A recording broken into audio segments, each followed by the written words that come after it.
Welcome, welcome.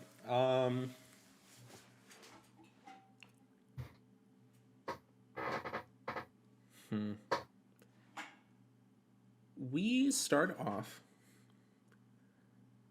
in the last city. It is a quiet, sunny day, slight breeze through the air. There's the common commotion of uh, people moving throughout, and overhead is a very large orb that all would know as the Traveler, keeping the city safe and secure and giving the tower the ability to defend itself with the Guardians. Deep below, there is a sort of large network of pipes and tunnels, and within one of them is a sort of block. You can see multiple armed guards moving back and forth, chatting amongst themselves, and there are multiple cells, and there's an occasional grifter here and there, and all the way on the end, separated from everybody else, save for a singular guard, is a large fallen. Krovkys, would you like to explain? Would you like to describe yourself, or shall I?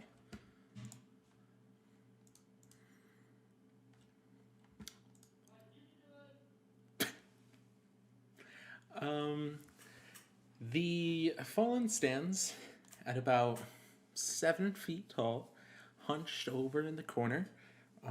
His hands fiddling with some sort of cooking utensils, as you can see a large, sort of draped, dark blue cloak over the center of his body with light blue,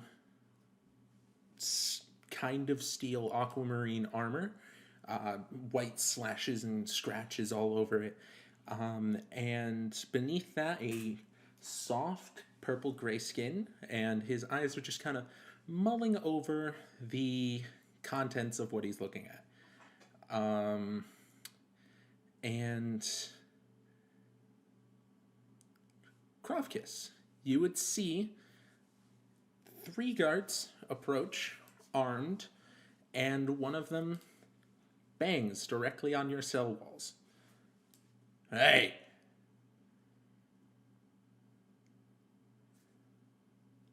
No? Oh, what do you want? Look, you've been keeping me in this lousy fucking cell for 3 goddamn days. What the hell do you want anyway? You know what we want. Yeah, you humans are all the same. What? You want to keep your friends where they are here? Or are you going to go do what you agreed to do? Alright, I'll do your lousy mission. You fucking assholes, all of you. You see the one sort of guard that was sitting in the corner. Looks a little hurt, but isn't saying anything. He's just kind of just waiting there. Not you, Danny. Danny, you're delightful. I love you. You're fine. The rest of you can go fuck yourselves, but Danny, he's my special friend. Yeah, Danny right there, he's fucking great. I love Danny. I want to marry Danny. You see. Danny's my Danny fucking is husband. a delightful man. I You will hear can't- no slander against this man. You see that Danny is a very large, bulky individual. He has only 2 limbs. You can't tell what race he is, but you can see that his shoulders are wide set, and you can't see his face over a very large helmet. And you see he just kind of looks at you, just gives a nod, and doesn't say anything else, and just gives a nice thumbs up. And the guard in the center just goes, What is with you? What is with me? I had a delightful operation going down to the sewers until you... An illegal operation! What is a fallen doing here? I am a legitimate businessman. You had no right to interrupt my business. I was selling used guns and all.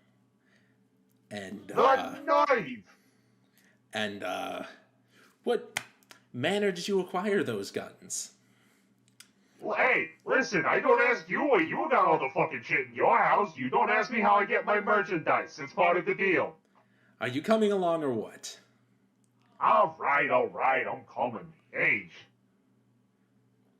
You see that he gives a nod to Danny in the corner, who just gets up and puts his hand on the door. There's a pulse of sort of light from his fingertips as the door crackles and then slowly slides open. You have full freedom to move where you please, maybe. What would you like to do?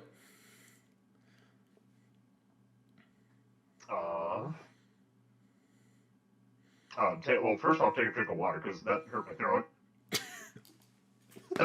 Alright. I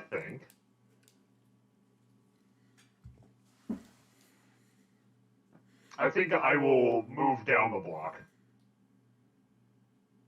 Oh, wait, shit, I forgot to... Alright, I think I fixed it. Yes, you were very quiet, Okay. though. So you start moving down the block. You seem to be on the very end of the block with the forward path being a straight, narrow hallway all the way up to a set of stairs out.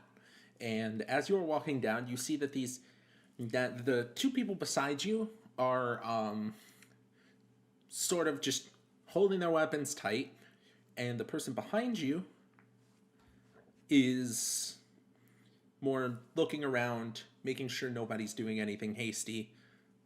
You can see that the other prisoners and grifters are sort of giving you looks or getting close to the walls, almost like they want to do something.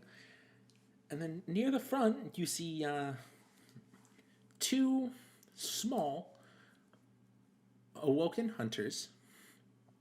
One is sort of greenish gray, and the other of a soft blue.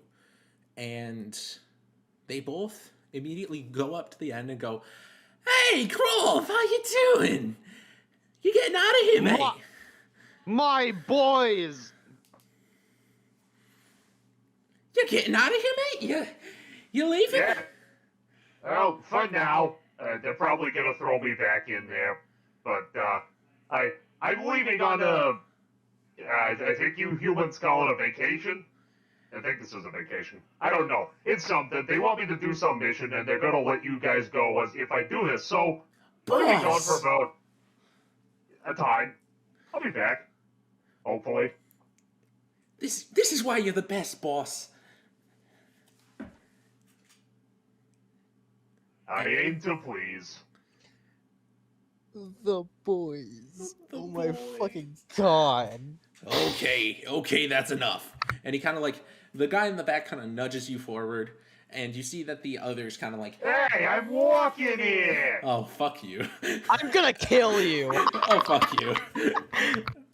Petition to remove him from the campaign. Oh, God. And you are slowly pushed up the stairs. And while you are being pushed up and escorted out, we move up the pathways and through the narrow entrances of the back area of the city. There are a ton of markets, but you see there are 3 or 4 very well produced buildings. And at these buildings, you can see large logos. One of them is a symbol reminiscent of the modern dead orbit. There is a large white outlined circle painted over with gray and a single cube in the center. And inside, you see there's a lot of commotion, a lot of movement, and a stairway leading up to a small office where a white-haired individual who is pale and sick, almost sickly looking, is sipping on a drink with another individual. Echo, would you like to describe yourself, or should I? Echo is a rather live exo with primarily black metal making up the most of his skeleton, I guess you can say. His eyes and mouth glow with a bright red energy, with most of his notable accents, like the two fins at the side of his head, being a rather clean gold. His gear is not the best. In fact, you could probably easily mistake him for just a random citizen with just a leather vest and a pair of leather pants. He currently is just kind of pacing back and forth in the room, just Marky, they took my ship. They took my ship. I know. Okay, look. Today's the day. You go get to meet your fellow, can I even call them coworkers? Maybe. I mean, I know one of them. I like one of them. But probably the others we can probably just call companions. If they so much as scratch the paint, I'm going to. Look. Stop thinking on theoreticals. You're gonna break whatever circuits are left up there. Right. You're right. Look, need be. You got a fellow hunter. You got another dude that was hand chosen by some fucking warlock guys. I don't know. And you'll be able to, at the very least, trust on them, lean on them for assistance. Man, I really picked a bad day to come back to the city. Well, your luck is impeccable.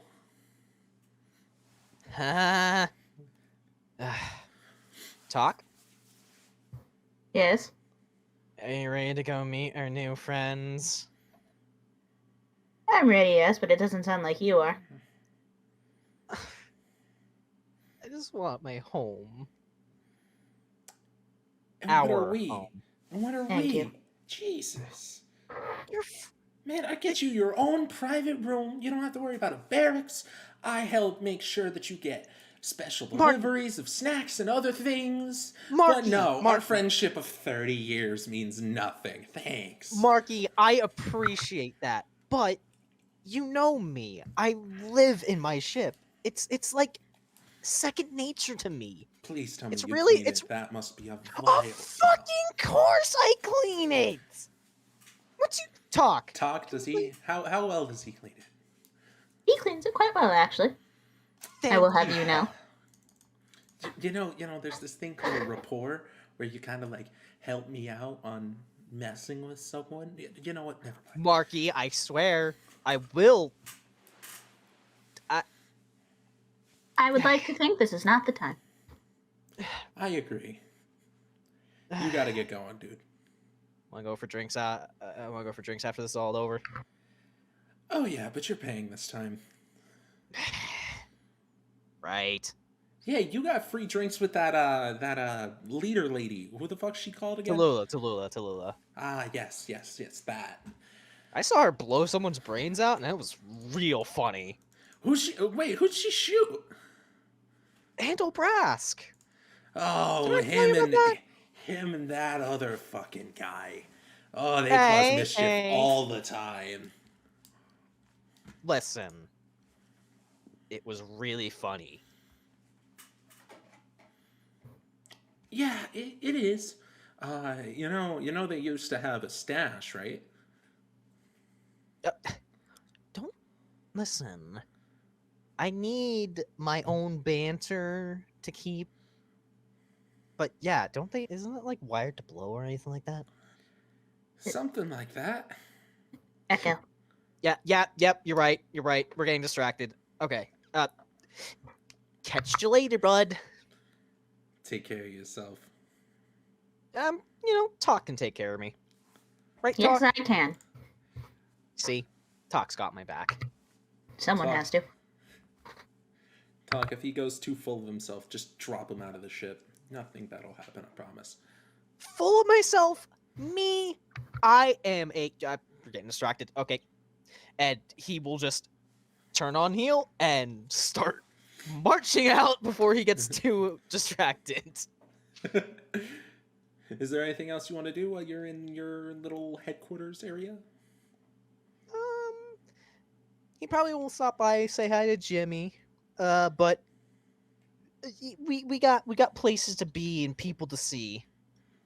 Okay. As you go and meet your friend, a very large, not very smart looking individual, you see that he looks at you and just beams, and he goes, "Hey, how'd you like the things? Were they good?" Oh yeah, they were fucking great, dude. Sick. You're going on a mission, right? Oh hell yeah. Sick. I was told by Marky to give you one of these, and he just pulls up a small bag, and you can see it's a little translucent, and you can just see it piled with small, almost like sugary tart type creations. Oh, dude, no way. Marky is the best. Boss is Thanks, the best. Jimmy. No problem, man. You have good out there. You want one? Before I go, you no, want one? No. Never get high on your own supply, man. All right, take care of yourself, Jimmy. All right. Yeah. Have you seen my wallet? No, actually, I don't think so. Fuck. Okay. Okay. Worry You about gotta it, get man. going. You Yeah. take care of yourself. If I make some good buck, I'll get you a new wallet, a better wallet. And Echo will just tap his knuckles against Jimmy's shoulder and little friendly punch, and then he's just gonna head on out. Okay. And while you're heading out farther to the east side of the walls, close to the outskirts, there's a large hill heading up into the center of the town, and it seems to be almost deathly quiet. There aren't many people around. There's the occasional just walking passerby, and in the center of the street are another pair of individuals. One is, excuse me. One is a short awoken with sort of a bluish greenish gray skin and very large armor. And next to her is a very, very large individual. Esquilas, would you like to describe yourself, or would you like me to? You can do it. Okay. Standing next to this individual is an 8.5 foot tall, almost giant of an individual. You can see that there is kind of warm purplish gray chitin around his face and bright blue eyes kind of scanning the horizon. A bright yellow scarf is tied around his center, and he wears almost bright green, incredibly noticeable armor. And The scarf is orange. the scarf is orange. I don't know why I said yellow. I can see the image. And you can see in one of his lower pairs of arms, he's holding a large, maybe 6.5 foot tall sword with a black leather sheath over it. The wrappings obviously quite short and not able to tie around his entire back, so he's carrying it for the moment. So, you excited? I guess. Yes, maybe. What? You get to do an entire secret mission. You get to have a ton of fun. I am excited about that part. The meeting people is a little nerve-wracking, gonna be honest. Look, the more people that you meet, the more opportunities you get cool shit. Like look at what you have. You like this was given to you by the Vanguard. Part of the Vanguard, part the other part doesn't exactly like me. Look. There's going to be a lot of people that don't like you. Are you going to walk around and let that stop you, or are you going to break them with the fucking huge sword?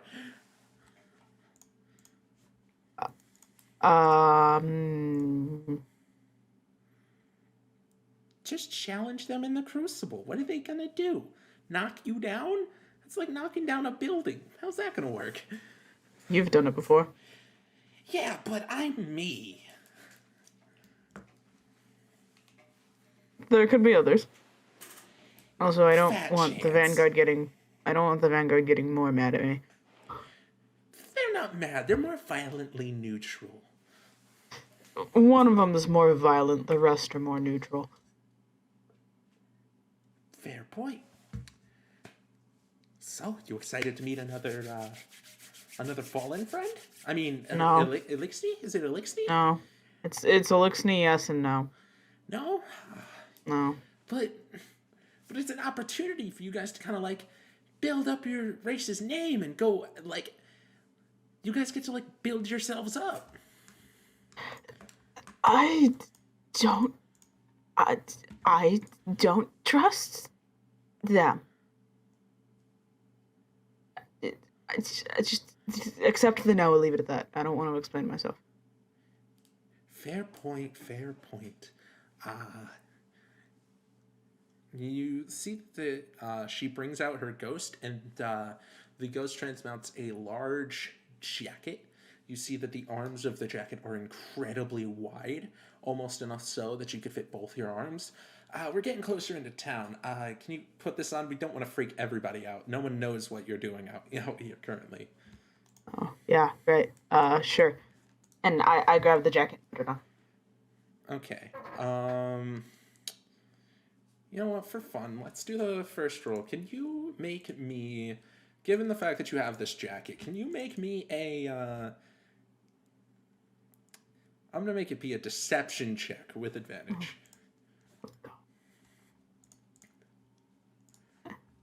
First roll you make me do, and it's deception.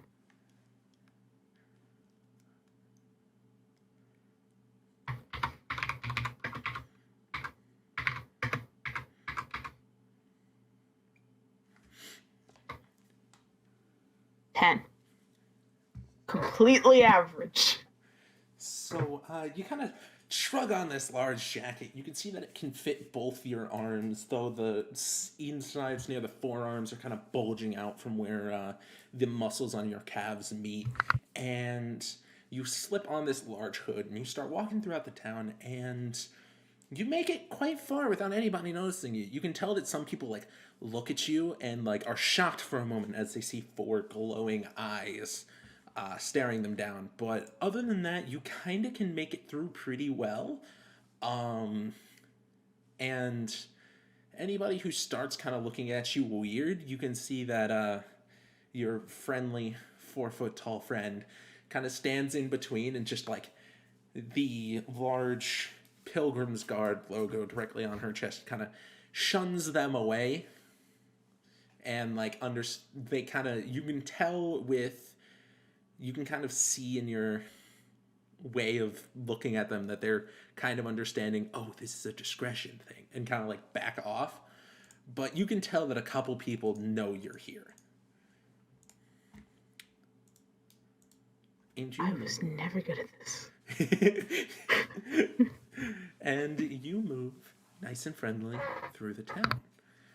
And as you're moving through the town, closer to the west side, there's a large park area. There is a decently sized hunter with a dark tan matching dark brown hair tied into a very, very short ponytail with a sort of purple band around it. There's stubble around his face. It doesn't look like he's really shaved. And he's got these yellow eyes, which are kind of like looking throughout the crowd as he taps his foot impatiently on the ground. He seems to be waiting for someone. Nicholas, would you like to show yourself? Or would you like to mess with him? Absolutely, I'm gonna mess with him. Okay, how would you like to mess with him?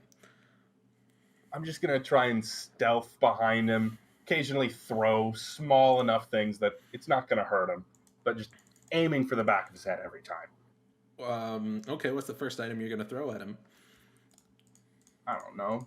Fucking kid leave a ball in this park? It's a good shot. Can you make me an attack roll without proficiency bonus? Just straight dex throw.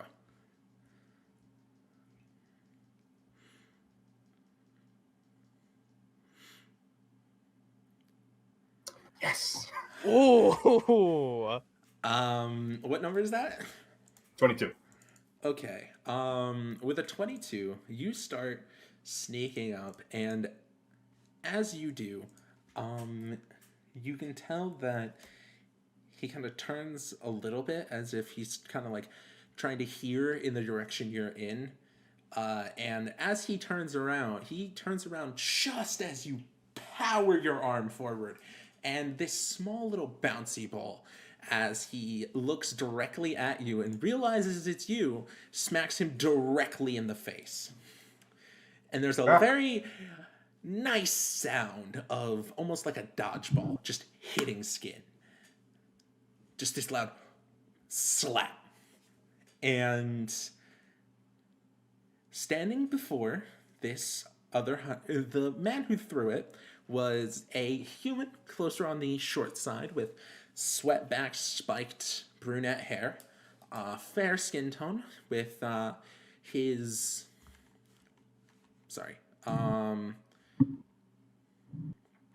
me 1 second. With his right eye being a sort of cold gray and his left eye being a warm purple. A purple scarf around his chest, and on his shoulder, which has that sort of clean, thin, like undersuit type clothing, is a very hastily, terribly drawn logo. What kind of logo is it, Nicholas? It's definitely not Pepsi. It's not. It's actually Coke. And you It's see blasphemy. You see the hunter that you recognize as your friend Chip go, well, not your friend per se, go, I can't believe I let you do that. Hi, Mr. Pepsi, how you doing? I'm doing great. It's much better now. Usually I'd break you on this park, but unfortunately, we have to get going. You have fun. Also children. It's fine. I'm gonna show kids what a lesson looks like for Risen. I don't think you want to give them an anatomy lesson. Both of you are terrible influences. Look, let me have my fun. I'll let you have your fun, but when this whole job's over, you and me are gonna have to have a little heart-to-heart, little tete-a-tete. At least make sure he's in manageable pieces for me. You are not I here. I don't like that you've already signed my death warrant. No, it's my ghost. Yeah, Ghost. Oh! Remember, I I'm playing forgot. David. I forgot. I'm playing David. You can see he kind of looks at the ghost and go, look, if I disintegrate the entire thing, it's easier to recreate him. You don't have to put pieces together, right? I really don't like that I'm already dead. I have to make sure that everything goes in the right place, you know. And they're both ignoring me. You are correct. We are ignoring you. So, what is the best way I can get rid of him while making it easier for you? Decapitation is clean. What? Yeah, because you know exactly Oh, what hell. part has to go back on. Shh, the adults are talking. What? It takes care of his smug smirk, too. I'm gonna Mm. throw you. What? Like that bouncy ball? Yes. I control when you come back. I don't regret my decision. Well, while witnessing this divorce has been quite friendly, I will say we are on a bit of a time crunch. Yes. Oh no, 5 minutes. Nicholas, David. I suggest we go. Fine. Okay. Good. And he sort of leads you to the meeting point. And Pleasant conversation as always. you know, David, I quite like you. Could you not get a smartass next time though? Next time. He has his charms. They don't seem to be lucky though. Well, we'll work on that.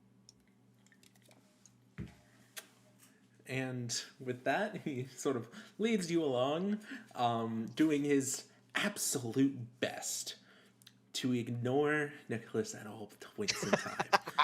And It's just David and him having Yep. like a conversation with one another while Nicholas is just like, hey, pay attention to me.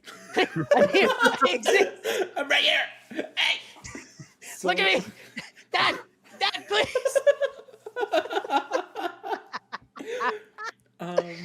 And the final place is a far in the very, very center, close to the very Vanguard operations itself, is a large sort of cylinder building with a ton of the inside filled with certain mixes of diagrams, notes, and in the center lays a small mat with a nice friend sitting down right on the center.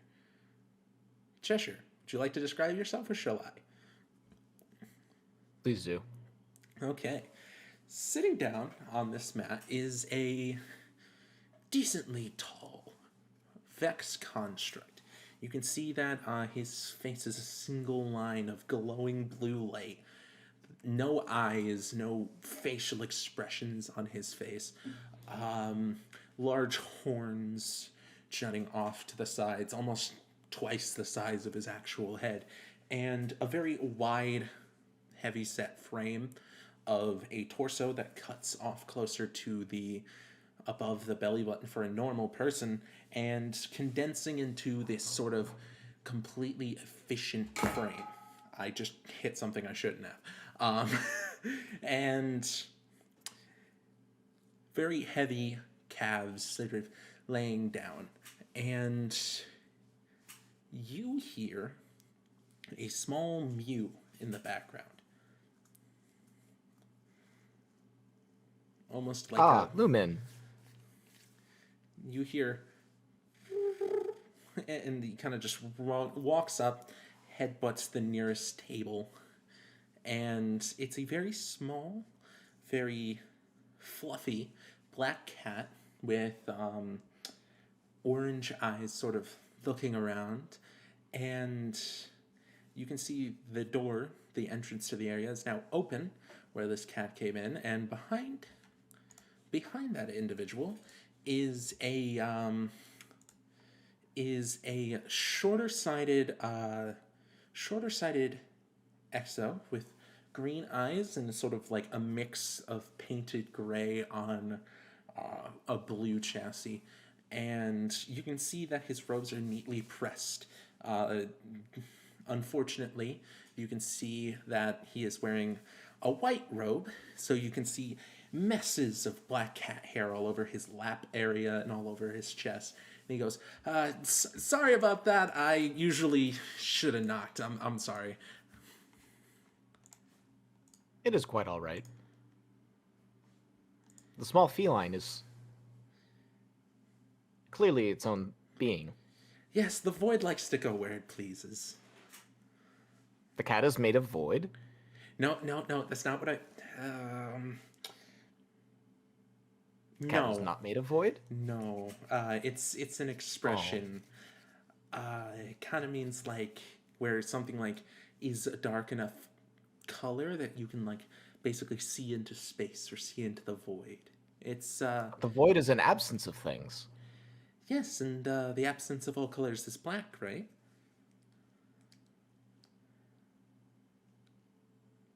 Ah, the void. You see that Lumen the cat is now kind of like crawled up in the cracks and crevices in between where your legs are crossed, and just kind of looks up at you, and you just see it kind of like blink, as if like it recognizes what you said. What would you like to do in this moment? Cheshire is going to stare at the small feline. he is mildly concerned of hairs getting in places that will be quite hard to clean later, but also is mildly entertained by the small furry being. And you can kind of feel that something is kind of like shaking on your calves as you can hear this kind of like soft rumbling from the cat, and you can't really discern what it is. The cat seems to be vibrating. Do they normally do this? Yes, it means that he likes you. Why don't you try petting him? How does one pet? That's kind of hard to explain. As he sort of tries to explain this, he kind of explains the process of how you would like run your hands down the back of a very fluffy cat. And as you kind of like understand this, I need you to make an animal handlings check. 10. Natural one. Please Come no. on. Please don't hurt the cat. His fingers are like 6 inches long. Damn it. What number is that? 11. Sorry. Okay. So with an 11, you know what? I'm gonna have you do so with advantage, actually. Given the fact that he literally showed you how to do it. Fair. That's better. Okay. With a 17, you kind of get the motion, and you go to place your hand on his back, and then you pull back just a little bit, letting the just the very large tips of 2 of your 3 fingers sort of run down the back of this cat. You can see its back kind of like hike up, and you can now hear the vibrations in its chest as it gives a small and it moves its head and kind of like bonks your hand to try to direct you back to its face, and it goes, "Oh, see, you got it. I didn't need to show you anything."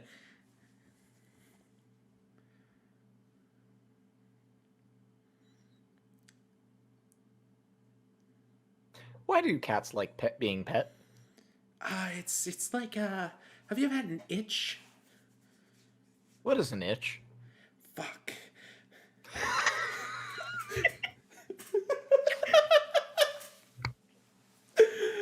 He goes, "Fuck. Well, have you ever had like this is a lot more difficult than I thought it'd be. Have you ever had like a tingling sensation in one of like your sensors?" What is a tingling sensation? I've had a sensation of certain inputs of various wavelengths, but I do not know what is a tingling. Well,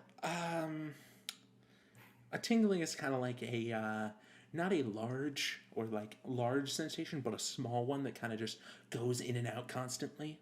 It's kind of like if they hit a light switch over and over again. You know what I mean? Oh, like But in terms of a touch, like this sound, but a touch. Yeah, something like that. It's usually a little quieter, Oh. sensory wise, and cats get those too. Or sometimes they like to just be kind of scratched and itched in those places and feel those little tingling sensations. I'm sorry. I'm probably explaining this really badly. I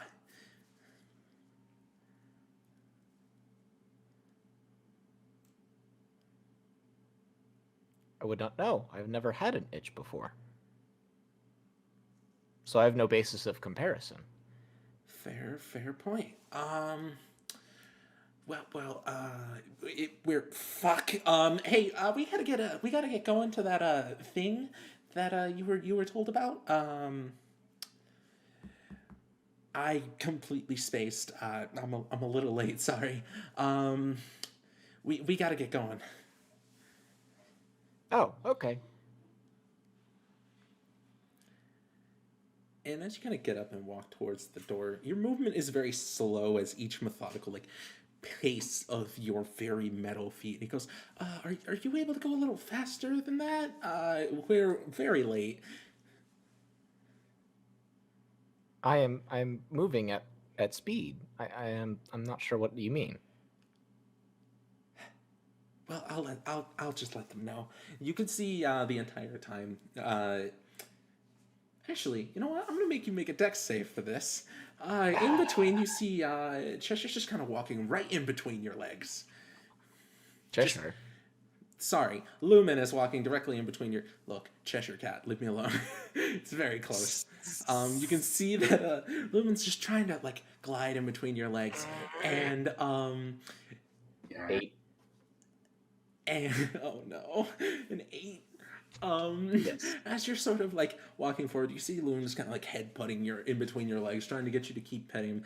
And as he goes through again, you move your foot up, and it just kind of catches your foot, kind of catches him like a spoon. You catch him like a spoon directly in the stomach area, and you kind of just lift him up out of the air. You don't kick him. You just kind of you ever spoon up a cat by the stomach area?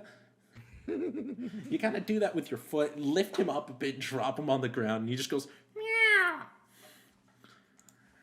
He goes, Lumen, we fucking talked. Oh, I'm sorry. Please tell Lumen that it is dangerous to walk around my feet. They might get caught underneath, and I would like to avoid that. Yeah, I would too. Lumen, come here. And you see the cat kind of agonizingly goes up and goes to jump at your friend Neely, and just kind of digs his claws into his robe and just starts climbing up like a fucking psycho. And you can tell that Neely does not look pleased, but also he is glad that Lumen is off the floor. And he kind of, you should see Lumen kind of rests on his back, on his back shoulder area, sort of like a parrot, and goes, ow, yeah, okay, let's go. Fuck.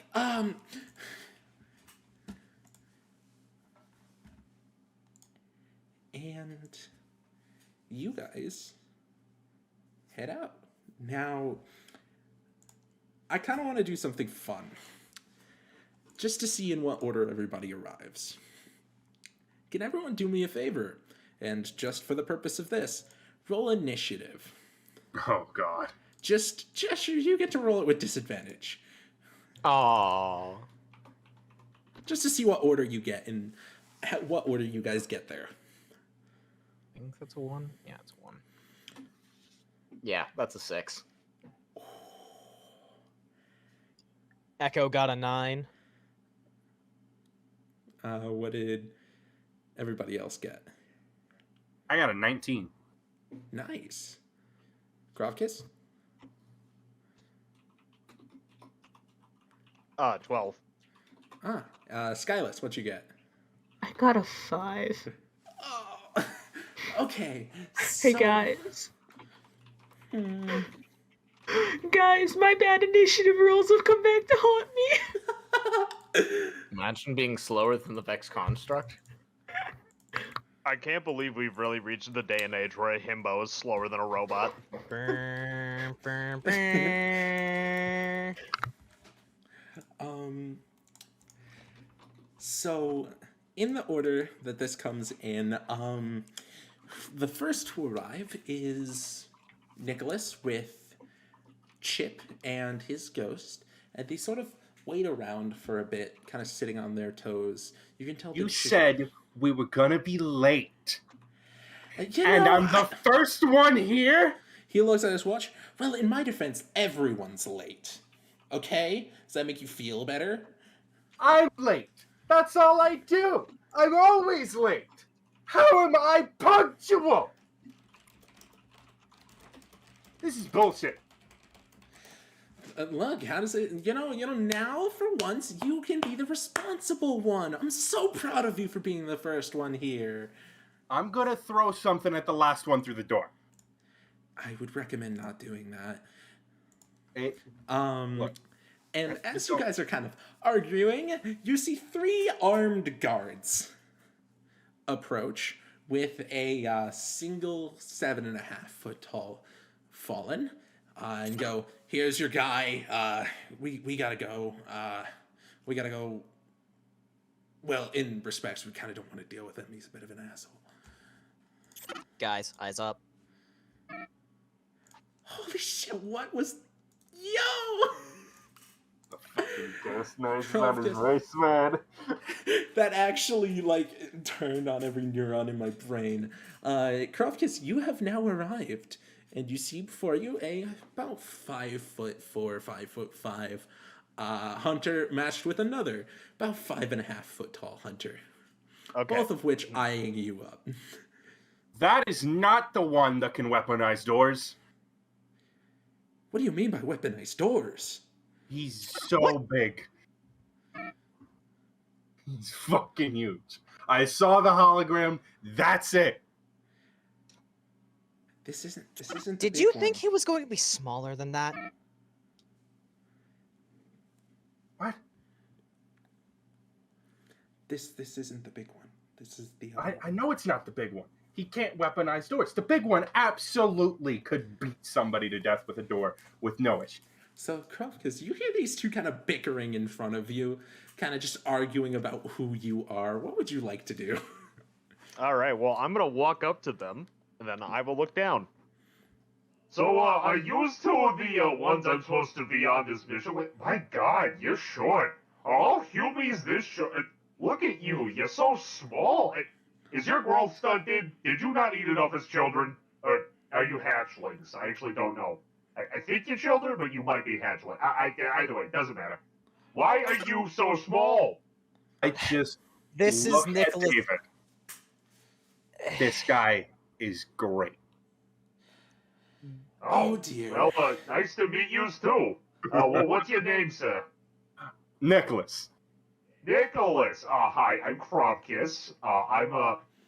I'm a reputable businessman. Don't listen to what these people tell you. We found you with Point of 2 cards. crates full of illegal goods, along with. They were legally acquired by fallen rights of economic passage. Those were my guns. I'm sorry, in which era are you in? Are you in Fallen Era? Oh wow, no, you're with the Last City right now.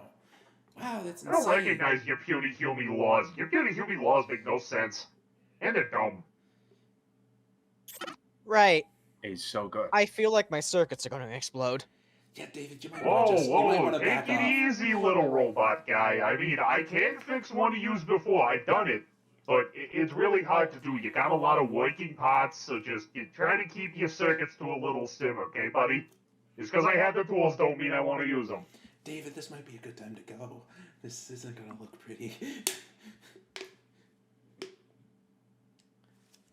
Get And- in the pocket.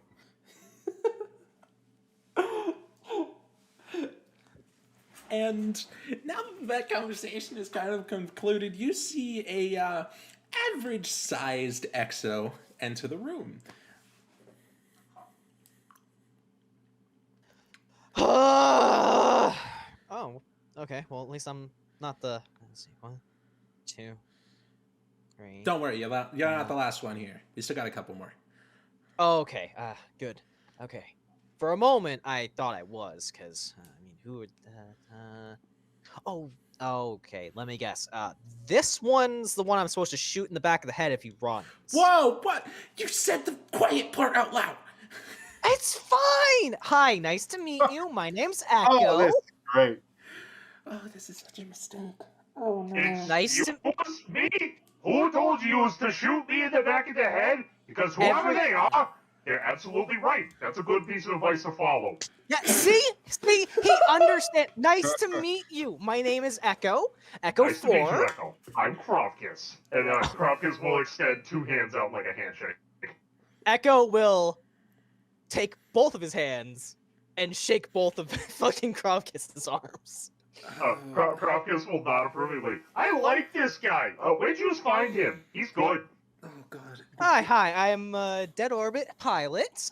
Except, Nick's the pilot because they stole my fucking craft. We didn't steal it. We acquired it. You blame the guy who messed up the records. I will. Anyways, this is Talk, and Echo will motion to Ghost. It is nice to meet all of you. Howdy, little one. Oh god, we have 4 small Pams. Oh fuck. Oh god. Anyways, One of you guys? Oh shit, that didn't come through at all. Don't worry about it. and I'm assuming you're my hunter buddy. Not Yes. me, him. I see we both have scarves. Yeah, because it's the fashion statement. Yeah. Oh shit, Uh-huh. a lot of people have scarves. Because scarves look good. Are- The You know only what? thing That's that a looks fair better than point. the only thing that looks better than scarves are capes. Capes are our entire thing. Exactly. Like saying capes are cool is like saying bread should be bread. Like what? Who is this guy? Hi, I'm Chip. I'm one of the people who will be telling you what you're going to be doing today, and also I am the one with a massive headache. Thank you, Mr. Pepsi. Oh. Yes! Okay. Don't take it as I a think success. I think it's I think always a success, and you know it.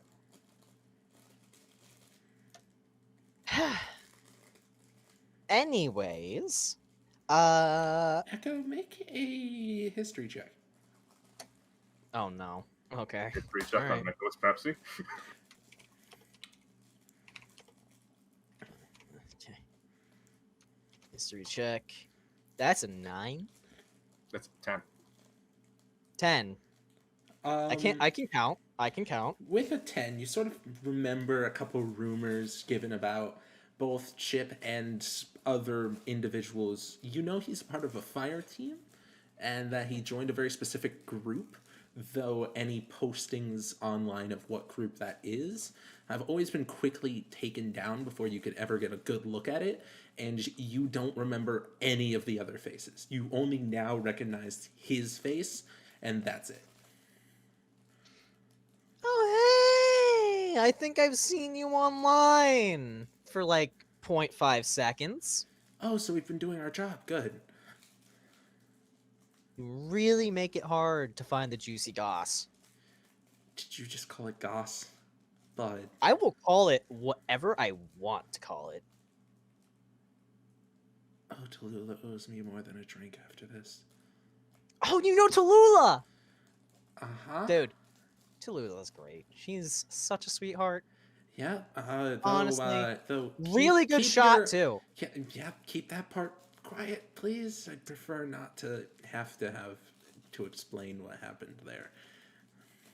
But it was really funny. It is What an really funny. explanation. Give us like a week or so to like handle damage control. Then you can gossip about it all you want. That sound like a deal? Wait, you so- owe me a drink. So if you're super Fuck. secret, why is Pam allowed to cause so much chaos that the guards are called over pizza? Wait, what? Shut up! Shut up! Excuse No, me? no. We're not getting into this. I will explain that part to you later, Pepsi. Holy. Main thing Hold to on. know, Pam is the leader of the Pilgrim Guard. She is not our responsibility. And as you guys are all kind of arguing amongst yourselves, you've kind of gotten into this small like Echo is just semicircle. laughing so hard. As you guys are kind of in like the semicircle, you hear like some heavy footsteps. You see a cat like kind of wander in between one of you guys' legs, and then in an instant, you see a flash of sort of projected orange and white light. You see a 7.5 foot tall, all metal construct. Immediately, you didn't see him before. He immediately materialized right in the center of the circle. You're not an exo! What the fuck is that? Sorry. Greetings and What is salutations. that? You! What are you? He looks cool! And you Cheshire Yeah, just actually. blinks at this. Pepsi, Yeah, you said actually, you said the man blinks who is could a break relative doors is term. cool. Pepsi, Excuse me, Mr. Robot Man? What's this metal made out of? How much does it go for? I will pay you. I will compensate you appropriately. Well, I don't know. Please But do not query, discourage- Mr. Oh. Elixny. Query, Mr. Elixny. Do you need all 4 of your arms? Oh. I would like to have them all, yes. oh, No. You misunderstand my question. Do you require all 4 arms, or are they add-ons? What is the purpose of the extra 2 arms? I need these for very important tasks. Please do not break them. Why would I break your arms? I'm merely curious as to their function. Oh, it's not a threat. It's a genuine question. Okay. Waiting so long to make that joke. Let's go. Out of context. Understand, this is Cheshire in a nutshell. Expect a lot of menacing. Well, By accident. Moving on. well, big metal buddy. call him the Talk, should I be BBD. honest? Should I be honest? Yes. Yes, you should. Okay. So essentially, if I'm to be correct, Elixny, they use their arms to kind of like skitter around, like kind of like fucking crawling on walls and the ground, and Hey, do not knock crawling on walls until you've tried it. It's great for your glutes. My ass looks. I'm not foul. knocking it. I'm not knocking it. I'm giving our new metal friend, our new badass metal friend, the rundown. I also heard along the fucking tree that they actually taste really good if you sizzle them up with some good herbs. Hey, What the fuck? Who told do you not that? touch me. Some guy named Wu Ming or something like that. Oh my god, why should I ever listen to anything that gets posted on the internet? You just believe everything on there? I just think it's funny. That's Why would you Also, cook up Krovkys- somebody's arms? I do not understand. Krovkys will look down at his arms and just go, "Oh God, maybe I am delicious." Hey, your arms grow back, right? Yes. Wait, you're risen. We've got Yeah. an objective now. We can chop off your arms and Please? revive you. Please don't do that. Oh my god. We are making the best stew ever. Can any of the ghosts in this community please calm these idiots down? Oh god. I would Just like watching this all happen. to call everyone to stop, especially you, Echo. Okay, talk. Talk. I've only Why would met you you for cook one 15 somebody's seconds, arms? but you were amazing. I appreciate it. Apparently, I'm delicious. This was not known. What is I heard- delicious? What does it mean to be Delicious delicious? is when somebody bites into something, like a food or something. In my case, it's ether. I love ether pancakes, but we're not going into that right now. Delicious is if Mr. Robot Man, can you consume things for sustenance? I can't consume things for Mm, sustenance. if you were but I asking can me if- consume things for pleasure. Oh, you didn't mean me, robot. No, not you. We'll get to you in a minute. We'll Okay. get into you in a minute, darling. What about you, big robot man? If you're asking me if I do what other organic constructs do and consume fuel in the form of food, no, I do not. Okay. So, the best way I can put this is, usually, while we, organic beings require fuel to live, the fuel can taste different. Sometimes the fuel is delicious. Other times it tastes like garbage, like your human lasagna. That's an abomination. You should never have made that. You mean Honestly, pasta I cake? kind of agree. Pasta cake I isn't can't- great. Pasta Don't cake call- is an do abomination. not- I hate the fact that you called it pasta cake. It's like I kinda potato and hate you. tomato, right? Don't. So, anyways, the reason why you might want to cook someone up, at least what I've heard down the rumor mill, is that he was really fucking starving and just kind of wanted to go for it. But that's purely speculation. It might have just been, he wanted a sick kick and was just curious. And Some people Yous are have like that. Yous have really gone downhill since your collapse. And Like, as this is you when There's all, something tasting good. and as Oh, you hold all, on, take a coffee. and as you Do all, you- what joy is? Do you know what dopamine is? I understand it is a chemical in biological brains. Dopamine makes us feel good. And when something tastes good, it makes the dopamine, and that's the feel-good juice, and the feel-good juice makes us feel good. Plus, when it tastes good, it makes it easier to consume. So, therefore, when it's easier to consume, it's easier to actually eat all that sustenance and gobble that shit down and actually, make the most out of the food that you've been given so you can actually, survive better.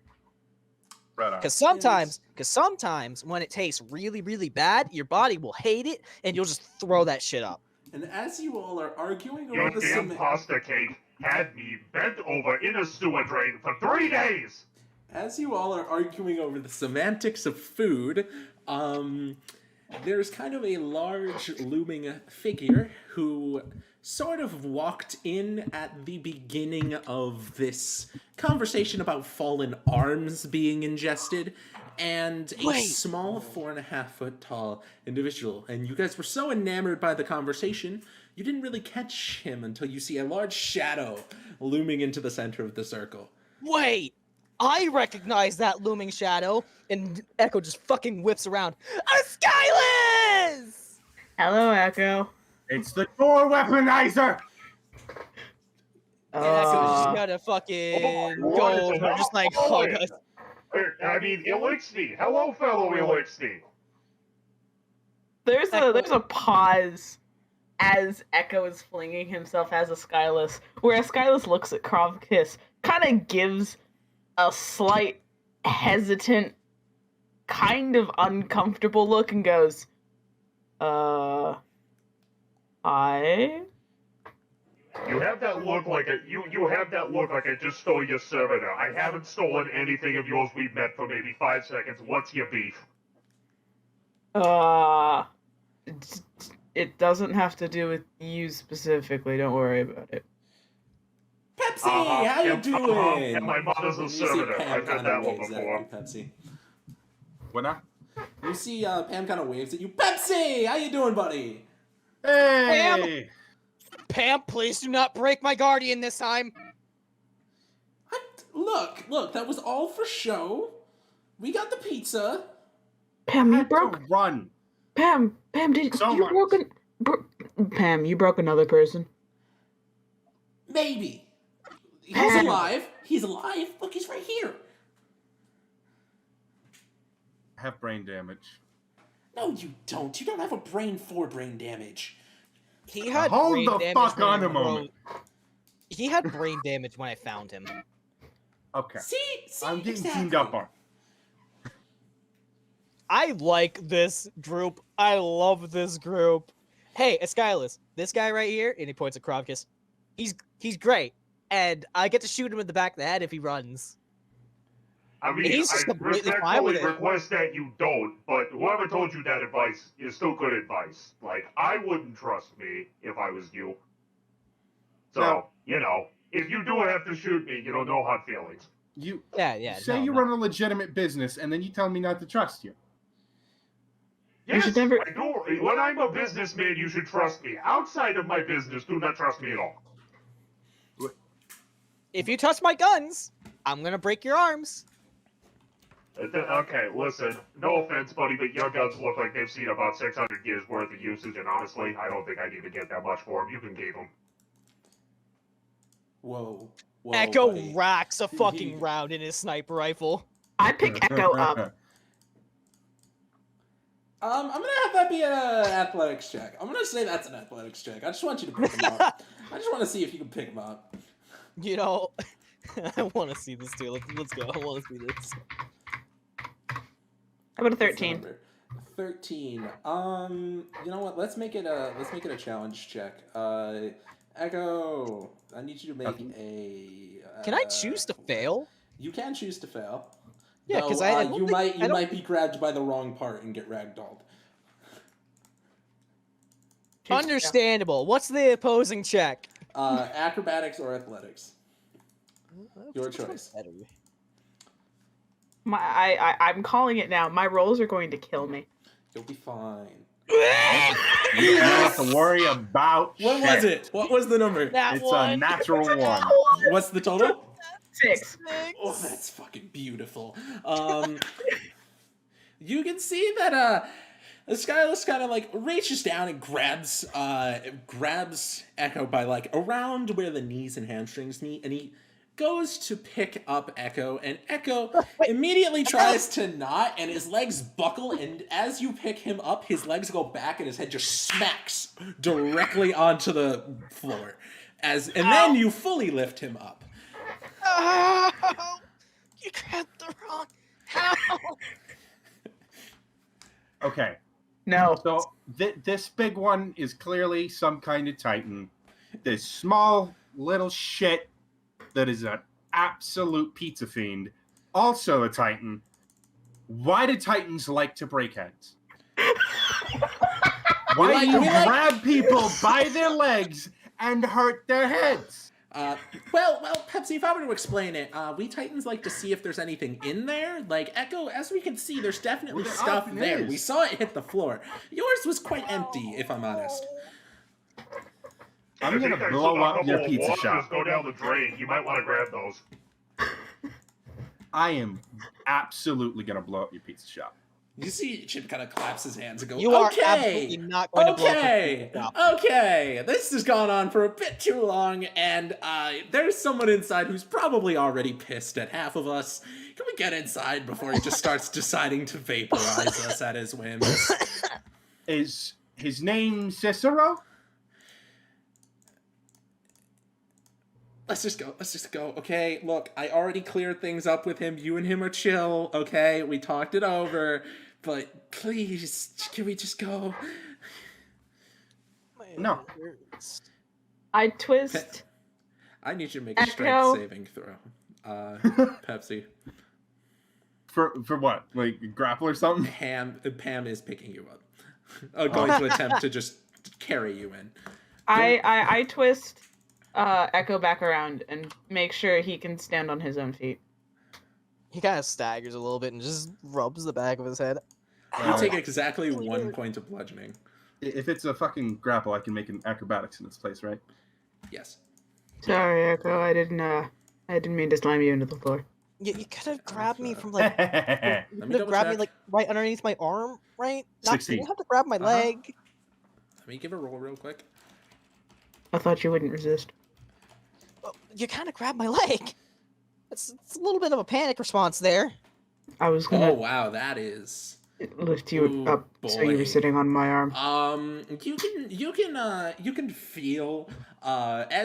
feel very heavy set arms despite the very small frame kind of wrap around your stomach, and your first reaction is just limp corpse, and you spaghetti noodle directly through her arms, no problem. She goes, motherfucker, come on, let's just go. Don't make me have to break you twice. I burst through the doors that we're supposed to go through. You really shouldn't have told him to do that. It's called reverse psychology. So you bursted through the door? Yeah. Okay. In the room, you can see that the outside of the building was very messy, very kind of rugged. The door seems to have had a ton of worn through the years, and the handle's a bit hard stuck when you turn the handle. And when you open the door, you can see the inside is one of the most technically advanced rooms that you have seen in a while. You can see a large centerpiece board, a large holographic map in the center, and in on the left of the table is a what you would think would look like a hunter, about medium size, an exo with patterns of with dark steel with a pattern of white and gray, where you can't really tell which color is actually the lady's actual facial chassis color. And she's wearing sort of a casual jacket, long sweatpants with knee pads on, and you would be remiss to think that she looks like a hunter if not for the large warlock crest pasted along her left glove. And she's kind of just sitting there, kind of just flipping a coin in her hand. And in the center stands a Woken with purple grayish skin, grayer retinas, staring straight daggers at the door. He's tall and lanky, with his robes looking almost as if they haven't been worn, despite being worn on him right now. His hair is short and parted to an almost like excessive amount of accuracy, and he just goes, "Joy, come on."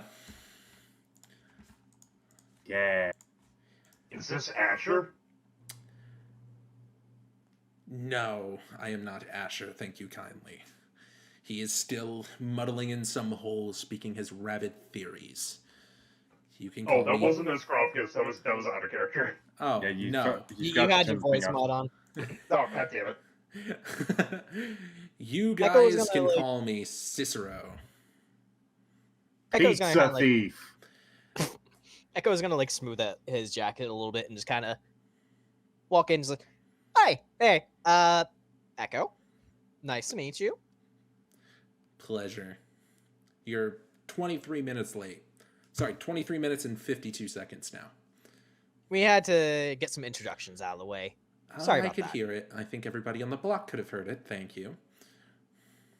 Hey, you shouldn't have paired us up with some interesting people. Sorry, Cicero. You are fine. Your name is Cicero? Hey, you give me some horrible taste of names. Can you no shut up? offense, Your Highness. You- Son you off! can- Coming with the man with C consonnations, but a K in every letter. I don't know what you said, but fuck you. Joy. Oh, this is I great. mean, whenever you want me to, I can. You know, Fuck you. and he rocks the slide a little bit, and then quickly fumbles and catches the bullet. And he, I'm starting to think you're not the right person to kill me. You can't even do that right. Sheesh. oh, called- Lord. Cheshire, how are you doing, friend? Neely treat you well?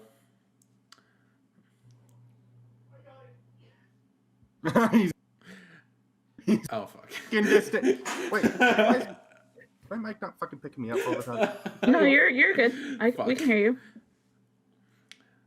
You make it through the town all right, Eskilas? Well enough, considering I'm kind of hard to hide. Fair point. Chip, Pam, why the fuck were you late? You literally escorted them. Well, in my defense, he's an asshole. He is kind of an asshole. And Pam just goes, "What? So you want me to go through the open streets and be super sneaky while in a public crowded space? Yeah, thanks, buddy."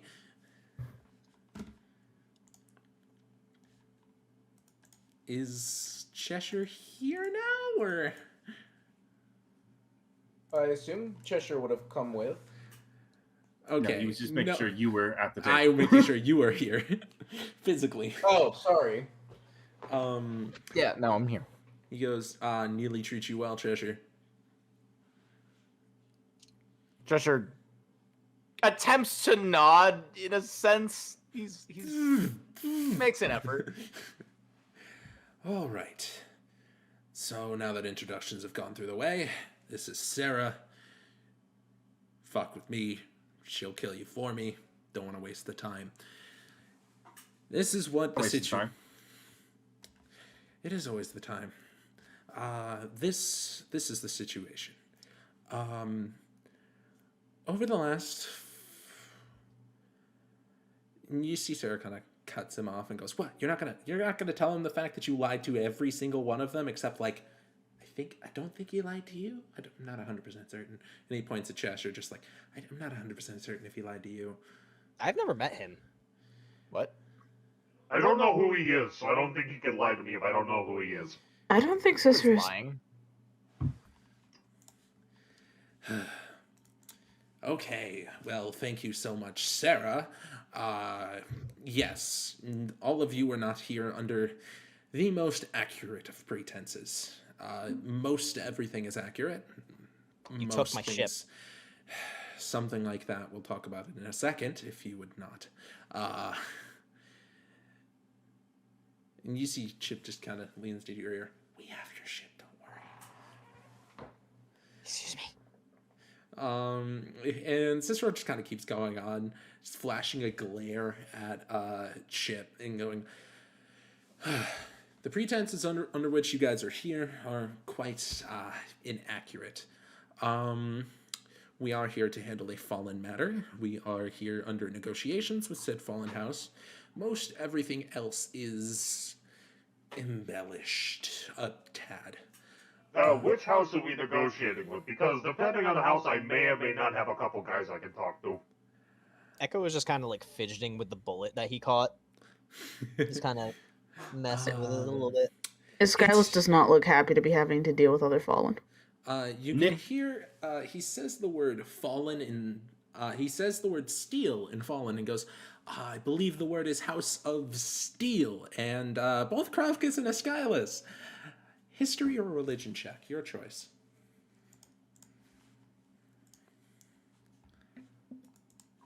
Nicholas has his arms on the table, resting his head on his arms, just absolutely staring at Cicero like he's paying too much attention. Cicero is not even giving you a glance. Both of you, history or religion checks, your choice. 16. 16? Krovkys, would you like to make a history or religion check? Hey, What 19. number is that? 19. 19? Okay, you both, as you hear this word, you know that in the current tongue, currently, with dialects changing, the word is accurate to the word house. But throughout the years, translations have changed, slang has come out, and you can tell that the word is closer to something of like sediment or rock, something akin to that. And he kind of keeps going and goes, in this place of Chicago, we've had multiple reports of guardians constantly going missing. We can't find them. We can't find their ghosts. No leads, no anything. Whenever we send a team in, they go immediately missing. We have How many guardians have you sent in there so far? enough to need you guys. I think either your guardians are really bad at fighting or there's something really nasty over there. We also happen to find a fallen house, similar in Old Chicago, which is the one I've just mentioned. The house has been surprisingly cooperative with us, despite our issue with the war previously. And they agreed to help with any investigation or any leads that they have, though we have hit a hiccup. They found out about some very interesting guardians we have, and they would like to meet them. And Sarah just goes, "He means the two fallen." More potential customers. All right, I'm in. According to... What do you mean? What do you mean, no? I mean no. Now shut up and pay attention.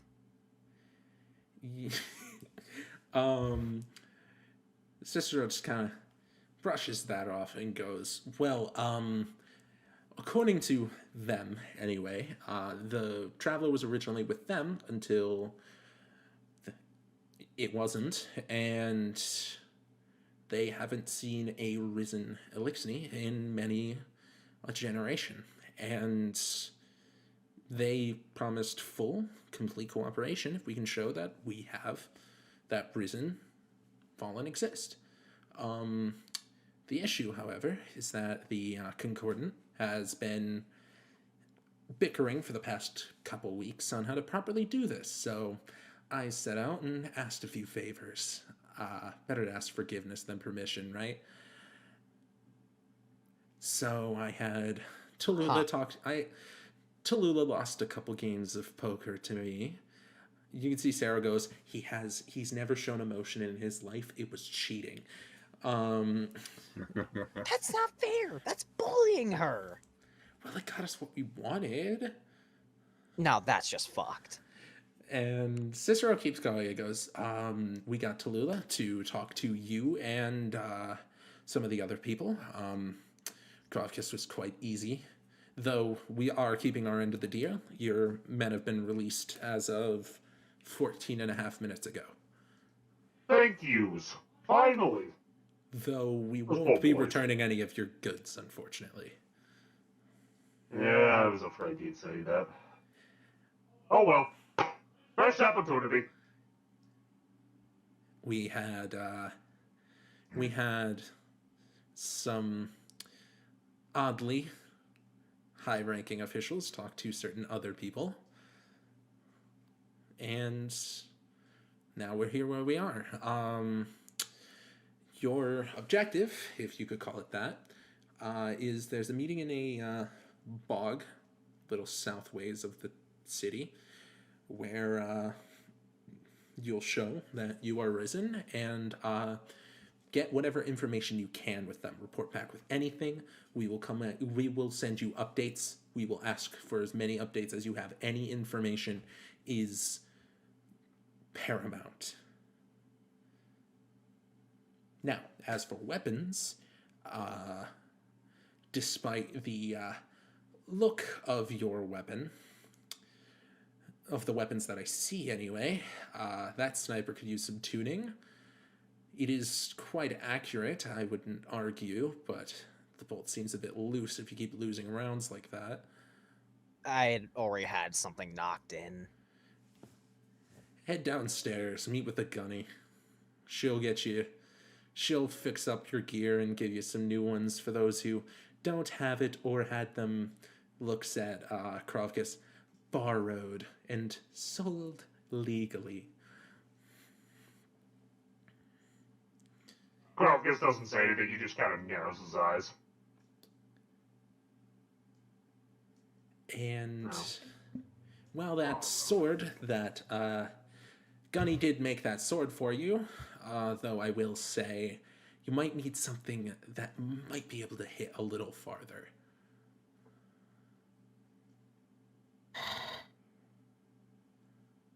All right. Shotgun's a little farther, right?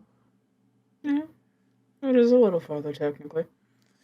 And as for you, Pepsi, he finally acknowledges your presence and kind of looks at you in disdain seems too tame of a word. Did you take the headache meds before or after this meeting? I took double the dosage 13 minutes ago. I'm just gonna say this. I'm sincerely sorry for him. I'm not. Nicholas, please shut up. Or I'll make sure the next time I revive you will be a week later. Oh, a week of silence. I can get out of work this way. I can do it. As fun as that would be, I'd prefer not to get blood on this nice computer. If you want to head downstairs, you can meet with the gunny. Actually get a fucking gun? Awesome. No. Why would getting work Since out of work involve blood? Hmm? Why would getting out of work involve blood? I'm not sure I understand. Sarah We're saying Sarah just kind of bluntly goes, "If you're dead, you can't do your job." What does death have to do with this? we're saying that Nicholas might have a, how do I put this? He'll be killed by someone in this room.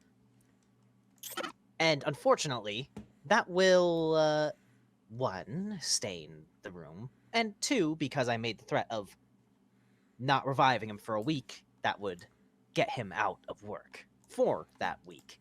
You know, there are probably efficient ways to clear the bloodstains. Yes, but it's more of just We're made of poison, though. it's more of just a stop the work before it needs to be made type deal. Wouldn't a fusion rifle be most efficient for disintegrating and preventing a bloodstain? Stop giving them ideas. Chip, you see Chip just kind of pulls out two of them and is holding one in either hand. It's just like, oh, I love this. Oh, what a blessed day. Hey, you see, Sarah just goes, I give you 13 seconds. And Cicero just kind of stops them both, but just slamming both of his hands on the table and goes, hey, I don't want to deal with this. I already have a headache. I already have to do enough paperwork as it is. I don't want to have to do paperwork on why I had to get a cleaning detail because some idiot's innards and a ton of void light was left all over the floor. Okay? Makes sense? Apologies, I did not mean to add work to your already busy schedule. I mean, if you want, I have arc powers. We could just zap the shit out of them. That don't leave a blood stain. That leaves burn marks. I mean, yeah, but that's easy to explain as like accidental discharge or something. All right, I want to make a bet with you, Krovkys. Which of us is going to get killed by one of these schmucks first? Oh, me, hands down. You see both Chip and Sarah Please do just not go. make a bet. You see both Chip and Sarah both identically go, I'm gonna go with the crab. I mean, yeah, money's on the crab. I'm putting Listen, money on myself. I can speed this process up.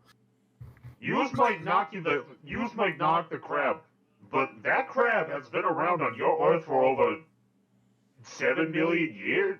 No, 700 million years? That crab knows how to survive. You should take some lessons from that crab. Yes, Pepsi, do write some notes. I don't horseshoe crabs don't talk. So, are we going to go maybe not. see this gunny dude, or are we gonna just keep threatening Krovkys and Nicholas here? You see Chip go, I would like to keep threatening Pepsi, but yeah, you should probably go see the guy. Thank Don't worry, you, Chip. we can continue the threatening match later. I would prefer not to. That's Cicero saying that. Are you all heading downstairs? Yes. Real quick, Echo is gonna like pull out his little clear, goodie bag, and he's gonna go over to Cicero and he's gonna offer one of the pastries.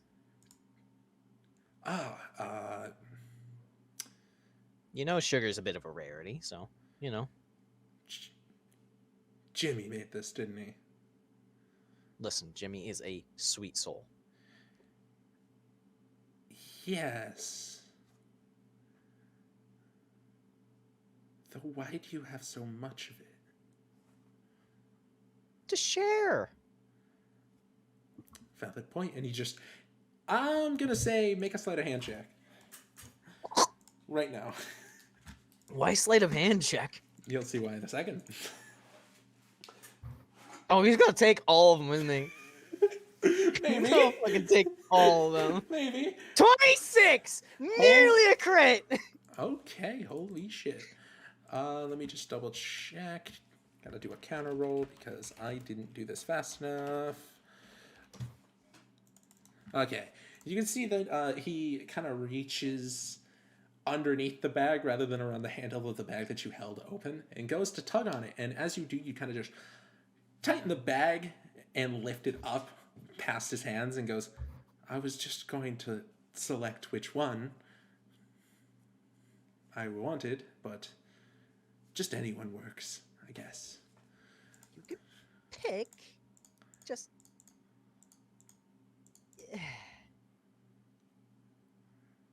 Better give it back. Do you hand it to him? Yes. You see, he holds it, looks through it in a second, and then you see it all just transmat fully out. And he goes, thank you. Yeah. And then he transmats out. Ha! He pulled a fast one on you. Chip just As goes, a hunter, I should have seen that coming. yeah, we're not really normal. I'm so sorry. I just wanted to be nice. I'm so sorry. Pizza thief, pastry thief. Sarah just goes, Probably no, the apostrophe. pizza's me. I like cheese. But he stole your pizza, didn't No, I was the one who stole the pizza. And then Pam just goes, the fuck, Sarah? he? Look, I got the heat off of you guys. I picked up your friend. I don't see a problem. I was gonna share those with everyone here. It's okay. Just understand when it comes to sweet things, they don't bring him. It's basically kleptomania at this point. Try to do something nice for a guy. Yeah, unfortunately, he's nice, but not. I that should have nice. rolled insight on that. You no. really should have. Really should've. Okay, and now you guys are heading downstairs, I would assume? Yes. Okay, you guys head down these stairs, and you can see that the sides are sort of like closed off tight, almost like protective measures.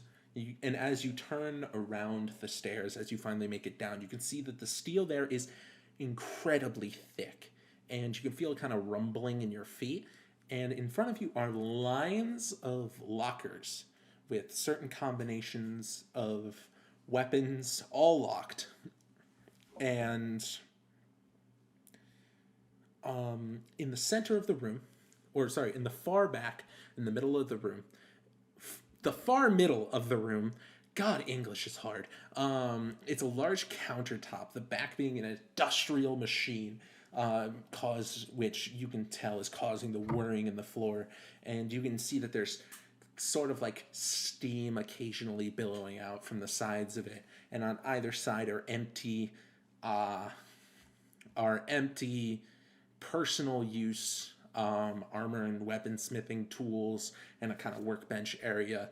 And you can see in the center of this stands a taller than average young human woman with warm brown skin, curly brown hair to match in kind of like a light brown. A pair of goggles cover her eyes, her entire face covered in various forms of grease and soot. And you can see that she's wearing a tank top and her arms are just built. As you can tell that she's someone who is working crazy. And the tank top is, well, a millennium ago you would call it white, but with the constant work you can see it as a mess. She lifts her goggles and you see kind of like analytical silver eyes kind of look up each and down at you. You're the ones who were screaming upstairs.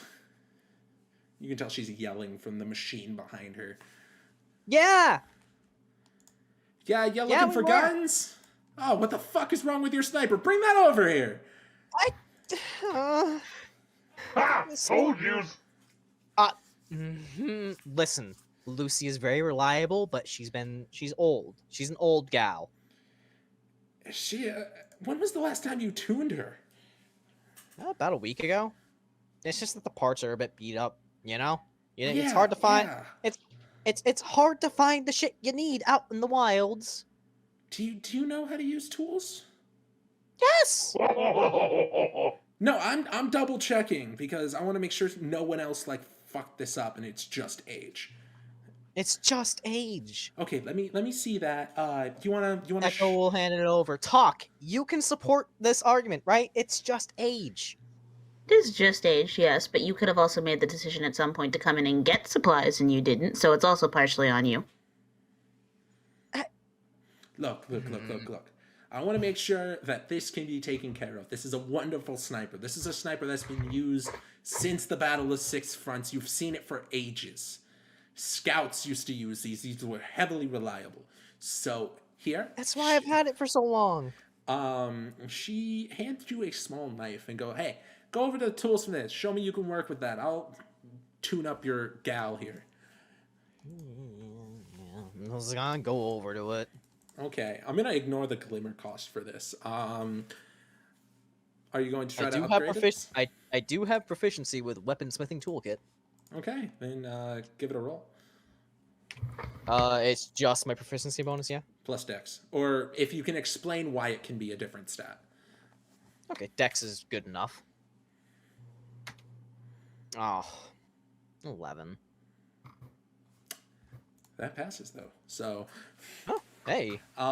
As you kind of like sit there and you grab, your like small tools and your like high power like stuff, and as you sort of work on this, you take up the centerpiece and you add a small casing where an elemental charge can go. You sort of like hammer out and make sure that the point is still sharp despite the modifications, and it's not the best job. It's not what you would call like the best of the best, but you can tell that you got it and you did it correctly, and and as she kind of works on it, it's like, hey, you're a little sloppy, but you got the idea. Yeah, you should be fine with this thing.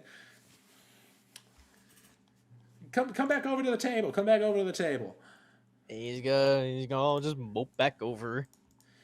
And you see that your very intricate sniper is now that you can see the inside parts are now of sort of like a better aluminum fit to them. And she'll go, see, the issue is the problem with these older snipers is the lords like to use a ton of iron and stuff like that. And the problem is, over time, it's going to wear, and you can't really easily replace that. And you see she kind of like pulls back the bolt and takes it out of the sniper and goes, so I fitted some aluminum, so it should be easier to handle. Should be a little lighter on you. Should make things a little better need be. She sticks the bolt back in and goes, as for the magazine, well, you're still stuck with iron, unfortunately. You might just have to buy better magazines later on. I can't really help with that. Yeah, you know. And as for the knife, just keep it or give it to someone. I don't care. I have like 80 of these. Yeah, thanks. You now have a rarity 1 dagger. Rarity 1 dagger. It only has elemental shot, 15. Can you send me the stats for those? I will in just a moment. For context, elemental shot just lets you spend a bullet to convert it into whatever element you would pick an element, void, arc, or solar. Solar. You're gonna upgrade it to solar. You can spend 1 shot to convert it into solar damage instead of normal damage. Okay. I'll give you the rest of the details afterwards. Yeah, boss. Okay, so now that that's cleaned up, you need... your buddy already told me what you needed, Echo. I'm assuming you're the robot and not the robot. Yeah, I'm Echo. Okay. I am an artificial construct, but yes, I am probably not the person you were referring to. Potato, tomato, blue, birds fly, grass grows, robots are robots. And she... Rude! I was once human. Oh, yeah. And This how did person that has turn only out? stated facts. I'm not sure I understand the connotation. It's sarcasm.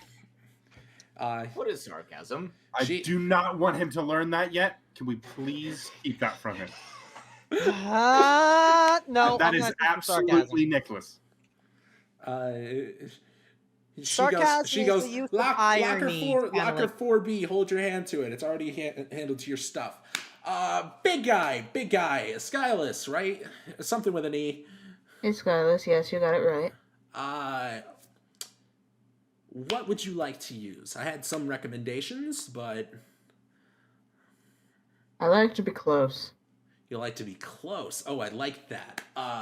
You see she kind of like rummages into the back, and you hear that the machine kind of kicks up to the point that like you can barely hear like yourself think. The rumbling in the floor goes a little heavy and then just immediately stops into that low rumbling again.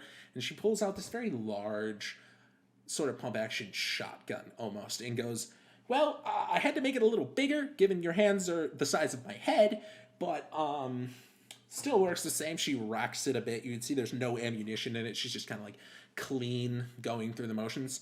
So just make sure that when you fire this, you point it at an enemy. Don't fire it too far. The buckshot is not really consistent. And please, I know people think it's so cool to cut off the stock, but I fucking made this stock. Can you not do that? If you want me to take the stock off, just ask me to. And she will just hand you this shotgun. The first thing Eskilas does after taking it and looking at it, he looks up and goes, why would someone take the stock off? Some people are more dexterous and wants to like grab it with one hand thinking there's some kind of big hot shot. I don't really get it. It doesn't make much sense. They're kind of stupid. Stupid's a word I'd use. I'd use much fouler language, but there are robots around. Oh. Fair enough. Other big guy. Your name's Crab, right? It's Krovkys, or if you can't say that, it's Kirov. Crab. No, I think Crab's a better name. Well, Crab, we don't have any of your weapons, so we're just gonna give you whatever we have back here. Hope you're fine with that. You seem to have had a ton of weapons. You should have some experience with it. Locker, Alright, what do you got? Locker 3A, just hold your hand onto it. My personal advice is you might not have the best relationship with him. However, I mean, purposefully giving him something shitty might make things a little bit worse between the relationship you guys are sharing here. Make a persuasion. If you give me extremely shitty goods, they will never find your body. Make a persuasion check. Both of you. Fucking And 10. Krovkys, do it with disadvantage, because you just threatened. Wouldn't that be persuasion? intimidation? Wouldn't that be You intimidation? can use intimidation if you'd like. But I don't think you want to intimidate a shopkeep. That's why I used persuasion. Because you don't want to threaten a barkeep. What is that? That's my charisma modifier, right? Yes. Okay. And then you add 2 because you're proficient in either.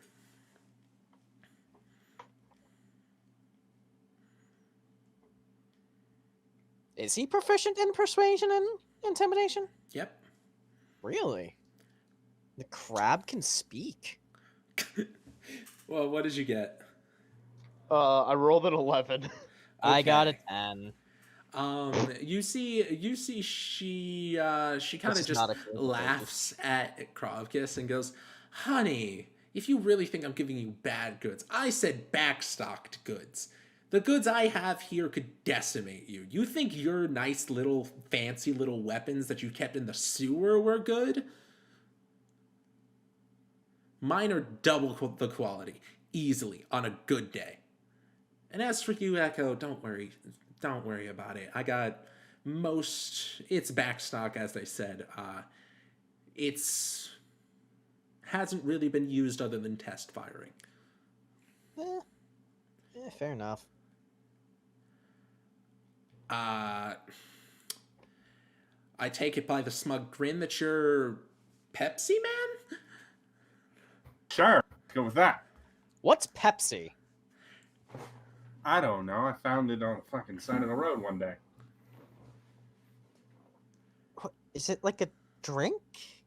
A snack? A drug? I don't know what it is. It came in a can. That's it. Maybe some kind of tomato sauce? Then why'd you Ooh. take it as your name? Not terribly imaginative, is he? Doesn't seem like it. I don't know, Sham. I was liking No, him. he's not. I'm getting Well, I was So- given a note by the big pale thief upstairs. He stole my fucking. I had a birthday party and he took like 8 cupcakes. What the fuck does I that? brought pastries to share for Oh, everyone. that's your fault. And You gave it to him first.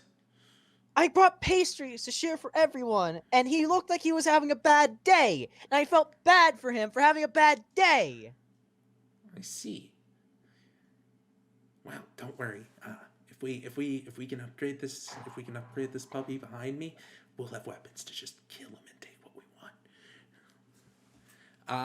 Well, given the note from good Sir Cicero, I was told to not give you anything of use to this dickweed. He actually wrote that. What the fuck? I mean, I've you been kind of nothing deserve but that. nice to him. You kind of No, you haven't. Can you So quit I am taking both. my I am lies both. I am and both going throwing to. them back at me? I am both going to listen to him and ignore him at the same time. You see, under the desk, she pulls out almost like a bow and arrow, almost, and goes, "This is because you don't. I don't think you should have a firearm. That's a bit excessive. The other part, I think, is also excessive, but fuck Cicero." And she hands you the bow and arrow, and she goes, "The other one's in locker 6C." Yeah, fucking just grabs the bow, grabs fucking couple of arrows. Great. And in locker I get 6C. Throw sticks at people. When you open lockers, I'm gonna get to what's in everybody's lockers real quick. Cheshire's she's gonna go to the nice little robot and go, "You seem quite nice. You don't understand what sarcasm is, which I think is adorable. So I'm going I'll to explain it soon. Oh no, please! This is precious. This is like if you turn a puppy into a human being. I love this.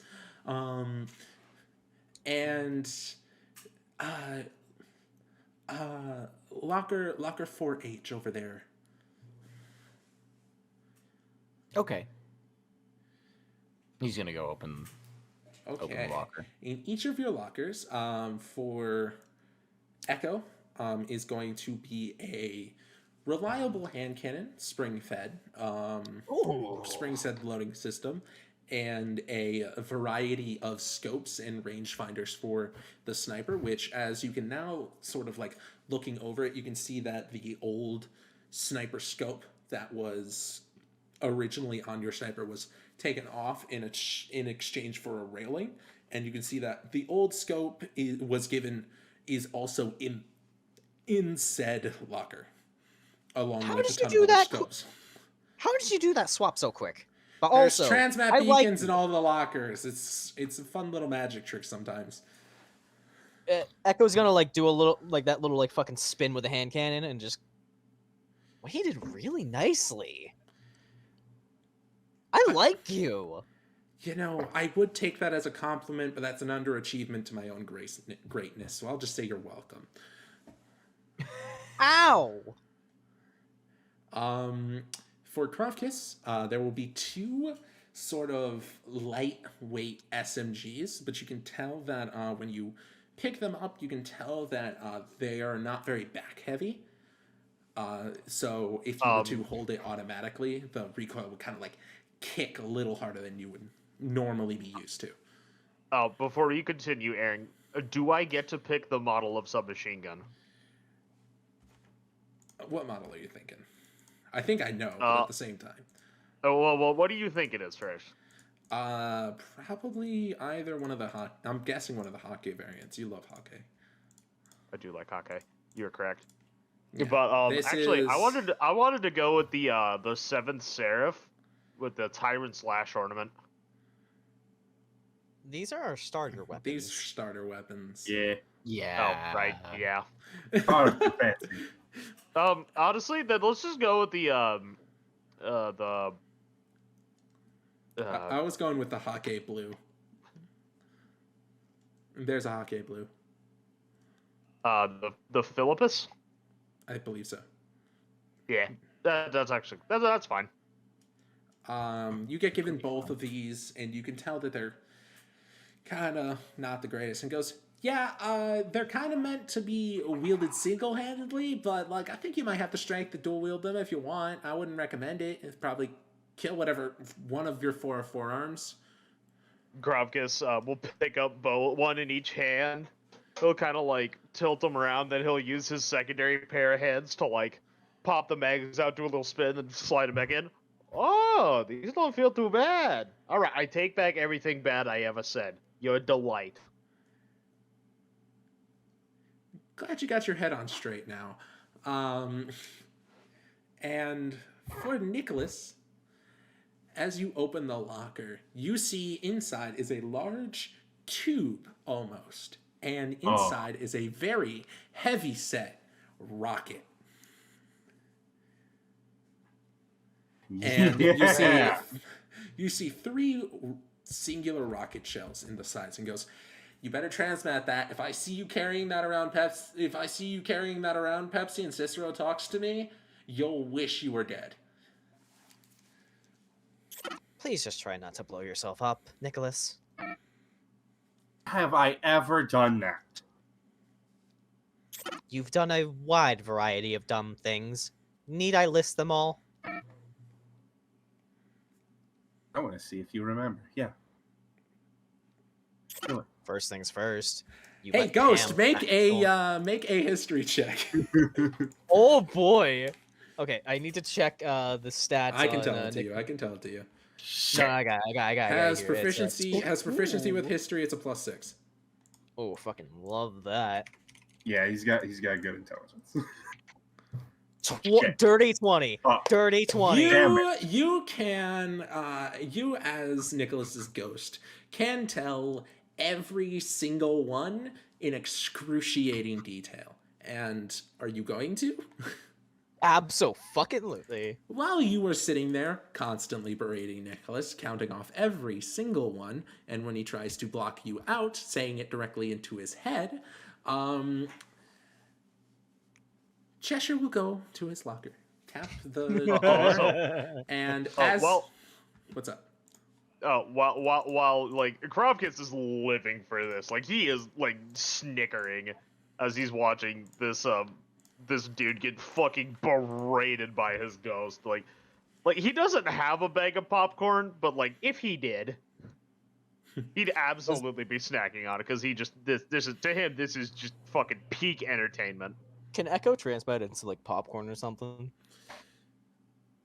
No, you're not close enough to your ship. I'm pretty certain your ship has popcorn, but you couldn't transmit it. I'm gonna take a little liberty and say you probably have popcorn, but you're just not close enough to grab it. I don't have any snacks to share. You have no snacks. Krovkys will no kind of bitch. lean over to Echo and just be like, "Is he always like this?" I don't know him, so I can't tell you.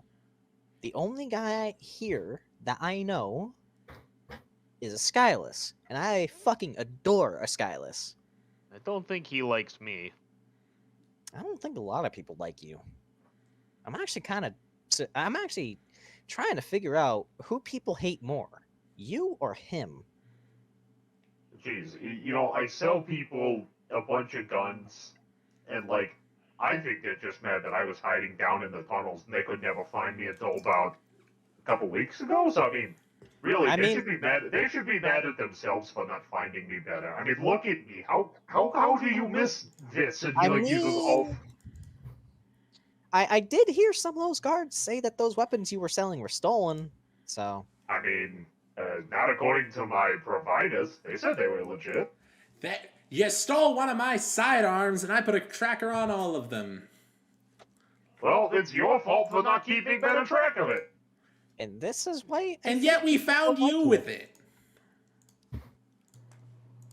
Yeah, well, even a broken servitor produces ether twice a month. Okay, so as Cheshire opens the door, you can see a kind of like heavy frame stocked pulse rifle, sort of with a close range scope. The barrel is kind of cut a little tighter, a little closer to the body, and it goes, I always heard that you guys like had weapons attached to yourselves, so I tried to make something a little smaller, something a little lighter for you. And then on the other end is a very long-barreled, heavy-set linear fusion with sort of glowing. What element is your weapon currently? Solar. Solar. You can see it kind of like is curling with kind of like orange and red colors, and goes, I also heard that you could vaporize someone from 300 meters, so I went with both. Thank you for your efforts. Hey, Eskilas. That sword's got a nick in it. Who you hit with it? Chip. I love Chip. I love him. I should say that when Eskilas said that, he showed off a very big, like, shit-eating grin. Is it good for you? Too heavy in any areas? I can change it now if you'd like. And then there was that one time you slipped in bird shit and fell on your face. Jesus Christ. Okay. Like Pepsi's just standing there looking at the floor, his arm like bent over, like hunched over slightly, just his arms dangling. Like I lost this bet, and He asked for it. He asked for it. I made a bet. I lost the bet, and I lost it so hard. Well, Then there's that one time you choked on a raisin and I had to revive you. Eskilas does think about it for a second and go, No, I think it's good. I don't feel any weight issues. I want to keep the chip in it, mainly to irritate Chip. the chip of Chip, I like that. Make sure to transmat it back to your ghost every now and again, so if it breaks, it can come back all repaired and stuff. All right, I can do that. I know carrying it around as a victory flag of smacking Chip in his very, very stubby face is enjoyable. He also advertises most of my gear in the Crucible, so, like, please don't mess up his face that badly. I know he can wear a helmet, but none of his face is, like, that deformed. Don't worry, I only broke his shields when I smacked him with it. Okay, good. Okay, children and gentlemen, you guys gotta head back up. Well, actually, wait, no. Who's the one with the weird ship with the ton of computers and magazines and shit?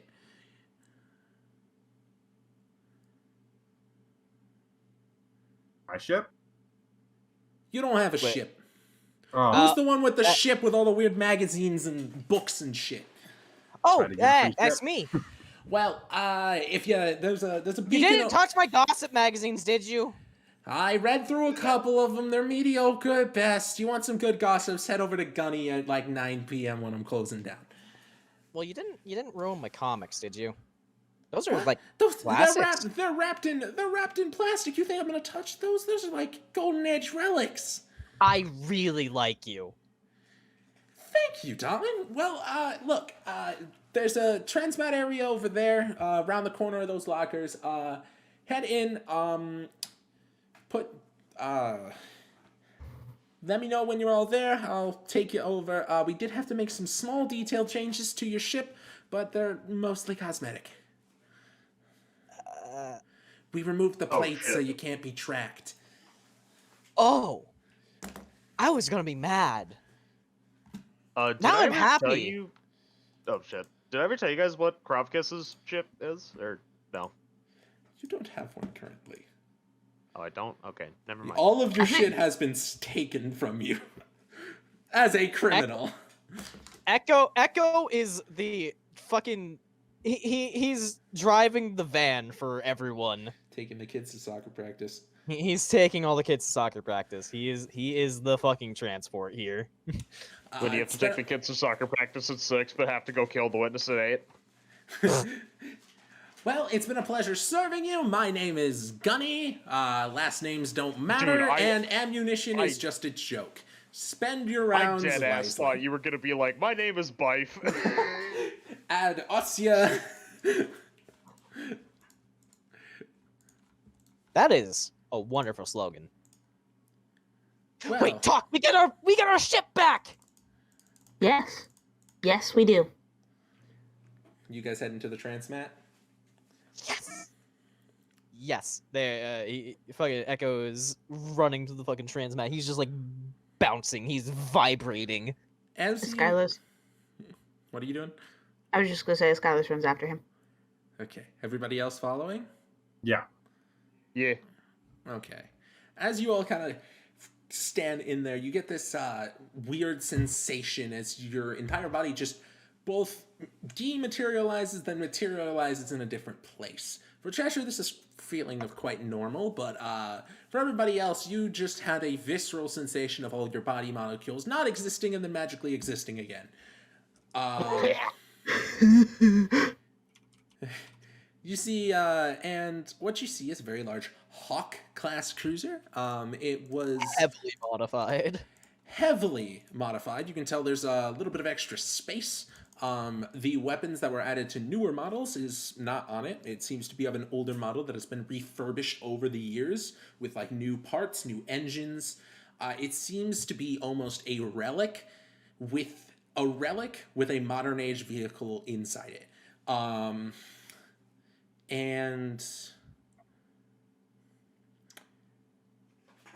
And you can see that all of the paint and such that was on the exterior for you, Echo, has been removed to like kind of like a blank slate. Oh.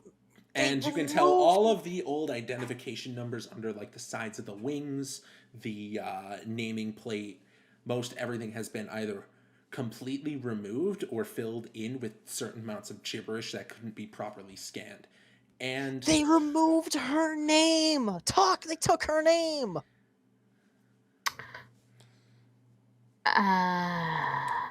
That's not a good thing.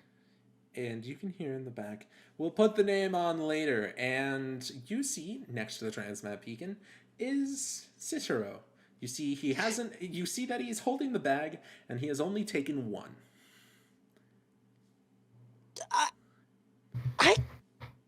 He tosses the bag that is now closed at you, and goes, so, this leads to a hangar, goes for about a mile. Please don't hit any of the edges. The coordinates are already marked into your ship. We didn't touch anything minus that weird computer because we did have to turn it off. If you had any background programs running, sorry. The headache medication finally kicked in. I'm feeling great. He looks at Pepsi, feeling less great. Okay, I'm going to leave. Wait. I'm gonna say this. David is definitely still going on all of Nicholas Pepsi's mistakes. Does that make him feel better? No, this seems like this. He's looking at that like he sees someone washing the dishes. Like he sees that as like an everyday chore that needs to happen. And you can tell he just kind of goes, Sarah will be in touch with you. I'm going to fill out the paperwork and explain why there was a ton of yelling in the courtyard for way too long. Take care. Don't fuck up. And then he transmats out. Well, and Echo just kind of spins around to the face of the rest of the group and holds his arms out. This is the wishful thinking. My home away from home, which is really just my home. Why'd you name it that? Because whenever I'm out among the stars, I'm always wishful thinking. It is in handouts. I mean, I'm not gonna lie. I can't call that the worst name I ever heard. I knew one guy who named it after the mother of his hatchlings, even though he and she broke up 3 centuries ago. Oh yeah, she was pissed when she found out. You're never gonna see the hatchlings again. I can't believe you. I'm getting off track. Anyways. Right. Well, it has been modified to be a little bit more spacious. I don't think I ever really planned on having a Esskilas over, though. So, might be a bit cramped for you, buddy. Everything's always cramped. The good news is, it's been modified a bit for, cargo hauling, so it might be a little bit more spacious. There are 2 other individuals with us, both of which were about 7 feet tall. Tell me that again. Yeah, you're right. I will say that right as you say that, you hear like a distant clanking, and you just see Krovkys like burrowing himself into the side, like he's not carved out a hole in the wall, but like he found a space between some machinery. You just hear, What are you doing with the machinery? Excuse What are you me? doing? No. What are you What doing are you with the doing? machinery? Right now, what are you doing? Nothing. I'm squeezing like between it. Yeah. You're squeezing specific between the part. machinery. Yeah. Like I found like a spot wide enough for him to sneak through, and he just wiggled through it. Of the ship? Yeah, hold on. I got the GIF here. Oh, Like no. this is basically what It's he does. Mole. It's I knew Mole. I need you to make a technology check. Don't Oh, break shit. anything! Don't break anything! What are you doing over there? You are massive! What would I roll for technology? That is int, and Technology. you are proficient in it. So Technology. hey. 18. Okay, so as you kind of weasel your way in there, and you can hear the kind of yelling in the background, you find yourself a nice little nook, and this is on the outer side of the ship, right? Correct? Yeah, I guess. Yeah, because we haven't gone inside. As you're kind of like trying to nook it on the outside, you're kind of sitting in, you found yourself a nice comfortable spot. Until Oh wait, you, like, we're not inside? We're not No. inside the ship yet. You're in the hangar of the ship. So you're kind of like wiggling into this ship, and you kind of feel something on your back, and like intuition tells you not to go any further because you have now realized this little crack and crevice is right next to the generator for the entire thing. And if you went any deeper, as you like kind of stop yourself, you realize you could have just entirely blown up the ship in about 6 seconds with your very pointy armor pieces. Oh no! You can get out without causing any mischief. I won't make you roll again. But you have now realized God. that you are like you have nooked into think of if you try to go up a landing pads, like the actual pads that come out of the ship, and you crawl up it, and then you end up like in the mainframe of the ship. Like you have you went in without a hitch, and then you realized that being in there is not safe. So what is Echo's reaction to this? I need to know. Is he mad? Is he impressed? Fucking furious. He is. Before, he was loading up rounds, just kind of like menace a bit. Now he is actively aiming. Talk kind of. You just hear off in the distance, like, because he's still buried in the machinery. You shoot me, you're gonna blow us all up. Do not do that. Get out of the hole! Listen, it's a very... All right. Keep your head on. And you just hear, like, distant clinking and clanking as he wiggles out of there. I will say for, like, you did not expect such a large follow to just wiggle his way in there with no problem. Spaghetti. But now you're seeing him wiggle his way out with, again, no problem.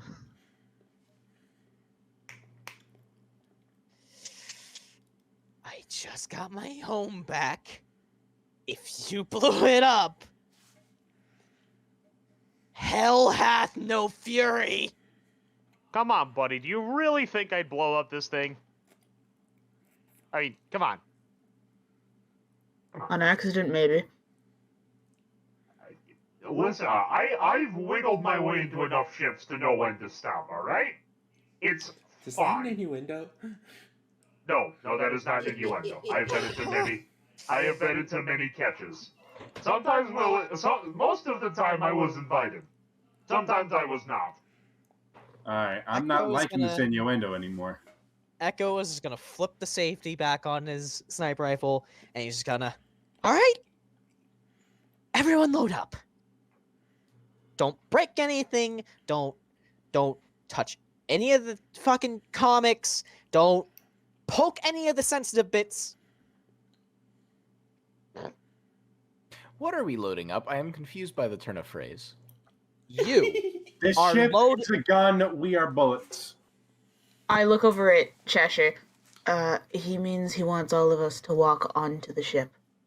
Ah, Like, I see. in it. He wants us to get in the ship. You Also, are mi- now the equivalent of cargo. You are now Not being Pepsi cargo. unfortunate. Get in.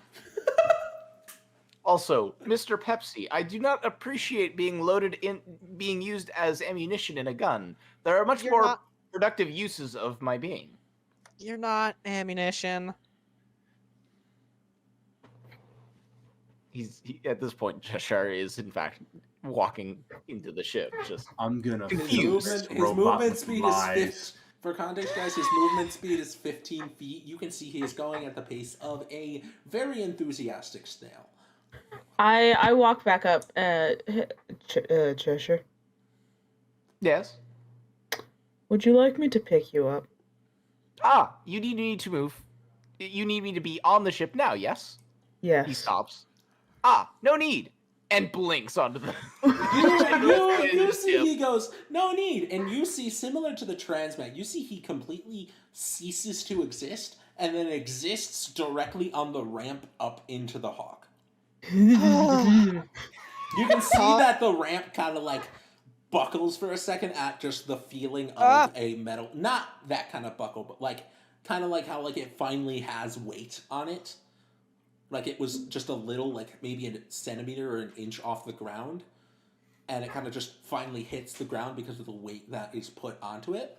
As he just kind of lands, gives a look, and then just goes into the ship. Talk. So- Can you flip Hold over on. there and just inform Cheshire in the nicest ways possible, not to listen to Nicholas. Are we on board the ship now? You can start going on Yes. board the ship. Yes, I can.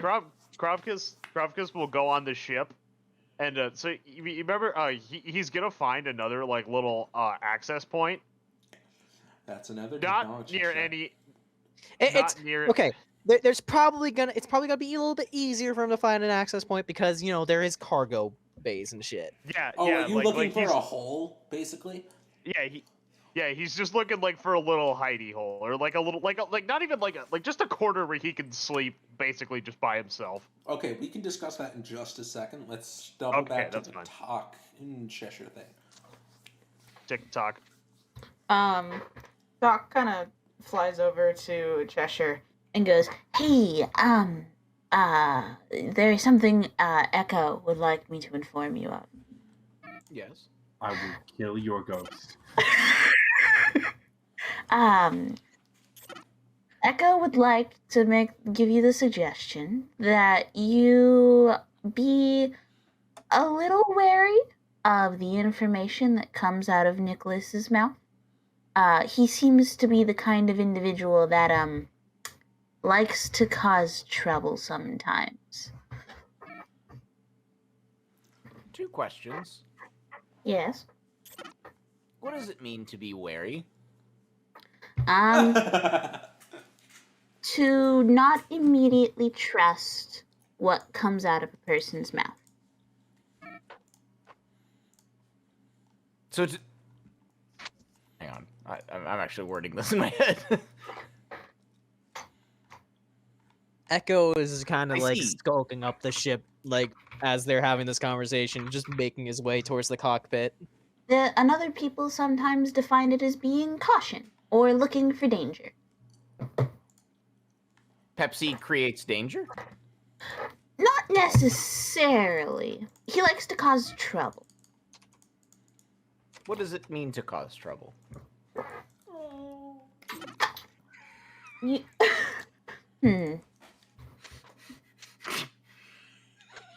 You know how rules are there so people get along and people don't get in trouble?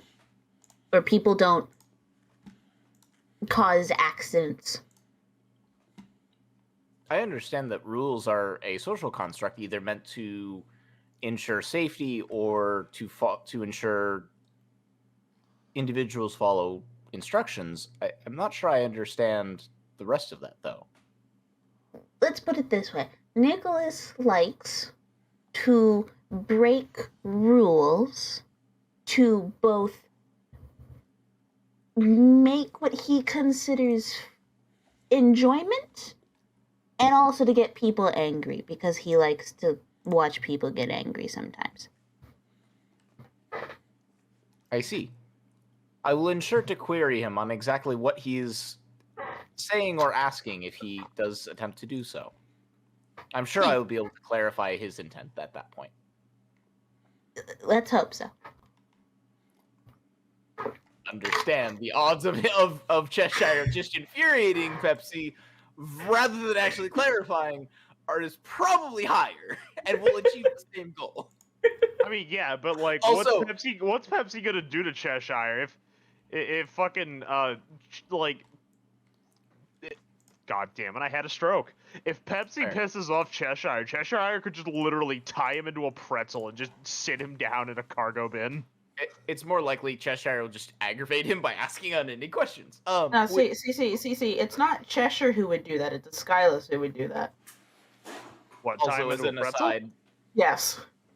if I am going too far with it, just give me a nudge. I'm trying to go with innocent bean, but not just intentionally. Dude, I love What is Cheshire. He's this? fucking great. What is this? What is this ad nauseum? So like, feel free to nudge me on it, but I'm trying to kind of strike the right balance of. I do don't think understand. giving it a little bit more breathing room. Okay, that's fair. What do you guys think of Krovkys? I want to know. So, Yeah, I don't know yet. I'm still With- figuring it out. are all of you in the ship now? Yeah, Cheshire is. Yeah. Yes.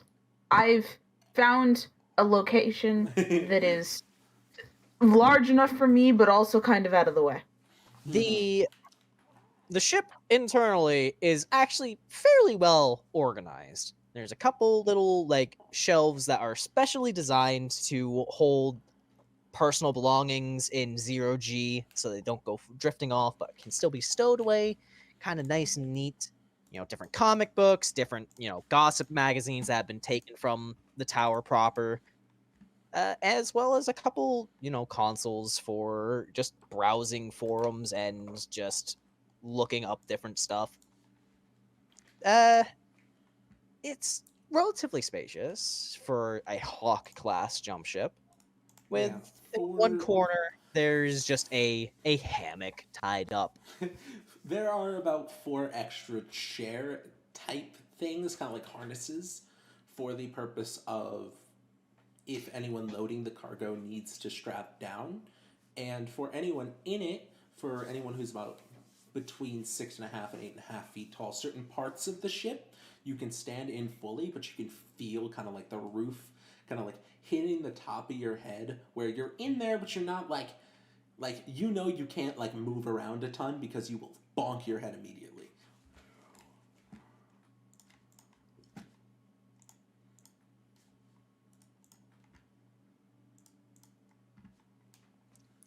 Welcome to the wishful thinking. I think this is the first time I've ever been in here. I mean, yeah. I mean, I would have preferred bringing you on here when there was, more room. But we make do. Has there ever been room? I mean, when I offload cargo. Yeah, how often is that? I guess it depends on the shipment.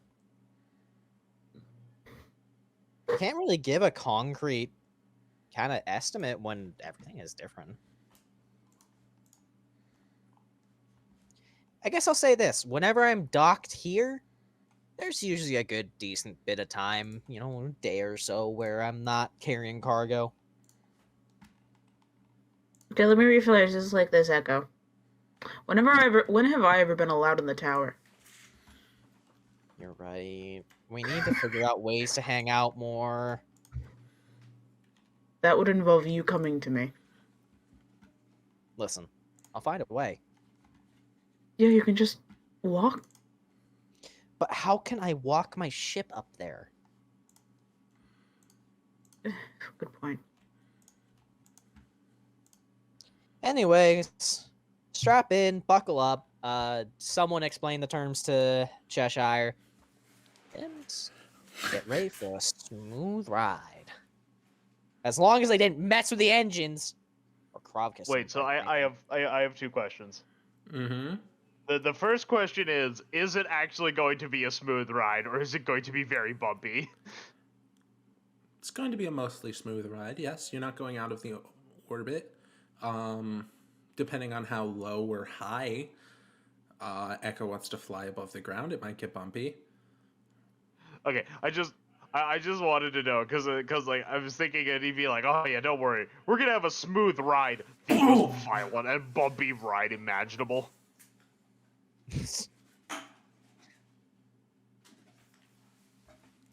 So you guys are all heading out? Yep. Yeah. Okay. Are you Here, What's I was up? about to say, can Krovkys like find his little like napping spot now? Mm-hmm. You find one kind Okay. of in one of the back corners, similar, close to the first entrance of the loading bay. You see that there's a little nook in behind that kind of in behind that kind of like piston area that you can kind of like slink in and just kind of like gremlin hide. Now I have the Yeah. hiccups.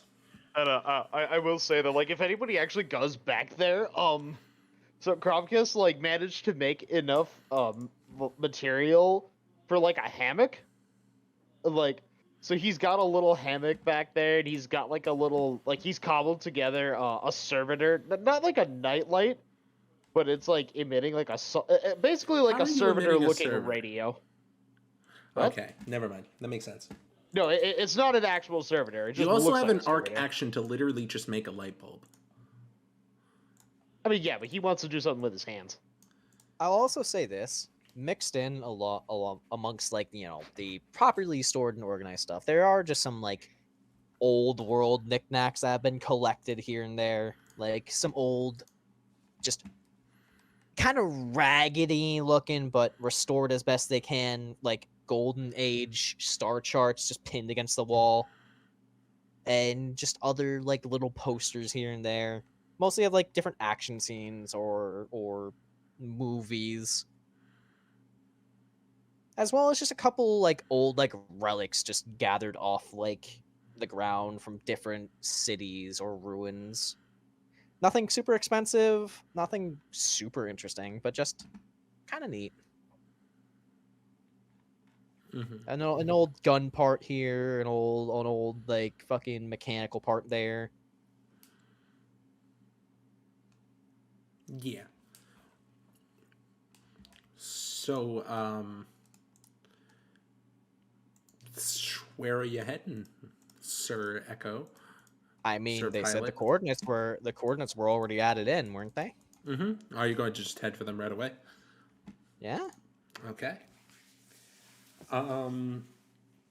You sort of hover around this area of old Chicago. You can see that there are broken buildings in the distance, sort of like a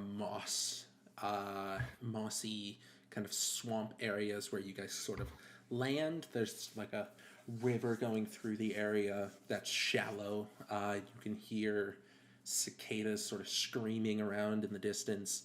The occasional bird flies by. There's a decently sized mist in the background, and you realize you're about maybe 5 or 10 minutes early, given that you had the ability of flying. You're quite early to the meeting point. Is there any like notable like vantage point, like higher elevation, or just like somewhere I can kind of like post up? Depends. How far away are you trying to look? Pretty much to the max of my sniper scope. Okay, for that, I'm going to say make an investigation check. Like, I'm not trying to go to the full max, but Yeah, I'm I was looking trying to just for- figure out, like, range. Like, Yeah. farther, closer. Dirty 20. Okay, you can tell that in the distance, there's kind of like one of those, I forgot the name of the tree, but it's one of the trees that you would find in the swamp with long, thin branches that kind of like go up to catch water and kind of like almost like a bucket, and you can tell that the way the tree stump is shaped, you can stand right in the middle of it and be able to see the meeting area fully. All right.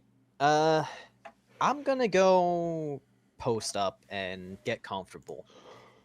Don't cause any trouble. Don't break anything. And trying to think if maybe you know what? It'll be fine. Just don't if shooting starts, keep it away from our ride back home. The meeting point is a solid about 5-10 minute walk away from the ship. So Echo's gonna split off from the group and just go head over towards his own vantage point and just leave everyone else to their own devices. Okay. Is anybody going to go with him?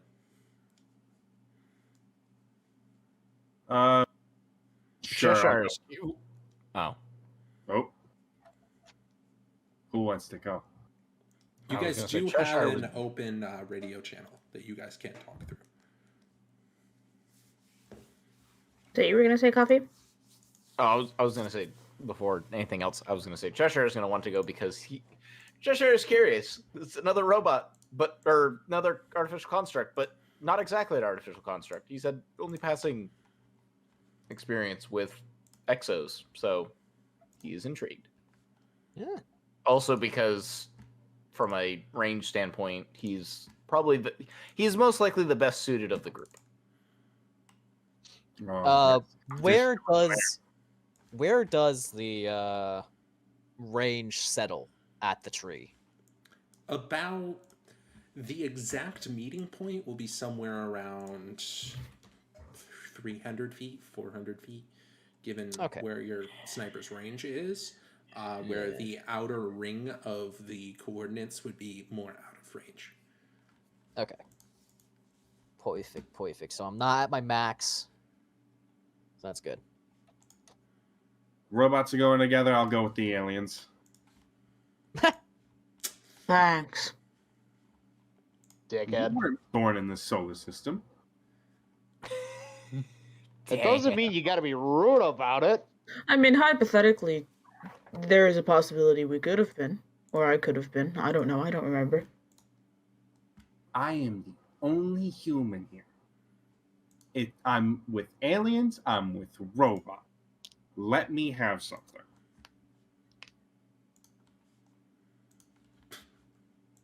Maybe. What am I? Chopped liver? You're a robot. Bad choice of words. You know, you could stand to be a little bit more pleasant. You could let me lie more. That doesn't fall in line with being pleasant. Now, does it? No, it doesn't. I'm gonna start walking. I will join you. Let's leave these two to their, Ouchables? No, that's not the word. Forget about it. I'll worry about it later. Once Echo has reached the tree, he's gonna set up. He's gonna kind of like settle up some brush and all that stuff, and just make sure his sniper is set nice and stable. Also, to answer your question from earlier, the types of scopes that you currently have, they're mostly for non-combat engagements. You have one that's sort of like a rangefinder that also can tell you wind direction and other areas like that.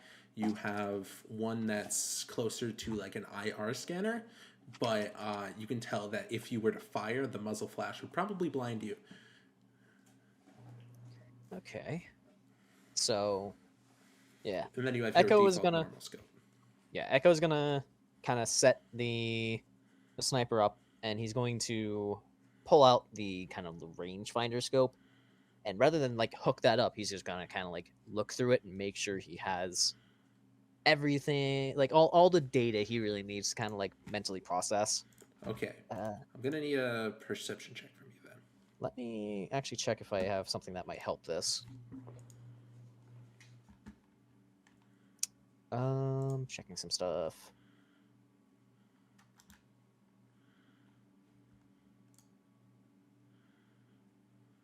Okay, I'm gonna utilize my superior sensors to add a D4 to my wisdom perception check here.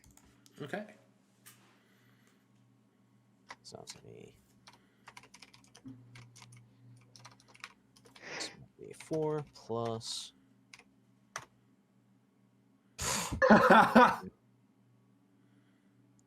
Okay. Given that that's a 10, I'm also going to need you to make a stealth check.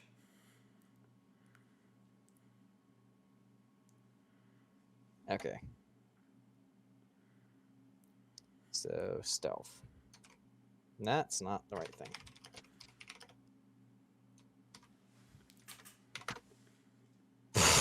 What the fuck? That's another 10. Okay. So as you kind of sit there with your scanner, you start looking through the area, and you get a sort of like a glint in your eye from a part that's reflecting off the sun, and you pull back and wince a little bit. And as you look through again, you start seeing like a little bit of movement in the trees as a large 9, maybe 10 foot tall Elixir comes out of the brush. And you can see he's got 2 small fallen vandals with him. And as he kind of like looks around, he catches the glint to your scope, and he just kind of like holds up his hands to show that he has no weapons on him. And the other fallen not understanding what's happening also just kind of do it, looking very confused. Well, that's funky. Fresh. Okay. How long before we Echo's get just gonna there? shrug and Sorry. kind of lower the scope. I would say that you start seeing this figure as in the distance. There's no alternate spot I can move to now that I kind of gave myself away, can I? No. You can tell he's kind of keenly watching you for the moment. No, he's just kind of. Echo's just gonna kind of sit at ease. He's gonna keep his finger off the trigger, and his other hand is gonna lazily drape over the top. Okay. And for the other group, they will start pushing up to the swamp area, and you see it's kind of where the moss kind of stops into this clear, almost dry dirt area, and you can see this very large Elixir. The way he kind of walks, he keeps his stance firm. He carries himself with a rigid posture, and he sort of looks over both of you, Eskilas and Krovkys, and goes, "Son of a bitch, you're real, aren't you?" Yeah. Well, last time I checked. It's been a long, long time since we've seen something like this. This is something new. We weren't given How does many he know what a details. bitch is? Fuck you.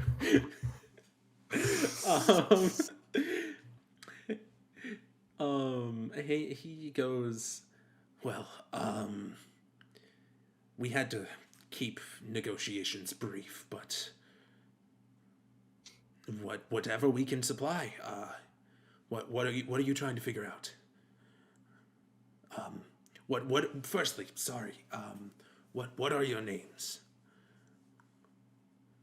I'm Krovkys. He'll do a little bow. Ah, you're the criminal dealing with the Red Wolves, huh? Eskilas. That is a very, very old name.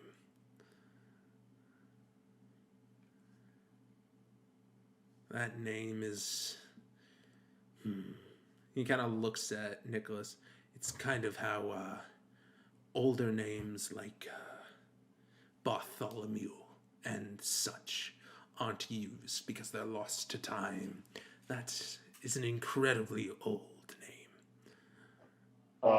When he says that, Krovkys will kind of look at Nicholas Pepsi and just be like, who the fuck is Bartholomew? I don't fucking know. Some dickweed with like blue shorts, maybe? The Simpsons reference. Thanks for laughing. I've not seen The Simpsons. I'm sorry. I've also not seen The Simpsons. I've never seen something go from a serious conversation to straight bullshit in 15 seconds. But you see he goes, well, what kind of information are you looking for?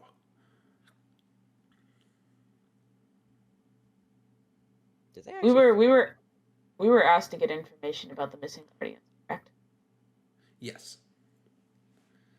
That's what I thought.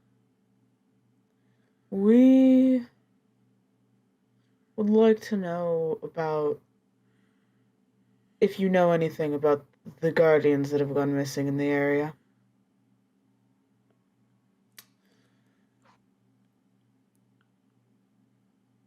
Make an insight check for me. Why me? Because it's funny. Can I also have Cumulus do one? Or just me? I'm going to say in this situation, since you have Cumulus kind of watching at the same time, if you can add a d6. I won't give you advantage, but you can add a d6 to it.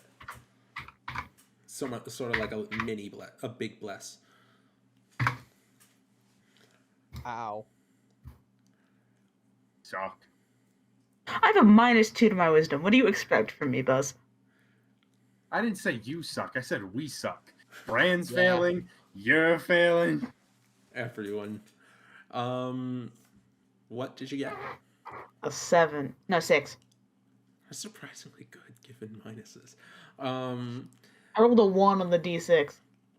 That hurt. That hurt to hear.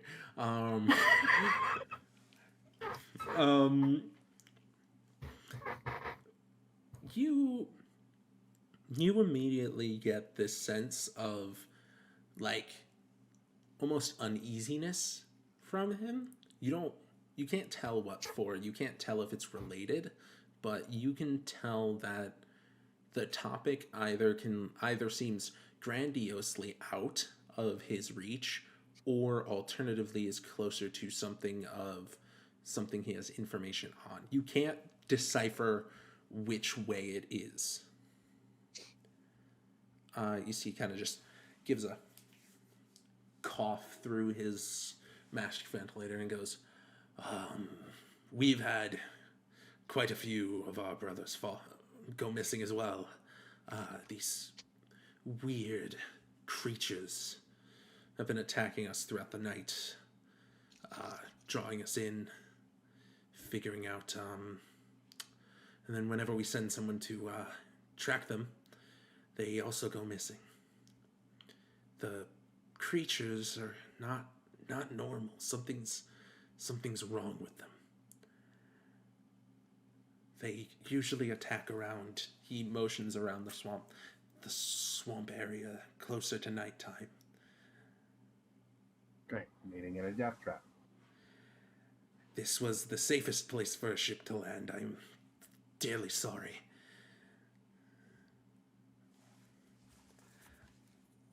You see one of the Fallen just kind of like taps him on the shoulder and just motions for the mask thing and like just saying like, come on, give it to me in Fallen. I have something to say, trust me. And he takes it and goes, why don't we use this opportunity to spring the trap, right? We know they're coming here. Why don't we just bring them to us and figure out what's going on? We haven't seen these creatures either. I immediately don't trust this man.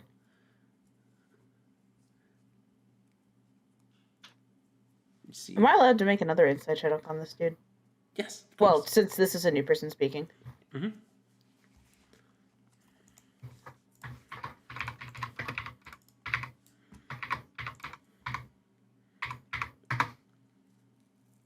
$14. Okay, with a 14, you can tell that this was... You can tell that the little vandal is being completely dead honest, and it was the first thought that came to his head. He immediately thought, while there are risen Elixni around, like people who have the light, that springing the trap and figuring out what these creatures were was a smart idea. But it was also... He didn't think of anything else when he said it. You see, he grabs the mask. Sorry, I don't want to ask you to fight if you haven't. We could meet back at my camp, need be.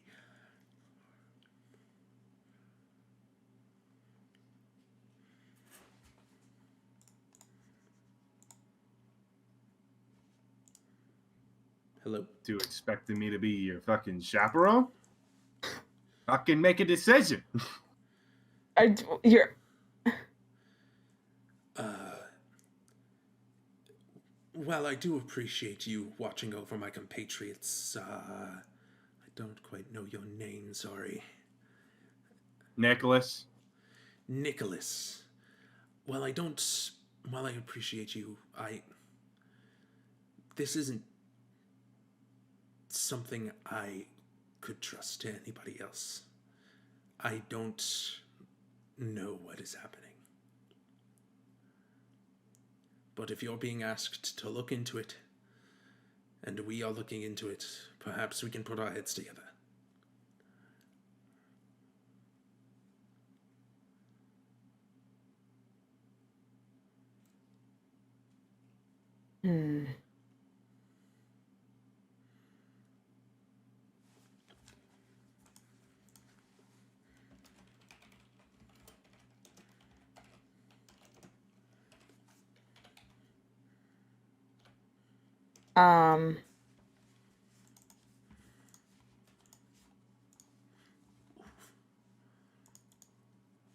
Can I see where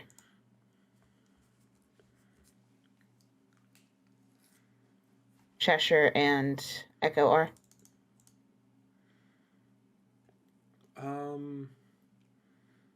I would say that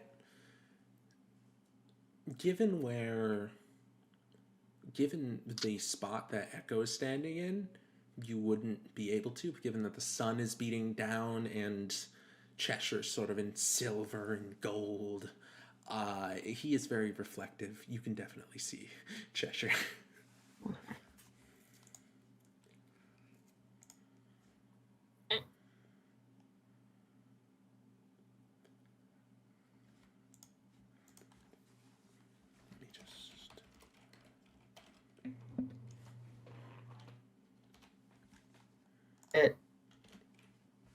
Say that one more time, sorry? No, I'm trying to figure out what I want to say. Considering I'm apparently the only one who's going to be talking in this entire encounter. My brain did a short circuit as well. I heard Cheshire and just brain short circuited. This guy was Reminds you. No, go. No.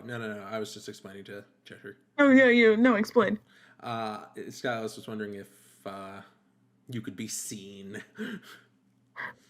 Basically, That's a good question. I'm basically at the point right now where I'm apparently the person who got dictated, you're the talker, which is the worst decision everyone could have not, but also yes, come to. Ooh. Considering Eskilas has a 0, like a 10 or 11 charisma and like an 8, no, a 6 or 7 wisdom. See, I'm concerned with what the result of Cheshire doing the talking would be, I will say, but I'm also intrigued. I will say the audio channel is open at the moment, so you can kind of hear this conversation. I'm The a- two of you. All right. Effectively, at this point, Eskilas does not trust either of these. Like, Eskilas does not trust what's coming out of these individuals' mouths, but Eskilas also recognizes that something needs to happen, but Eskilas does not want to be the only one to make the decision. I was effectively looking for where Cheshire and Echo were to, like, look up at them to give the indication of what do you two think. Because, I mean, listen, I I imagine just haven't said anything. Yeah, I imagine Cheshire would be hunkered down, but with eyes on, because it's Cheshire, and would have been listening in.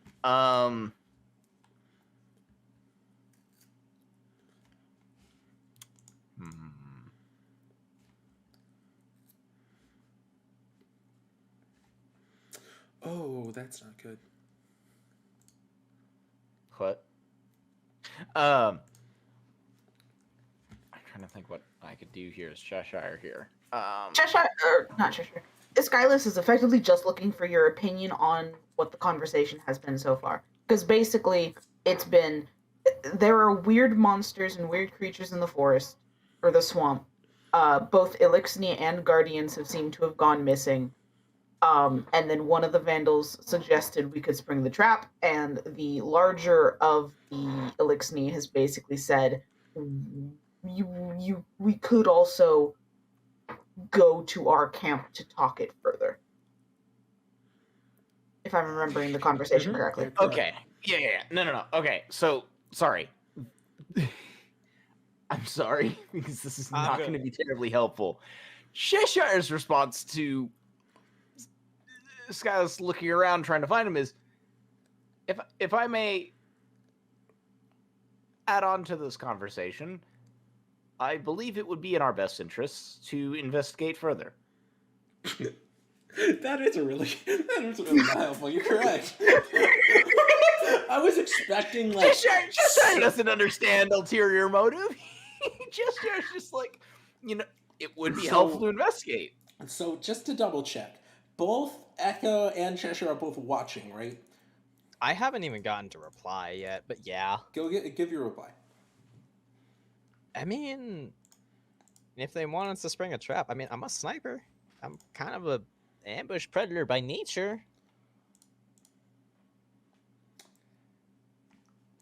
But Okay. I think, man, trusting big leader guy.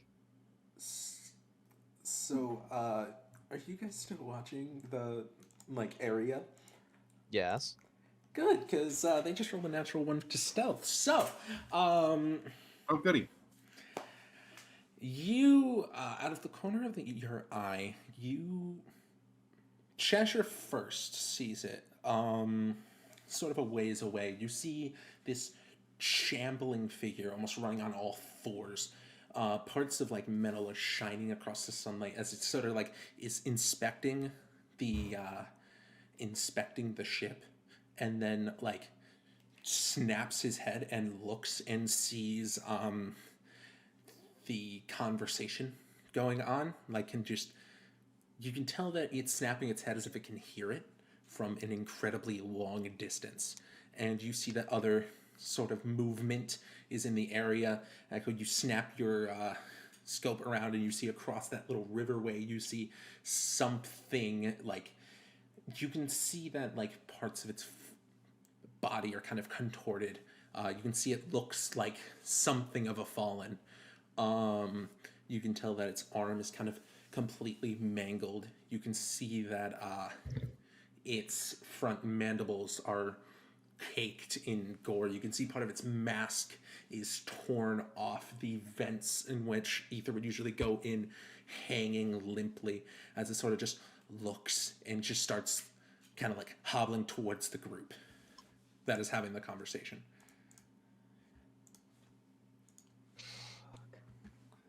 Movement on the perimeter. Bad shit. And Echo's just gonna take aim. I immediately draw an arrow and turn the fuck around. Echo. Oh, I was wondering if I could just snap off a fucking shot at this shambling thing. I would say it's a little far out your range. It's like watching and slowly moving towards the meeting point. So I would say that would be a disadvantage. So how far is it? The meeting point itself is 300 feet. Yeah, so I'm asking, like, my range band is like 600. So how I believe it's far is it? 400. No, my max range is 600. I am looking at the wrong weapon. Yes, it is 600. Yeah, it's a good shot. Sick. So that'll be +7. 24. Damn. Okay.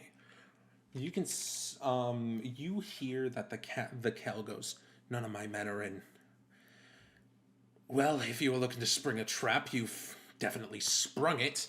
And as he says that, you hear a round power throughout the entire place, a large echo going around the mostly empty swamp. You see whatever birds were hiding in the trees go fluttering off. And you and Echo through the shambling figure, you roll for damage, firstly. I forgot to say that hit. Are there any, like, damage bonuses that it gets, or is it Normal just... to a ranged weapon, so your normal plus of modifier. So that would just be the same as my attack modifier? No, it'd be, it's similar to how you swing a sword, how you add your strength to the damage. Just in this case, you add your dex to the damage. That is 11. Okay. As you sort of take aim, you can see this husk starts shambling forward. You can tell that its leg seems almost wounded. And as you kind of scope in, you see the normal ether glow, that blue familiar glow that you've seen with Eskilas and Krovkys, is non-existent. It's almost like a placated gray mound. And as you fire a shot, you see it connects with the thing's mangled shoulder, a spew of blood going out as its body racks back, hits the ground, and then you see it slowly just sit up. You see part of its shoulder is missing, part of the bone is shown and extruded. You see blood dripping down its shoulder, but it seems to almost not give a reaction, get up and start booking it. You see that the other one in the corner starts booking it towards you. You two specifically. You see that one across the river is booking it across the river, a rifle in hand. You see one literally without legs clawing its way up out of the river. Weapon. Time to roll initiative. I was about to say. What would you like to do?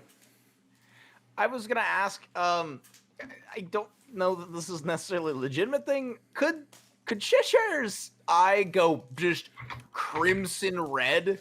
Oh, as yes, soon it as can. The shot was fired. Activate Perfect. instant kill, baby. Yes. No, and he's gonna, because aimbot exists instantly. Okay. Well, no, he's just gonna go red eye. I think the target's probably far enough out. I'm not gonna be able to do anything short of roll initiative. But yeah, no, I don't know if anyone else can see it, but Echo's immediately gonna see just eye goes from a nice, comfortable blue to just crimson red. Cheshire, And just hears an angry hostile identified. Oh, fuck. Oh, that's terrifying. Cheshire, keep him off me. Cheshire really out here just being like activating instant kill. Acknowledge. So at the start of Directive initiative, is you kill. see the fallen vandals sort of put themselves between 12. you and the enemies, Eskilas and Krovkys, and the Kel go, "Stick close to us. We will protect you. You too, Nicholas." As he tries to like roll his tongue to say it quickly, and that's initiative. So what did everybody roll? Coffee got 12, or Cheshire got 12. Eskilas 20, Nicholas 18, Cheshire 12, Echo 4, 11. Need you to say that again. So Echo was 24. Look in the general chat. Yeah, I threw it in general, so it's quick and easy for you. Skyless is 20, Nicholas 18, Cheshire 12, Echo 11, Krovkys 7. Okay,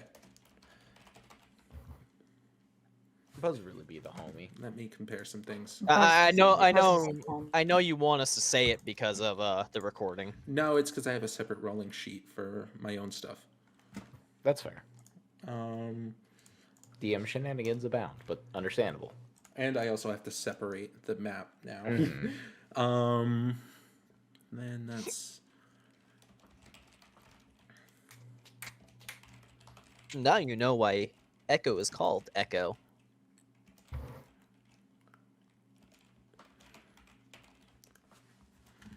just a double check. Oh, I should point out that this should probably be like a given.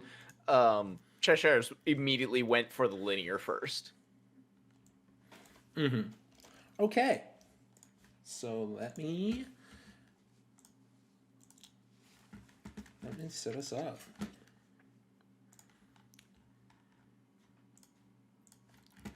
Okay.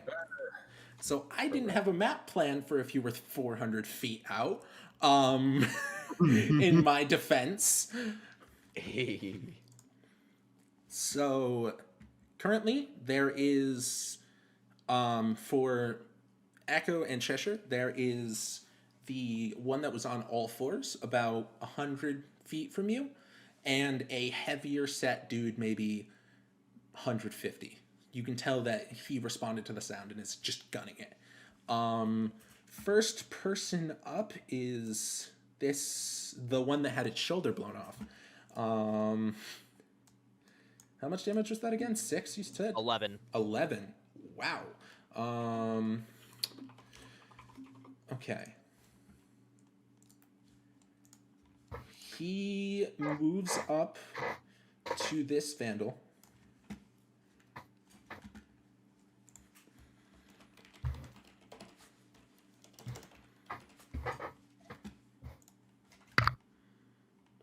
Double checking the attack.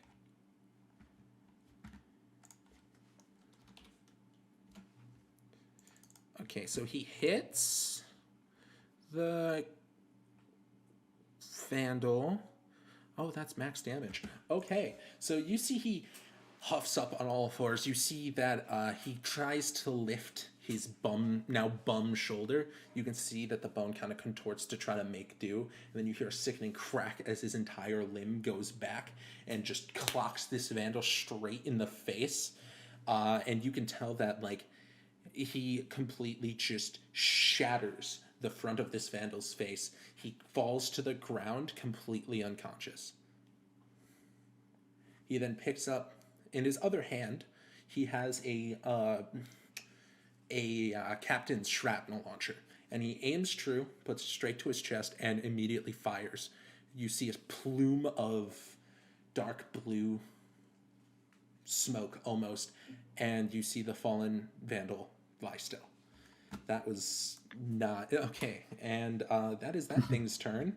I didn't think it would roll max damage twice. Okay, so next on initiative is Eskilas. Give me one quick second.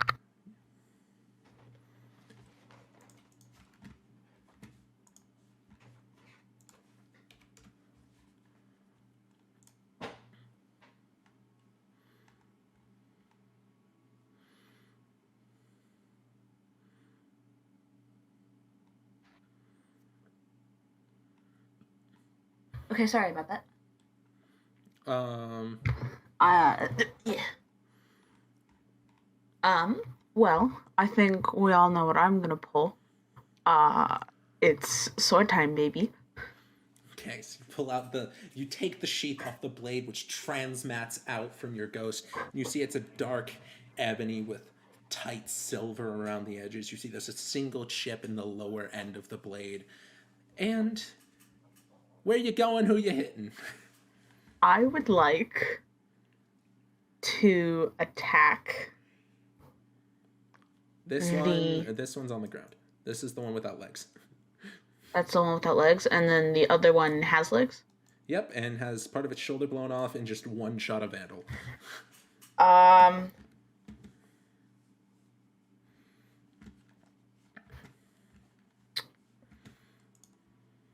Let's go to the one that... Oh wait, so the one without legs is prone right now, is it? Yep. Oh, can you remind me of the rules for prone? You have Advantage advantage on the kicking. attack roll. You have advantage kicking the shit out of it. Alright, cool. Melee attack roll. And I'm assuming range has disadvantage on it? Mm-hmm. Cool. I'm gonna go for that one. I'm gonna go for the one without its leggies. Hello.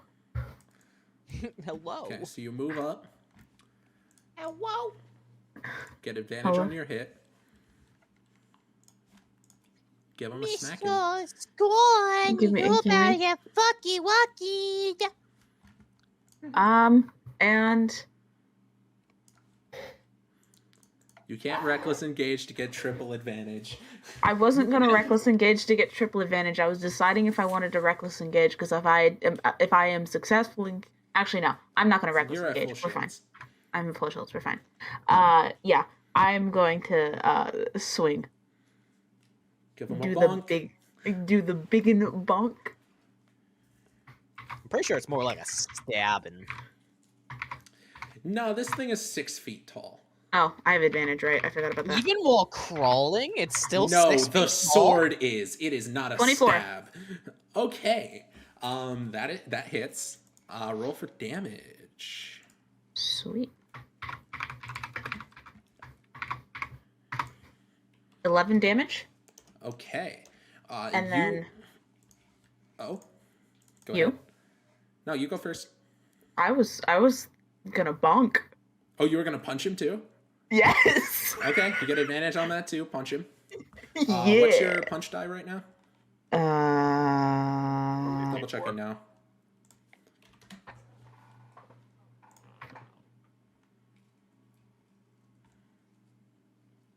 Oh. It is a D4. yeah. I just realized I actually dealt 13 damage because of uncanny hits. Mm-hmm. I counted that in. Don't worry. I'm good at Okay. it. I did that for you. Don't worry. I was about to say I'm fucking dumb. So you gonna go I hate bonk him? Roll to bonk. Yes, I am gonna bonk. I hit that guy hard. 19. Okay, that Damn. is also a hit. Roll for damage. That's D4 plus either strength or dex. Oh fuck! So that is a total damage of 19. 19. Okay, he dead. How are you killing this man? He's dead. He's full dead. How are you nuking this man? What would you like to do to send this man to orbit? I would like when I come in for the swing, I would like it to be able to ever so slightly launch the body upwards so that I just then catch it with the immediately punch? I Oh. catch it with the punch and go straight through the skull. Ooh, okay. So you run up, the blade is out, the sheath is gone, you are dragging this blade along the ground, leaving a line across the dirt. You bring it up. It catches with this creature's stomach, lifting it off the ground, and it gives a yelp as you catch it with your you catch its head with your hands, and as arc lightning goes around like the tips of your fingers, you condense and you just hear a sickening crack. Yeah. The creature goes limp. Yeah. And you drop it.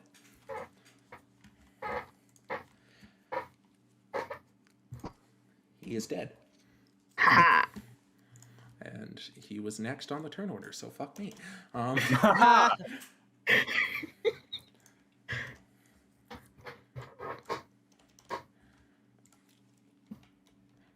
go bunk. Good. Is that the end of your turn? Yes. Okay. That was my movement, my action, and my bonus. Okay. So you see this small Cheshire and Echo. You see this small hunched over figure sort of give a snarl and start dashing towards you. All of its movement just gunning straight towards you. And as it gets closer, you can see its face is that of steel and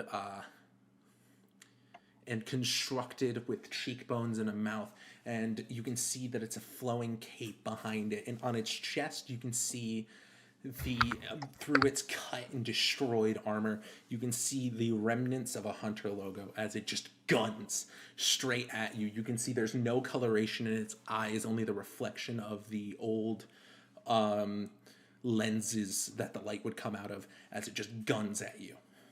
No, don't make Can that. Krovkys see this? Can Krovkys see this? It's about 3. You can't see the details. All you see is a small thing with a cape gunning it like on all fours like an animal. Okay, so I can't see the fact that it was a hunter. I can't see that? No. Okay.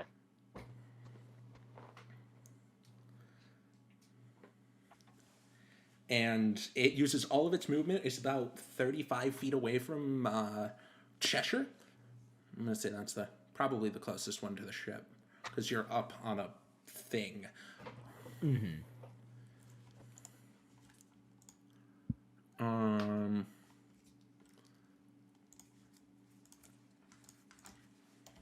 And that is the end of its turn. Nicholas, it's your go. Awesome. I'm gonna get to the edge of the river. Where? Right around here? Within like 20-ish feet of that gray dot. Okay, so right around this area. Yeah, that'll work. That would be 3, 4. Yeah, that's enough. I'm going to bonus action spend 1 focus and use study on the thing. I want to know what this thing's hit points are.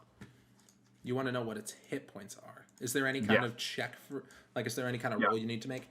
I gotta make a perception check either against 8 plus its CR or a contested. Let me see. It's survival not or intelligence. deception It's check. not intelligent enough for Okay.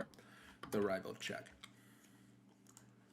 Fucking what's my perception? I don't remember. It's 5.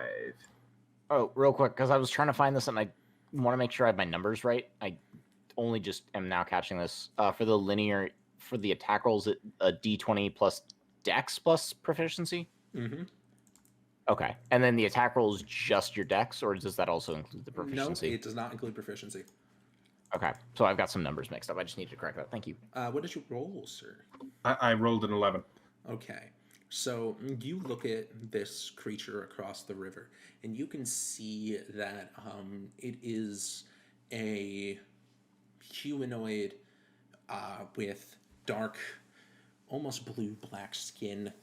The patterns along its arms moving similar to an awoken. Its mouth is open and frothing, and it's just, you can see it has a rifle in its hand, and like it is shaking with like anticipation, and it has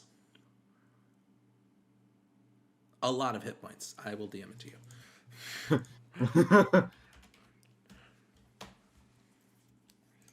I'm also sad because I can't use visions right now. Ah! There's the fear. I'm gonna need some help with this one. And I shoot it with a bow. You shoot this one right here? Yeah, the gray one. I'm shooting the gray one.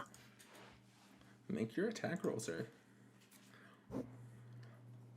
I can't help with that just yet. It is across the river, and I have a You sword. have a Titan jump. I do. Fuck. I got an 11. Meets it, beats it. Roll for damage. Okay, well, hey, Shit. I also learned its AC in this turn, which I could have learned by just asking instead of getting its hit points. But the hit points. Hit points are helpful. 11 Hit in a row. 1D. What is it? D8? Yeah. Yes, D8. I don't want to open Steam. How do you open Steam? It was really close to Chrome where my Okay. fucking Discord is. Why do you not have the Discord I rolled up in the another 11. program? 3 11s. I have Discord. Three open in the 11s program, back to so- back. Yes. Yeah. Jeez. So as you kind of, the bow transmats into your hand, and as you pull it back, your ghost materializes an arrow directly into your hand. You pull it back and you fire it, and you see this creature just kind of look up before the arrow gets stuck right through its forearm. And you see it just kind of go, and you see it gives almost no reaction to the actual pain, only the force that it moved its hand away from the gun. Probably about 1/10 of what it could fucking take. Oh. Next on the turn order. Cheshire, you're up. Cool. Auto aim. I ain't playing games today. Okay. Does a 13 hit? Which one are you aiming at? The one that's like 30 the one feet that from you? what? Yeah, the imminent one. Cheshire's red-eyed glowed. He's about. And you're doing this with the linear, right? Yes. Okay, that hits. Fuck yeah. Hang on, I gotta pull up I've got my damage pull up right here. No, that is the wrong damage. This is the damage I need.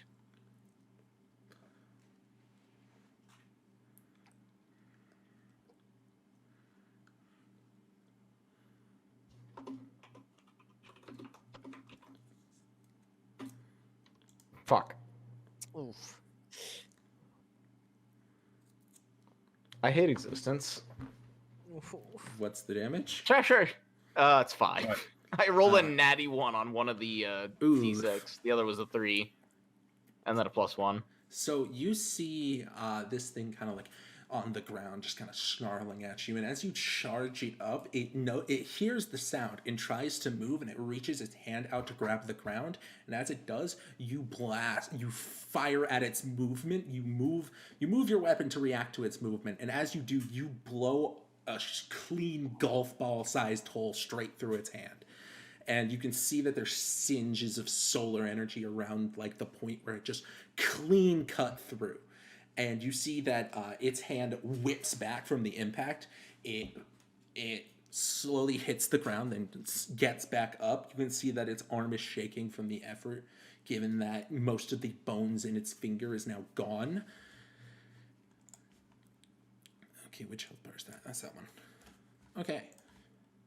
Next on the turn order.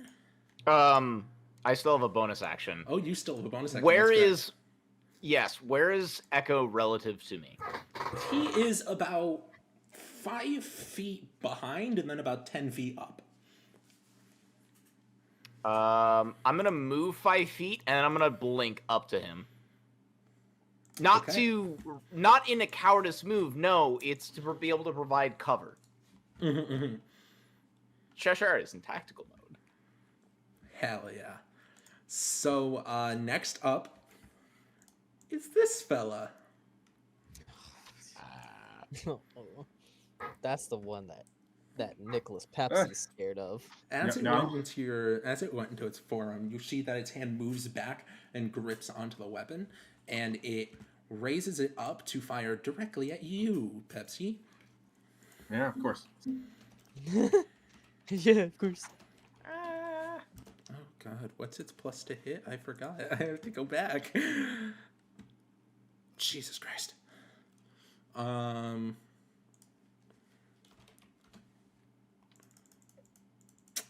Does a 22 hit?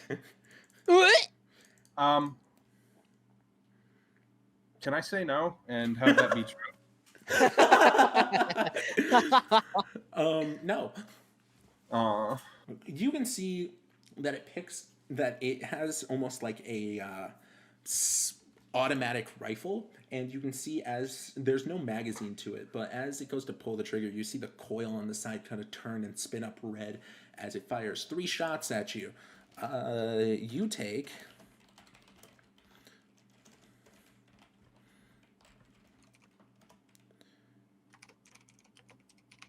take 7 points of solar damage. They rolled the worst. Oh boy. That's the worst. That's No.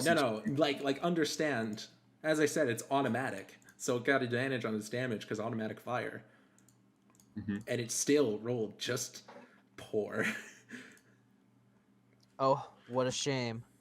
Okay, with that turn No. over, it is now Echo's turn.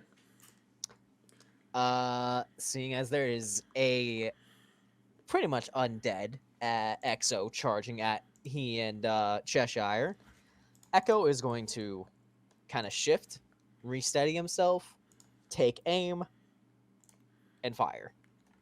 The one closest to you? Yeah, it's still like over. It's still like Yeah, it's 30 still far enough out, away. right? Yeah.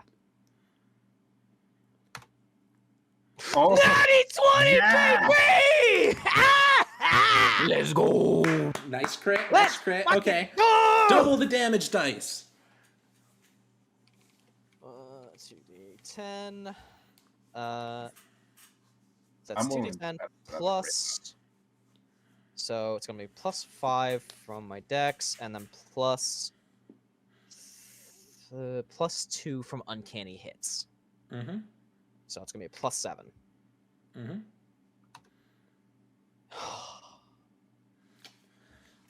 What you get? Oh, 11. couple of 2s and a 7. Okay. So as you take aim, you see the creature is still kind of shakily getting up, and it starts looking. It looks at Cheshire's body disappear, and as it does, you take a shot, and it connects straight with its jaw. You see that its entire bottom jaw gets obliterated by the heavy sniper round. You see pieces of metal go flying across. You see oil and ichor dripping down its now vacant bottom half of their face, and all it does is just stare up at you, snap its head, and look straight at you. It has no weapons, mind you. Echo racks another round. Okay. Next What's up. that? Next Of up course is I get a Of course I get a crit and roll as low as fucking possible.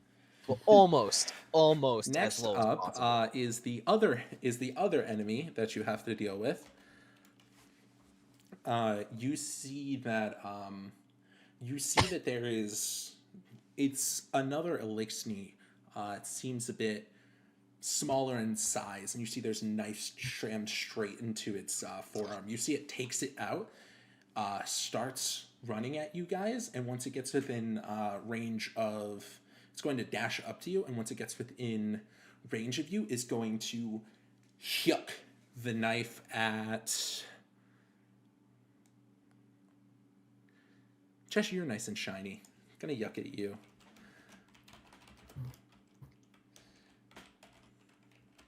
It is at disadvantage though, because it's the max range they have. Does an 11 hit?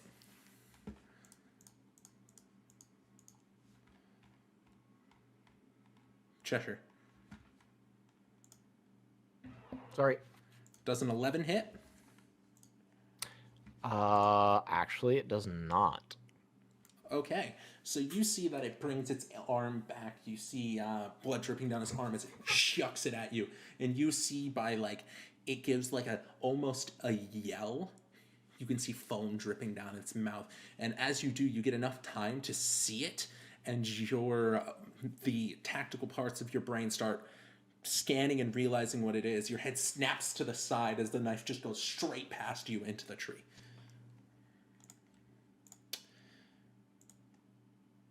Used all its movement. It's about 40-ish feet from you now. It's about 5 feet behind the other one. Krovkys, it's your go. Real quick, I do need to clarify. I just caught this error I made on my sheet. In the sheet that I gave you, I listed it as 14. natural armor means it cannot, regardless, unarmored or not, cannot be less than 15. So Yeah, it doesn't really matter here, but I do need to correct that later, and I'll have that to you. Yep. I already So, changed it. I have a question. Is there anything really close to Krovkys? There is this one right here that just one-shot the Vandal that, like, put his body between you. He basically, like, get down, Mr. Presidented for you. Alright, well then I will take aim at him. You said it's Dex mod to hit, right? Nope, it is going to be strength for you because that is a high recoil weapon. Oh, fuck. Is this Just as the one that had its shoulder blown off? Mm-hmm. Oh, that's not a hit. Can I do another attack, or is that just it? He is dual wielding them, so yes, but you have to make it with disadvantage. Oh. Yeah, so So roll one more time. just don't.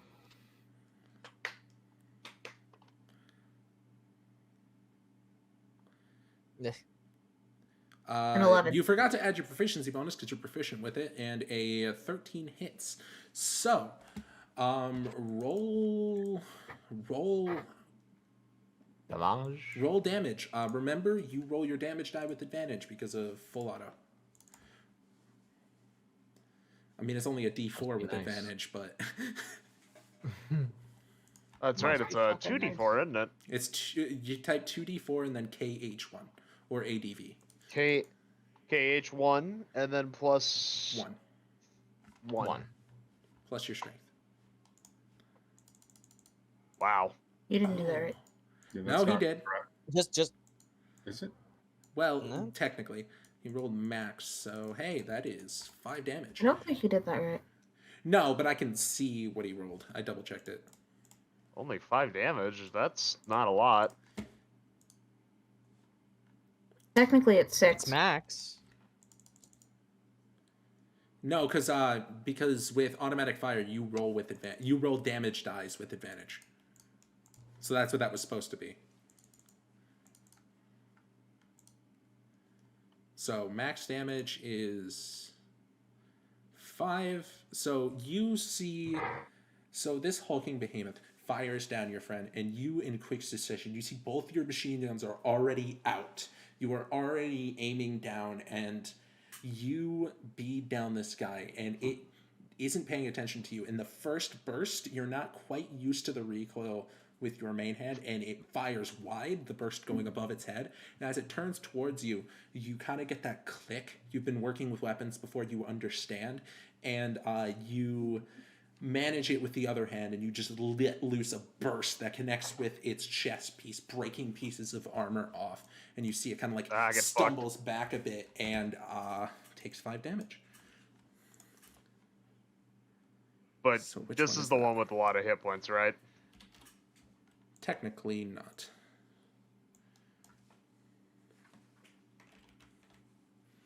No, this is So I not the got one 2 with the ton. attacks. That is your It's not action and bonus action, I believe, right? Yeah, that is your action. I think bonus I was gonna say, I think that's all I can do. action. You can also move if you don't want to be within range of this fucker. He does have a shrapnel launcher. Yeah, I feel like I might want to scooch away from him a bit. Okay, how far would you like to? Where would you like to move? Where is Eskilas in relation? Oh wait, never mind. I have the stream up. Doi. Yeah, I'll move next to Nicholas. Right here? Or closer Yeah, down but here? like right next to him, like right next to his like side. Got it. I'm getting flanked. You're getting flanked by teammates. Okay, and that is that the rest of your turn? I think it is. Yeah. Okay. So now this Vandal kind of gives a yelp and moves closer to here, kind of just terrifyingly sticks close to the thing that just shattered a skull. And it's going to use Woke eyes. it's going to use the help action on you. Yay. You have advantage on your. He's specifically helping you with your next attack. Woo! You see the Kel kind of go, "What the fuck? What the fuck is going on? You fools thought you could kill me this day!" And he moves right here, and he is going to give a huge scream throughout the area. You doing the stomp? You all cannot be charmed or frightened, and if you are already charmed or frightened, the condition ends. Also, all of you get a D4 to an ability check, saving throw, or attack roll. Once a turn. Once on your next turn. Nice. I will say, given the fact that this is a Kel, I'm going to say that Echo and Cheshire, you get it as well. Okay. Okay, we move back to the top of initiative. This thing kind of just takes the brunt of SMG fire and goes to look at Krovkys like a meal until he hears the scream pierce his ears and looks at the Kel, and he's going to push up and he is going to take a shot at him.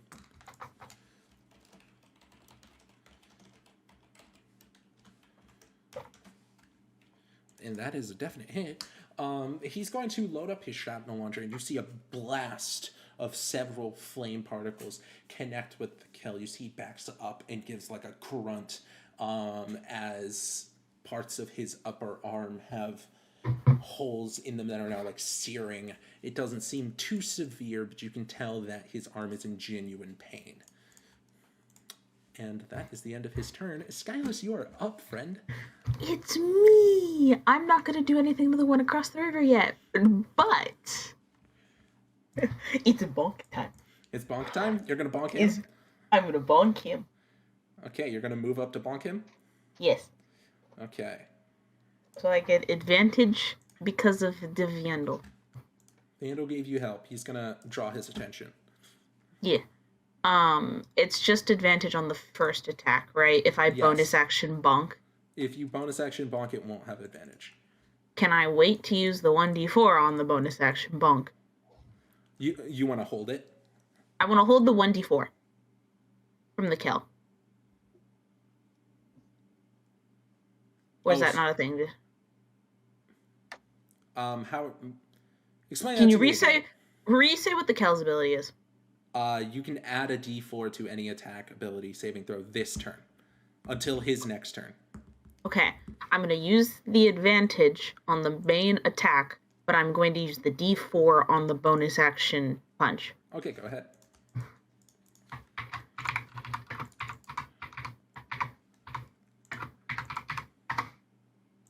Nat 20. Yeah. Okay. The other option was a fucking night. double damage dice. Double damage dice. Go ahead.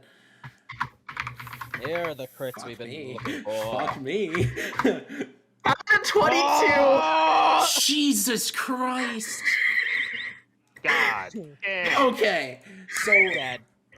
you bring. Okay, actually, you know what? Roll your punch as well. We just gotta really solidify the fact that this man is dead as fuck. Oh, that's a 9. Dude, you killed him. 9? You Okay, killed that it. misses. You killed him so dead. Like history did not record his presence. He has been erased from the timeline. Okay. So you bring your sword back, and as it does, you can see that he's like kicked back from the recoil and is like looking at the gun almost angry, trying to figure out why the kick hurt him, because, you know, the kick hit his mangled, destroyed shoulder. And as he sort of realizes your presence, you bring the blade down. And as he has like this armor around like parts of his body, it connects with that. And despite it not cleaving straight through him, you can tell that the force knocks his entire body just straight down to his knees. You can see that as his maw is opening and he's breathing, you see slicks and just clumps of blood and like various forms of liquid leave his mouth as he just That's looks. so not sanitary. And despite this, he still looks at you with hollow eyes, almost enraged. I would like to say, I do give off a big scream, a big roar. As Oh, I you're murder just gonna this yell man. at him? Yeah. Okay, give me a scrim. No, don't actually give me a scrim. I'm not gonna give you a scrim. My dad is asleep. Okay, so That's a him problem. up next is the one that just got his jaw blown off. Is that not dead? Huh. No, it this is is the not one dead. that Cheshire and Echo are fighting. This one is currently puking up blood, though. So, Interesting. It I has w- more health than the other one. I mean, the other one didn't have legs. Not for long. Like, the other one didn't have legs. I don't know how to This is tell fair. you this. This is Okay, fair. so in this scenario, you see it kind of go to the base of the tree and like look up at you, and you can tell like it's whatever power is left in its destroyed mind, it's trying to think, and as it does, gotta look at what it can do again. Okay, I need... Echo just shot it, right? Blew its face off. You need to make a dex save. Me? Yes. Oh, wait, hey, Cheshire. Yeah, I need to Did make we one have too, you... No. Did we have you roll your Sunsinger buffs? Like what your two numbers are? We didn't. I think I vaguely just made a comment like earlier in the round, but do that right now. Okay, fine. I'll just roll 2d20 just to get it out of the way. Nah, you gotta roll a D100. Oh, Remember, for your wait, dice. what? For your dice manipulation. Hang on. Your Sunsinger ability? Yeah, no. I know what you mean. I just had it up, but I had to scroll up to Vex for a thing to confirm. Give me a second to get back to.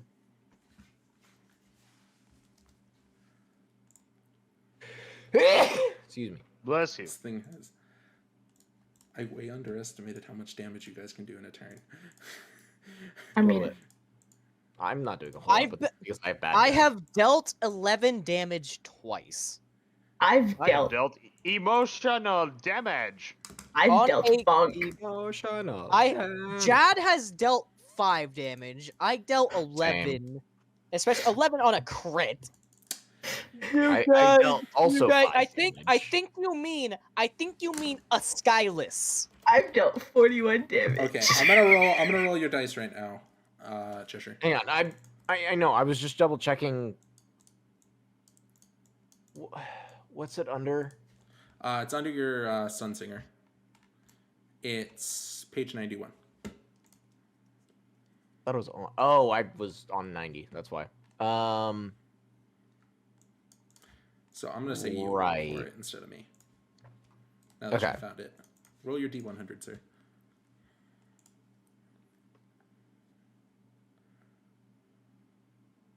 All right, it is a D100 for the 2 die because it's. I forgot the table exists. You get to give people 2 natural ones. Damn, that's crazy. I believe it's someone... It has to be a creature you are aware of. Yes. Okay, so what was your dex save? 12. 12? Okay. You see this thing, you see its legs condense, and it just straight dives at you. You see some kind of like weird smoky ichor on its fingers as it just connects with you and digs its claws deep. And Can I not turn its roll into a D1? it is a dex Or save. is it? Oh. I don't so think you want to that's a- turn your yeah. friend's dex save into No, one. I didn't catch that it was a dex save rather than an attack roll Mhm. by that creature. So that's fair. Yeah, I'm not turning my friend's roll into a friend. Does Cheshire know what a friend is? No. You got a Irrelevant. friend in Point me. is, I'm not turning a fire team member's roll into a D1. That is unfortunate. No. Okay. Fucking And as it kind of sinks in, you realize that it's jumping up at you, and you, as it sinks his claws, you grab its wrist and throw it to the side. The claws don't get in as deep as they usually would, as you can feel, and you take 9 darkness damage. Oh boy. My shields or my health? It goes shields first, then health. Okay.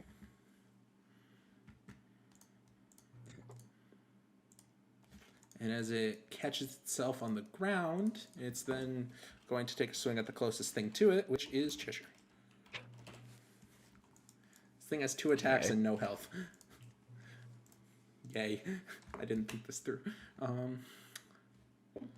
Okay, that is not a high hit. He is swinging at you, Cheshire. Okay.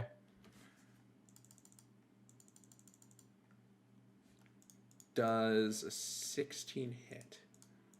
Barely. You can You're also one change up. it. You can also change fate. Yeah, just for fun, I'm gonna tell it to go fuck itself and roll a crit fail. Just for fun. You can do it one more time. So you make his roll a natural 1, and you see that it lands on all 4 legs and kind of repositions itself along the tree. And as it does, it sees you and puts a claw right at you. And as it does, you feel this kind of warmth through your body as you see your tactical sensors almost glitch, and it shows exactly where he's going to swing. And you just take a singular step back, and the claw goes completely wide, hitting nothing. By the Traveler, that hurt. Cheshire, you okay? I am. I do not believe he will be shortly. What the? What the fuck is this thing? Spicy. Okay. It appears to And to that be is the involved end with of its turn. So, Pepsi Man, it's your go. Yay! Okay. What do I want to do? All right. I get my focus point back because it's the beginning of my turn. Yay.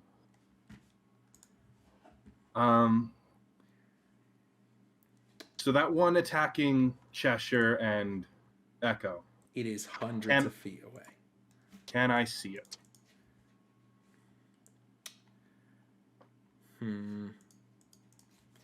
What's your wisdom? Oh wait, I can check that. 17. Okay, so plus 3 passive. Yeah, you can see him. You can't make out any specific details, but you can tell that it is a shadow, unless you're doing something funky.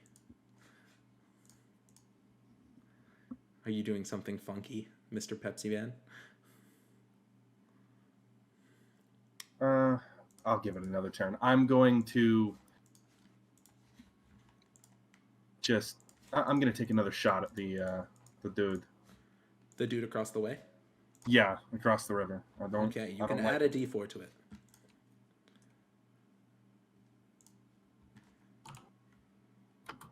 Oh, no, wait a minute. I'm going to throw the smoke. I've got my smoke. I'm going to throw that at my feet. Just give us all a little bit of cover. Where's this Let me fucking... double check. Without... There it fucking is. Ooh. That is my action to do. Okay. So you toss it onto the ground, right? And just to double check, it is heavily obscured except for people you choose. So who can see through it as if it were lightly obscured? Allies and our currently seemingly friendly fallen boys.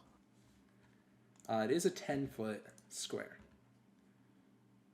Yeah, they can still see through it. They just might not be inside. Okay. Yeah. So where do you want the square to be? Do you want to be closer to this way, where it can hit Eskilas, or do you want to be closer to this way, where it hits Krovkys? That little square between the three of us is where I'm going to throw it, so it'll get all three of us. Nice. Okay. So You turn around and you chuck this small, like, container at the ground, and as you do, you can see the void light that you stored in it the previous day kind of flares out and explodes into a puff of smoke. You can tell that the fallen, the vandal and the Kel both like reel back for a second and then realize and go and give a nod. And that is your action, sir. Yep. Anything else you'd like to do? It's only going to last the one turn, and being my action, don't really have anything else to do. Okay. So, all attacks against us while we're in the smoke have disadvantage. All attacks that we make against creatures inside of the smoke or while we're in the smoke have advantage. You're just trying to feed Eskilas advantage, aren't you? Yes. Okay. Cheshire, you're up. Activate instant kill. Instant kill, you say?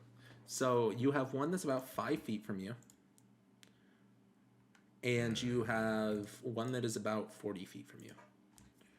Okay, the one that's 5 feet from me. How close is he to Echo? Also 5 feet. Actually, that's a. Oh man, that's crazy. It's almost as if I have an ability that will allow me to do my next thing without causing pain to Echo. As long as I confirm that's the case. Yes, it is. Yay. You mean turning friendly fire Yep. off? Yeah, you can turn friendly fire off with your magic. Yeah, the friendly fire is gonna get turned off, and I'm about to yeet a grenade, but I need to roll for that Which first. grenade are you attuned to currently? This I think I told you solar. That should be the one I stated previously. Okay. Where is that? Hang on. I'm fucking scrolling too hard, and everything's like fuzzing out. Yeah, because it's the only one on my sheet that's got 1 out of 1. Should, anyways, because I updated that sheet to you. Jesus, that's a lot of damage. Roll for damage. Jesus. I haven't even rolled a hit. What do you mean? You're throwing it like directly at your feet, right? Oh, yeah? You don't need to roll. You know where you are. Oh, fair enough. It's like a smoke bomb, but it's fire. So just roll the... Alright, hang on.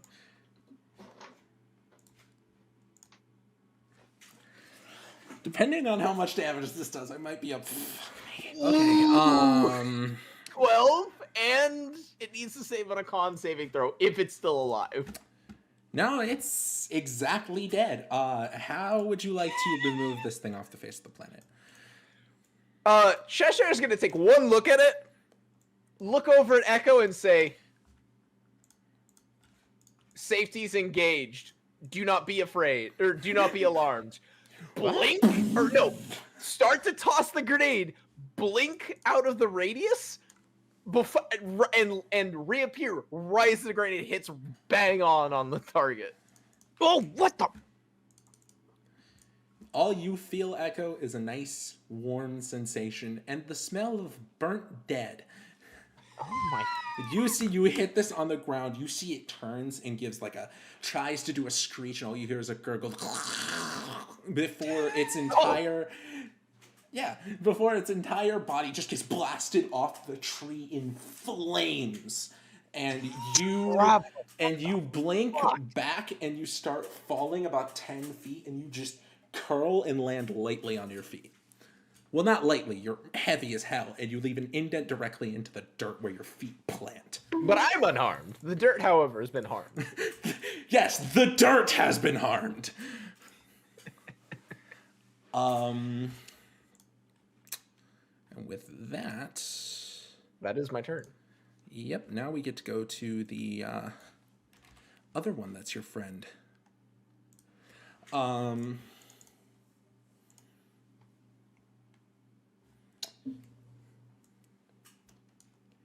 You see that the other fallen sees this plume of fire go around one side of the tree, a giant shiny metal thing go the other way and plant into the ground, and it's going to look at you, Krovkys?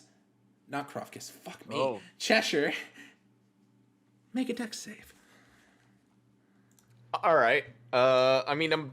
Alright, fair enough. Hang on one second.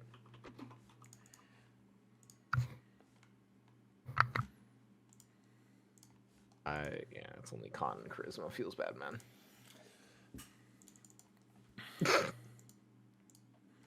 She 18. Okay. Let me roll some damage real quick. You rolled it in the wrong place. It's okay. I'm stupid. It's I still can't an actually do 18. That feels bad. Yeah, sorry. I'm having to tab between stuff because I'm trying to keep track. I do apologize. I gotta double check something real quick. Yeah, this fucking thing is weird. I'm pretty certain I know how it works. Pepsi man, but I gotta double check. Huh? It says instant. The smoke says instantaneous, but its usefulness. It's is tied- concentration for 1 minute. Where the fuck are you reading this? I went to your abilities. Am I- Wait, no. What's going on? Oh, Grenades. the cloud disperses at the start of your next turn. Okay. I was looking at the super. reading that anyway. Okay, so let me roll some damage. Hey, bud. Oh, it's the last fucking sentence. I'm dumb. What's going on? It gives a dive at you, and your first reaction is to just smack it out of the way. And as you bring your arm up to do so, you see it sink its talons into your arm and just slash across. I need you to take 13 You can't darkness even. damage. What the fuck is the save? An It is a- 18 doesn't succeed? No, that is a success. I just rolled max damage. Ow. Okay, so I take 13. Mm-hmm. Did that break All your right, shields? there goes all of my shields. That broke your shields? Yep. That 13 is exactly one more than the shields I have. So I'm at 13 health and 0 shields. Okay. As the claws kind of grip through, and as you feel your shields break and that darkness damage go in, you start to hear this sort of whispering and this beating heart. And as soon as the creature latches off of you and lands about 5 feet from you, it disappears. Echo, it is now your go. How far is that fucker from me now? About 35 feet. Okay, good. Sorry, about 10 feet down, 15 feet over, so closer to 25 feet. Okay, it's still over my minimum. Mm-hmm. So Don't forget to add your D4. that was the plan. 15. That hits. Ah. Yeah, Echo's just gonna kind of like see Cheshire's shields break and just go, "Oh, fuck no!" And let's just see when you As you're bathed in the light of a solar. Wait, actually, I need you to make a Constitution equal to 1. Constitution saving throw of 11. What? Coffee. Didn't To remain concentration on the grenade. Or you can just choose to cancel it. Because the grenade is concentration. I forgot about that part. What do I roll for that? Is it just a flat D20 or It's a con check. Con save. I would love Or you can I choose can to eat. just cancel it because it's on his feet. I would love to roll good damage. What did you roll for damage? Did you count uncanny? Yes. I rolled an 8. I rolled minimum. It still dies, so how would you like to kill it? Its back is kind of reared towards you.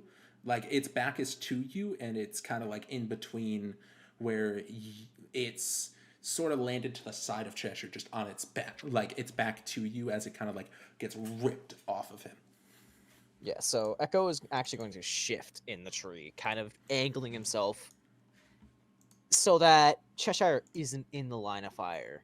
And just seeing this motherfucker rake its claws along Cheshire's armor after, like, Cheshire essentially saved his ass, he's just like, no, not fucking handling that.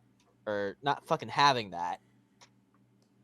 He's going to kind of almost leaning out of the tree, he's going to just aim right at the back of the fucker's head, and splatter it across the ground. Okay. So as you kind of position yourself outward, you stand on an outer branch, your body kind of like leaning back. And as you kind of press your sniper back, you can feel your forearm resting on another branch, kind of steadying you. And as you fire, you can tell it's sort of starting to get up. So you quickly adjust, and it just hits straight into the back of its skull as it kind of just takes a breath in. And its entire... You see that all of the components that made the inside of its mouth, the inside of its inner workings of its eye go straight out and paint the moss and water on the ground. And it lies dead. Wow. And that's all your friends. Cheshire, are you okay? Still combat functional. Right on. Okay, next we have this fucker. Oh yeah, it's stupid. It's not gonna think. It's just gonna keep trying to shoot at Pepsi. I was thinking for a second. I was just like, no, it's just it's stupid. Yeah, I was literally just like, no, this thing's stupid. Does a 7 hit? No. Thank you. Okay, so as you throw this smoke down, you turn around and you give this thing the most shit-eating grin you can think of as it kind of snarls and goes and fires a spree of bullets, all of which just go through the smoke into nothingness. It can't even see where you are, and all you hear is it just like shaking. You can just see it like shaking violently because it just wants to kill you. Krovkys, Where? My go, you said? Mm-hmm. All right. Right. I guess that's all that's left is the red guy. He And is. the gray guy. You can see he is kind of heaving, and like blood is spilling out of his mouth. He is barely there. Esquilas may or may not be standing above him, smiling. I don't have advantage on to hit rolls, right? You do now. You do Oh, now. fuck. And you can add a D4. And you can add a D4. Though I would recommend doing that if you shoot again, because you are dual wielding.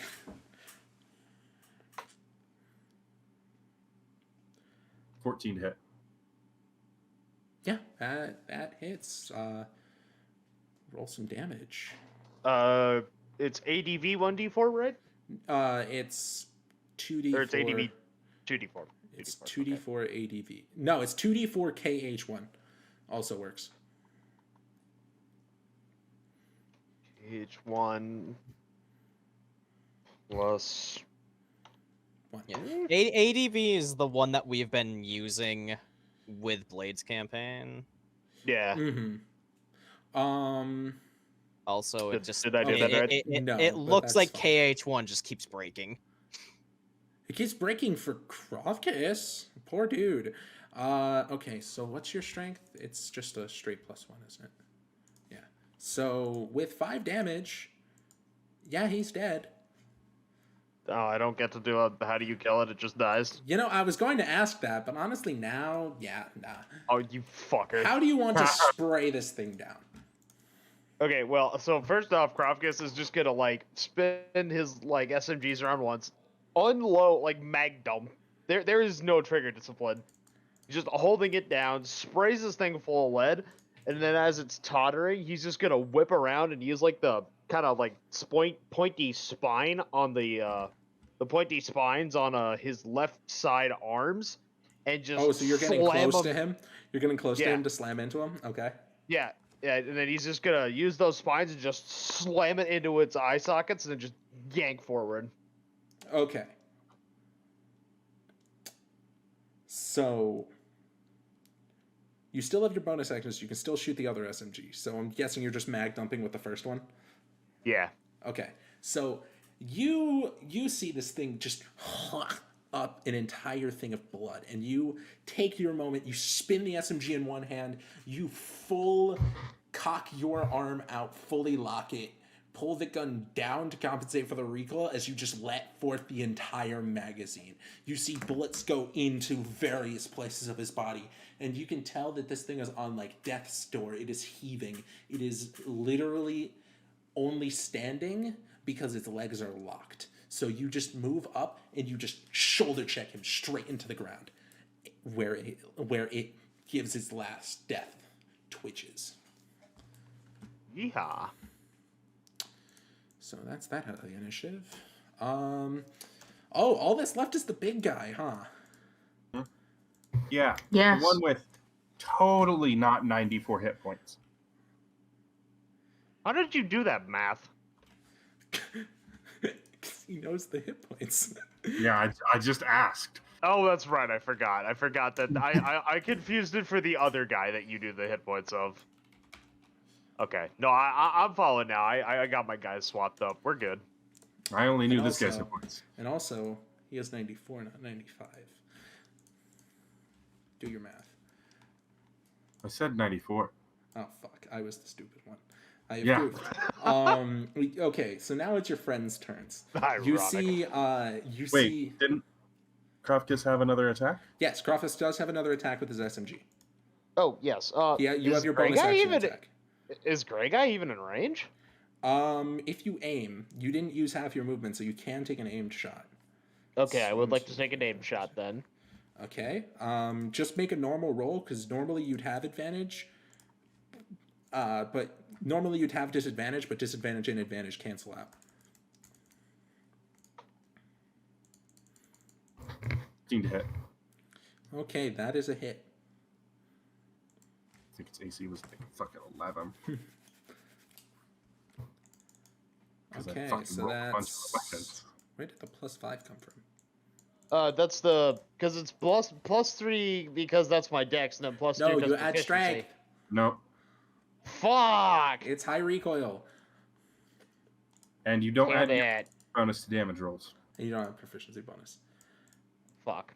But that's still decent damage. As you just pull up the weapon, you just...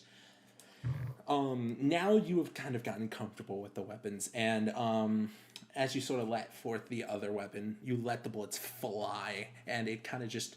While it is kind of out far on your range, you still happen to catch like the stray bullets into its leg and into its shoulder as it kind of just reels for a moment. Because it just sees bullets coming out of shadows. And is that the rest of your turn? I think so, yes. Okay. So, your two buddies, your friend has swords, and your vandal is going to move up. You see the Kel go, "Yes, this is what I live for!" And he moves... Oh, fuck, that is... that is not the thing to move. You see he moves up here. He moves into the smoke. I think the smoke's here. Center of the smoke, yeah. And he goes, "I'm glad that I got to fight with you this day." And he is...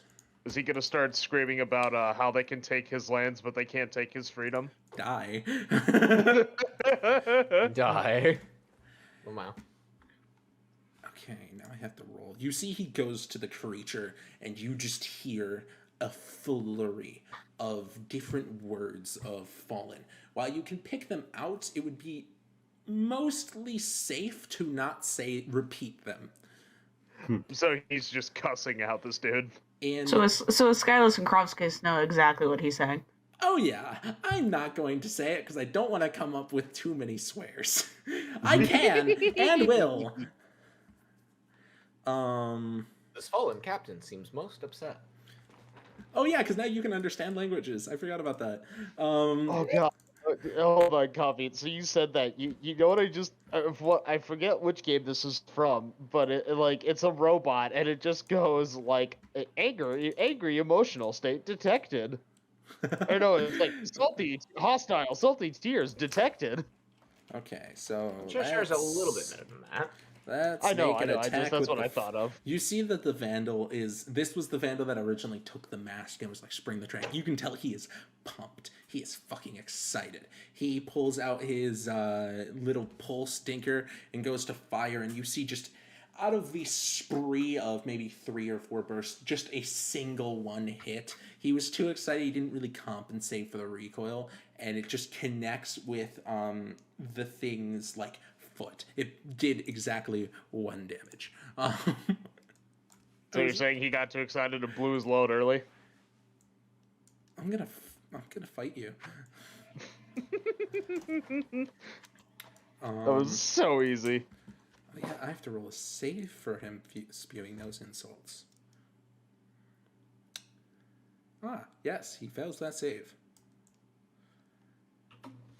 You see it moves into this area here. You see it leaps over here as its reaction, and it's just kind of standing on the water, just kind of waiting and hoping.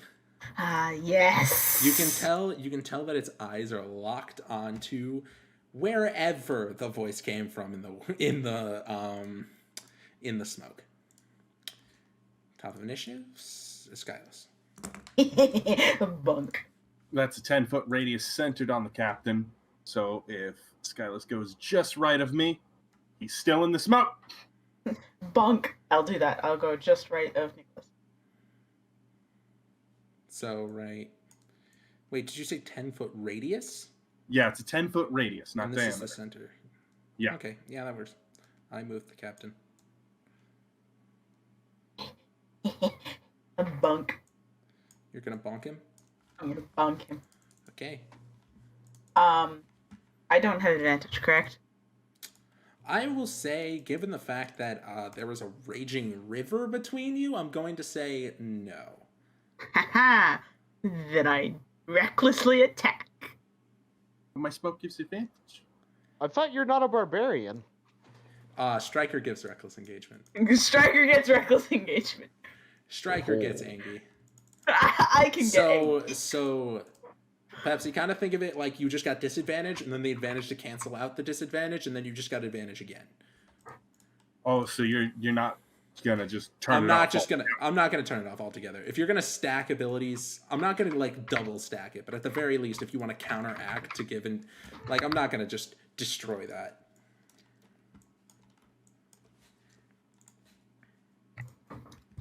I go bunk. Oh.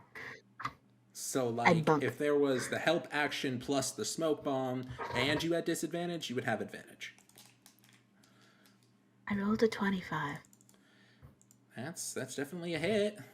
Give That him a is bonk. more than twice his armor class. I rolled 11 damage. I'm gonna bonus action bonk again. Bonus action punch him. Yes. Give him a punch. The ball. Give me a second. I need to read something.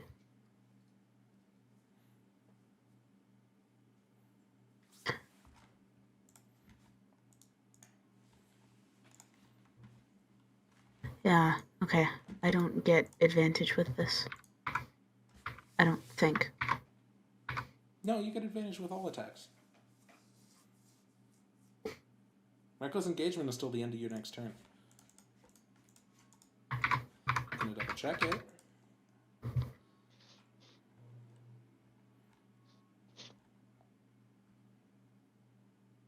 gonna be right back.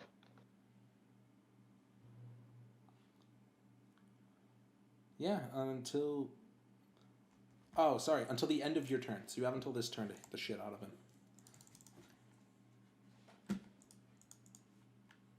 Cool. 16. That is also a hit. Another 8 damage. Okay. Would So you it's like another that to ni- be bludgeoning or arc? Let's make it arc. Okay. And so it's a total of 19 damage. So you step forward and you plant your feet directly into this raging river, and you take a second as your body kind of racks to it, and you grab your sword and you just smack the Awoken straight across the face. You see part of its eye go loose from its socket and is hanging from its face. You see its eyebrow is completely gashed open. It's the bone and that connects to the cartilage of their nose is exposed, and the bottom half of their cheekbone and part of the other side of their face is cheekbone is broken, and you see blood dripping down its face. And as it kind of like reels back, you then just kick it straight in the gut with a fistful of lightning, and you see your fist basically become unrecognizable as it is just a flash of lightning directly into the stomach. Yes. Yeah.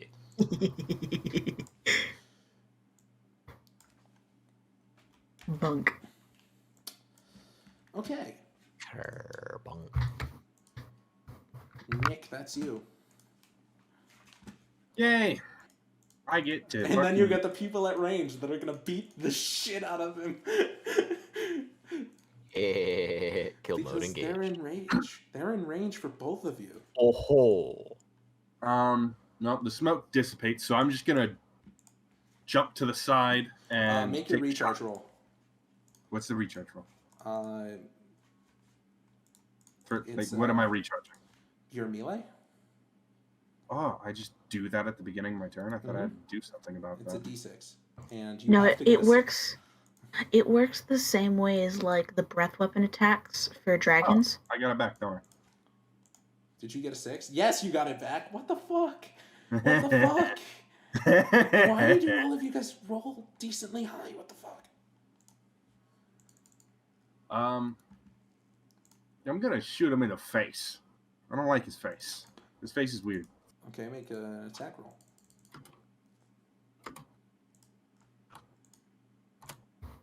I think a 24 hits.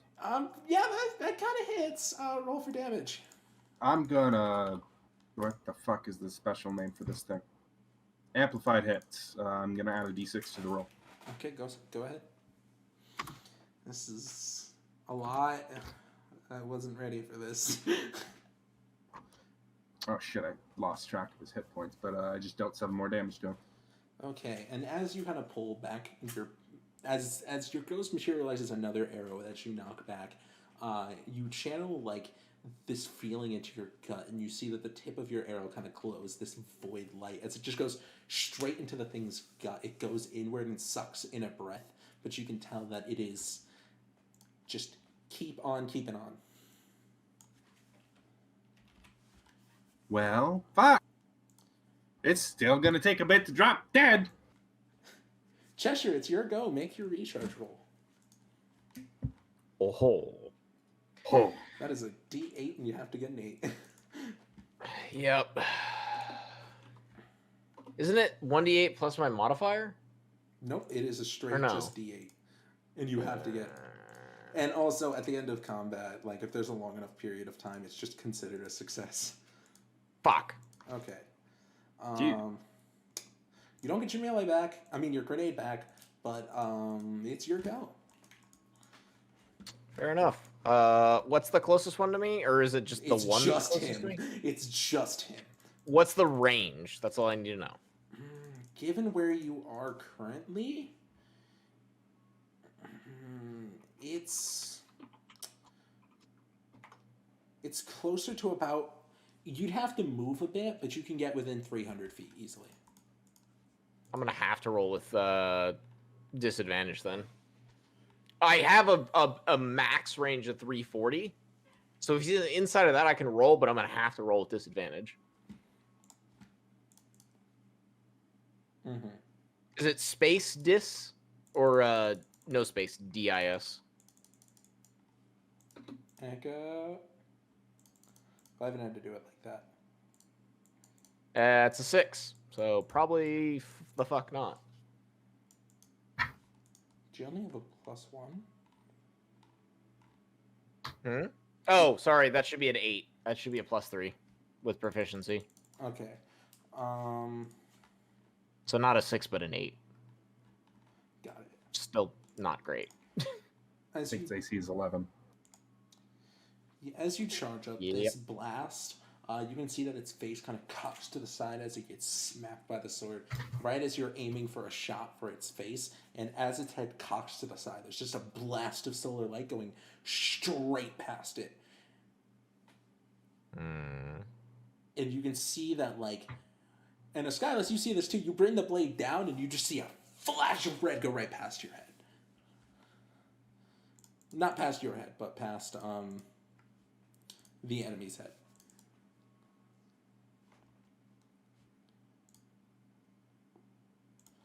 And anything else you want to do?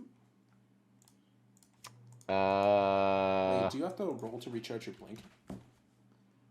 Not that I'm aware of. I'm double check. It's just, to me, my knowledge, it's a bonus action or action.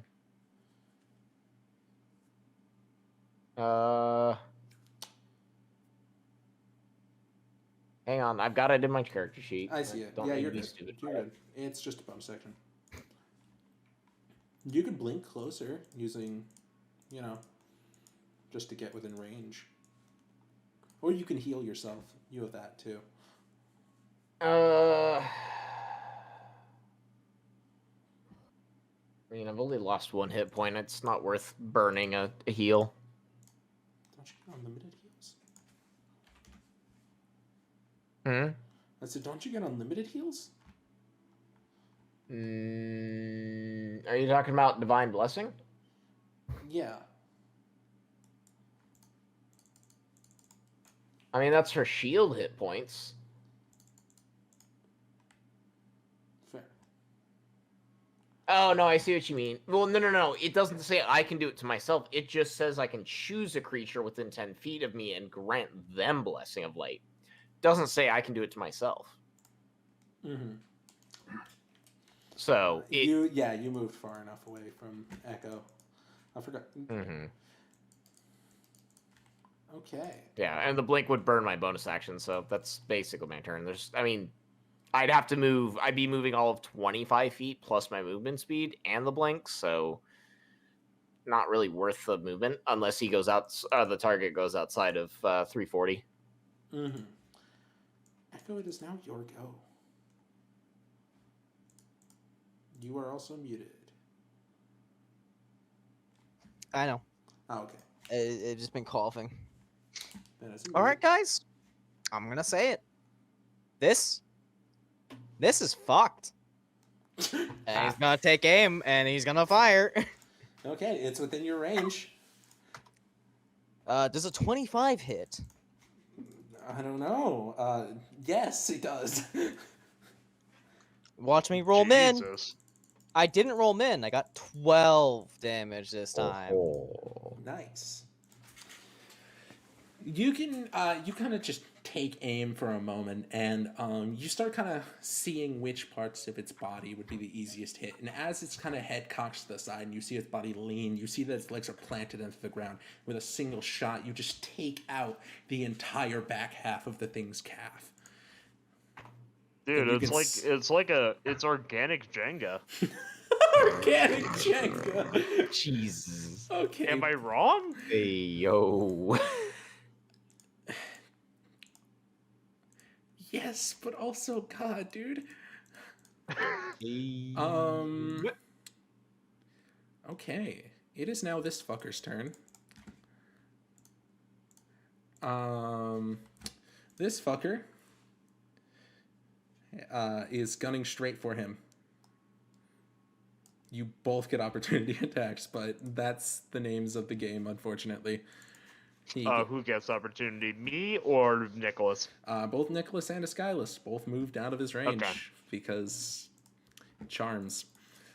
Not charms, but... What's going on? What? Sorry, I zoned out.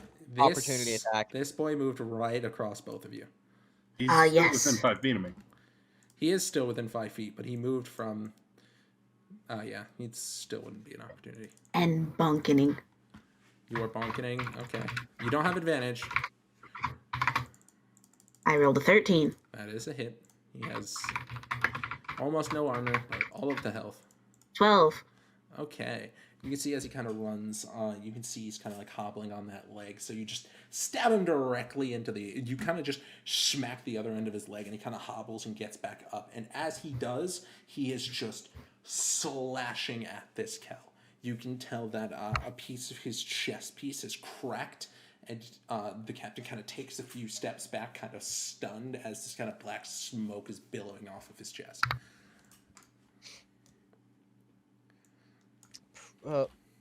Hey guys, the fuck is that I'm seeing through my scope? Can't see through your scope. What do you mean I can't see through my scope? He can see I him through the. can't see through your scope. Oh yeah, it's just. I don't know what but you the were black looking at. smoke- The black smoke is billowing right next to you. Literally right next to you. Then point out the black smoke, dipshit. Okay. I zoned out. As a player, what's actually going on? You smacked him in the ass, and then he punched the Kel. The black smoke thing. He slashed at the Kel, and there's black smoke billowing from the dude's chest. From the Kel? From the Kel. Oh. Oh, that's not good. That is what Echo was trying to point out. I have no idea what we're Now looking he's at. taking aim at. Now he's taking aim at Nicholas. Oh, whoa, whoa, whoa, whoa, whoa, whoa, whoa. Okay, Krovkys, it's your go.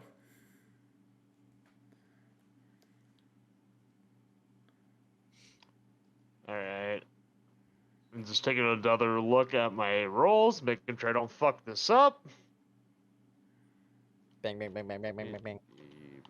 20 plus 3.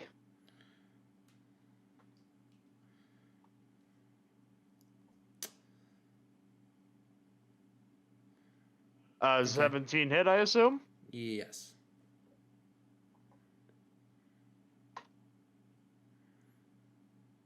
Alright, that's attack numero uno. Okay.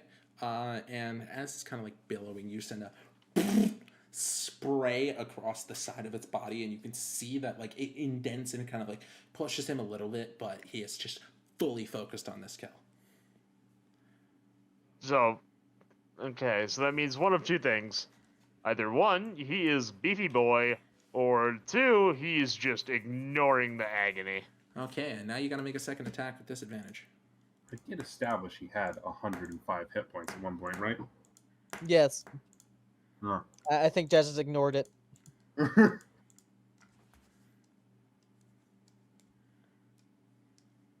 It wouldn't be disadvantage because he rolls with advantage. So wouldn't it just Wait, be why like? did he roll Yeah, with it advantage? would just be flat, I think. Why would he roll with advantage? Why is he rolling with advantage?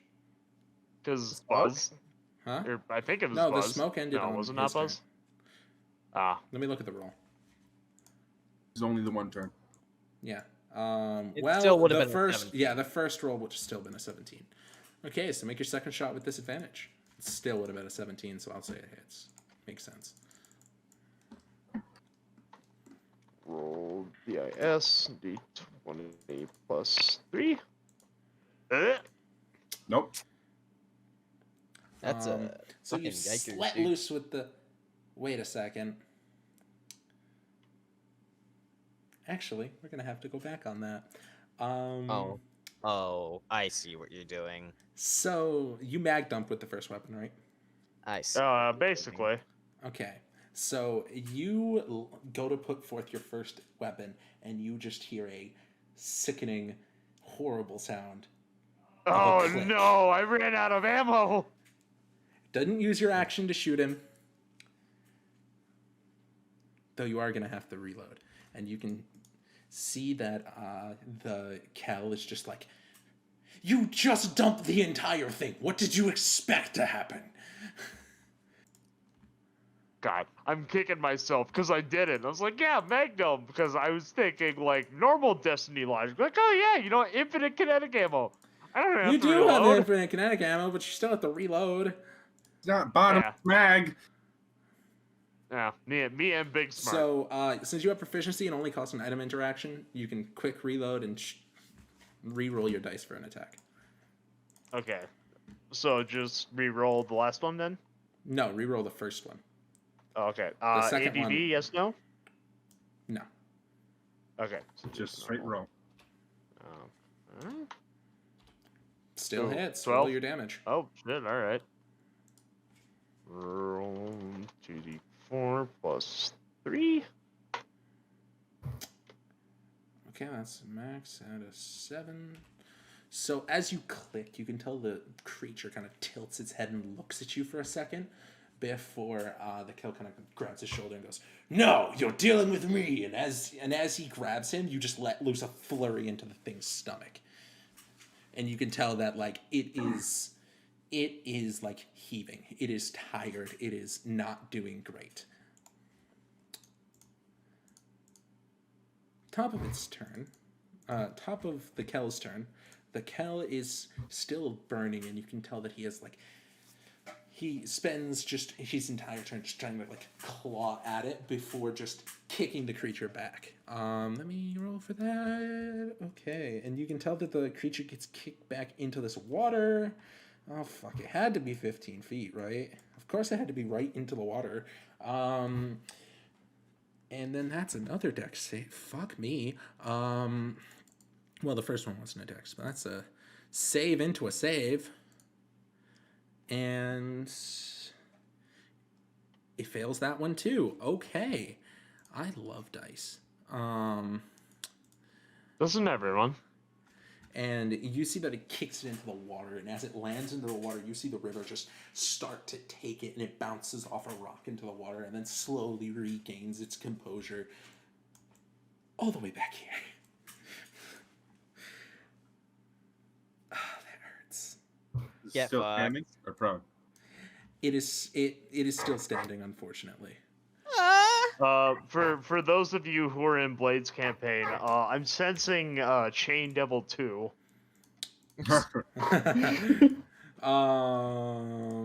of initiative again. That is Esskilas. I can reach it. Bunk. 1, 2, 3. Yeah, you can reach it. Though the second you hit here, it might be a little difficult for you. Uh-oh. It's in a river. It's in a very moving river. What if I stand on the one to the left? That is Krovkys, not me. Yep, that is not him. Are you talking like right here? No, Don't think Like- you can make it to the left. to the left. No. Do you mean here? Right there. I can make it there because the diagonal space is 5. 2, 3, 4. Yeah, that's 5. Uh-huh. You are correct. I smack. You smack? I smack. Normal or reckless? Reckless. Okay. Bonk. So you smack with feeling. Yeah, hit it with some feeling. 23. That's a hit. Really regret making its AC low and its HP high. 9 damage. Okay. And then I am bonus action punching. Okay. Give it a punch. Nat 20. Okay, roll damage. That's double damage die. Fucking. That is, as How we hard say. can you hit? Men. Couple of ones. men. Okay. 6. So, I'm gonna say you punch him first. You just run up, and as it's like recovers off of the ground, you sock it straight in the face. Bolt of lightning goes, and you just hear the sound of thunder as it connects with his face. His head cocks to the side, and then he kind of like goes to reel up before the blade gets plunged straight into his gut, and you see he is like the creature is standing there, and it grabs onto your arms. I need you to make a strength saving throw. A strength save? Yes.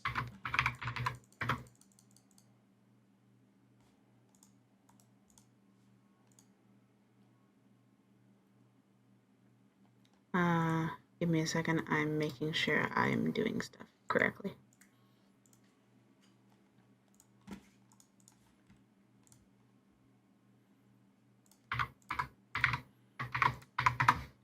$11. Okay. So as you stab this creature, you can see that it is bloodied. It is close to the end. And as it's in kind of desperation, kind of grabs you and just grapples onto you. Ah, You have been grappled. That was I've the been most grappled. unconcerned. Oh no, I've been grappled. Nicholas, it is now your go. Like, Eskilas reacted to getting grabbed the same way like the rest of us would react to like it being a Sunday morning. Just Um, You know, I'm gonna bounce off over into that island there. Just hunter jump over the fucking river. Okay. It's about half your movement. boing. Yeah, let's shoot it again. Okay, take your shot.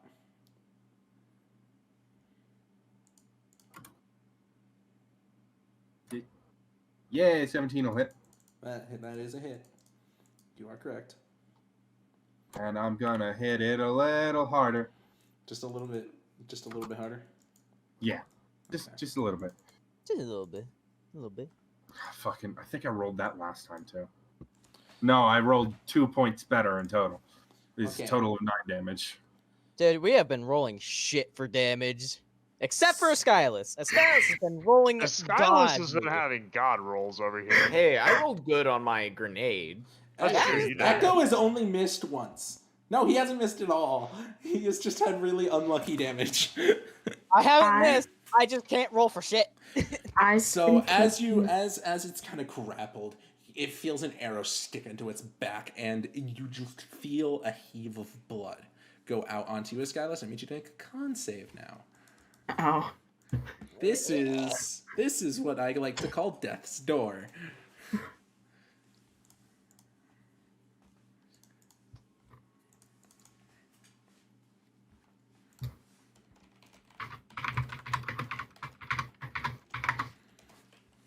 Funny.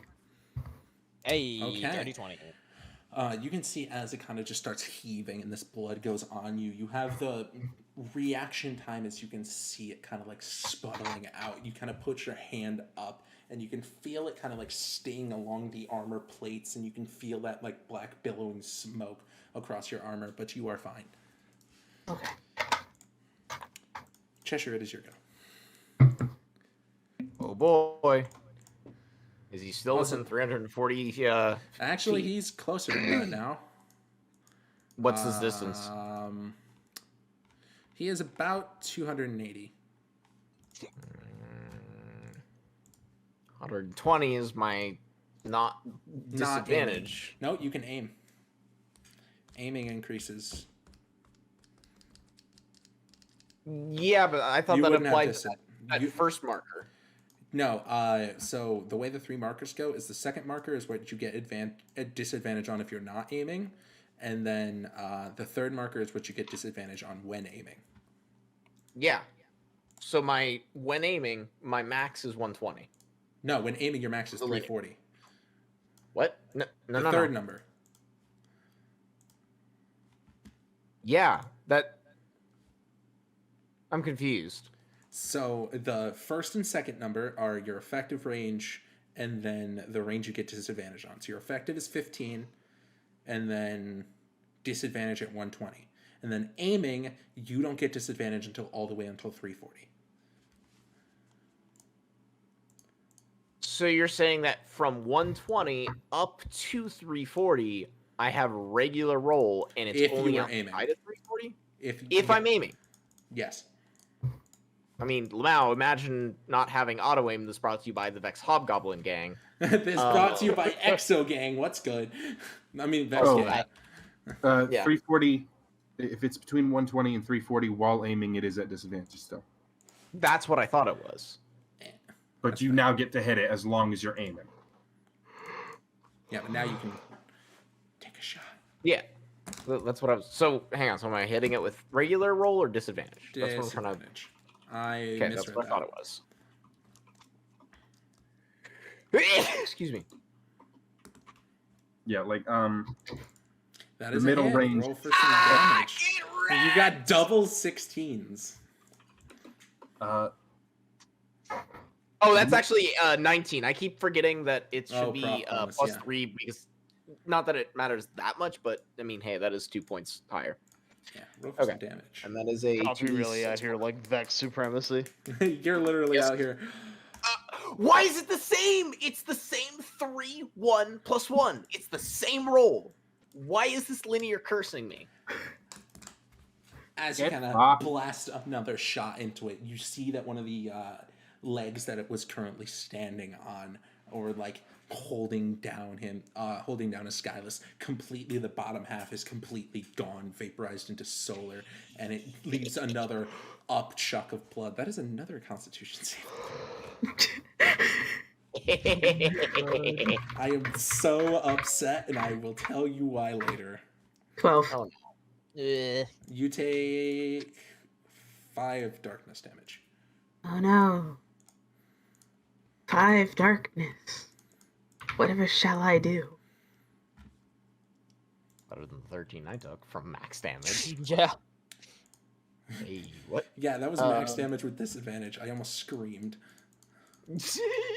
I literally looked at that and I was just like, no, that's not right. That can't be right.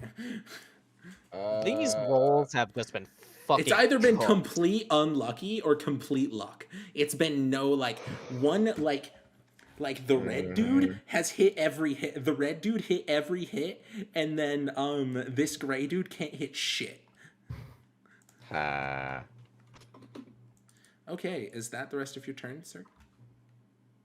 Yeah, I mean, it wouldn't do me a whole lot of good to move up at this point, so I'm just gonna be, sit in my perch.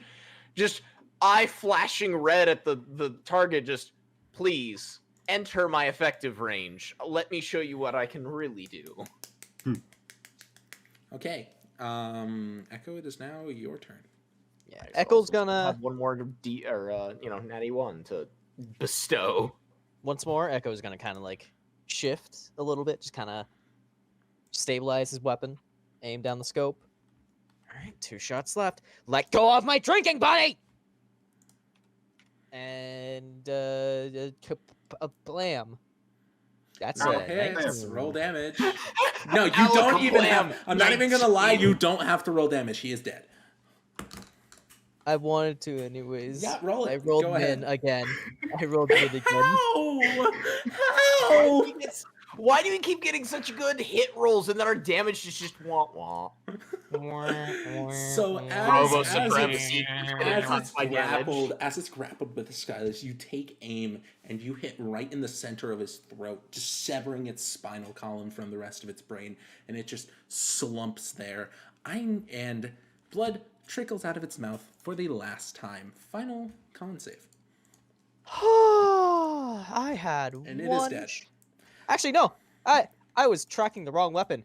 That was my last shot. Ooh, lucky. That was my last. I wasn't gonna correct you. I was just gonna make it click. I'm not gonna lie. Yep. I should also remember that was my 3rd shot. That was your last shot. On the next. Yep. So, con Echo's save, gonna bud. reload. Eskilas, that's a con save. I don't have to reload because I'm using a bow. Yeah, you just can't attack twice on the same turn. 22. 22. Wait, hold sick. on, Buzz. Did you say you didn't have to reload because you were using a bottle? A Bow. bow. Oh, I thought I you said think it has bottle. the I was like, loading property. what? Unless I I'm mean, incorrect.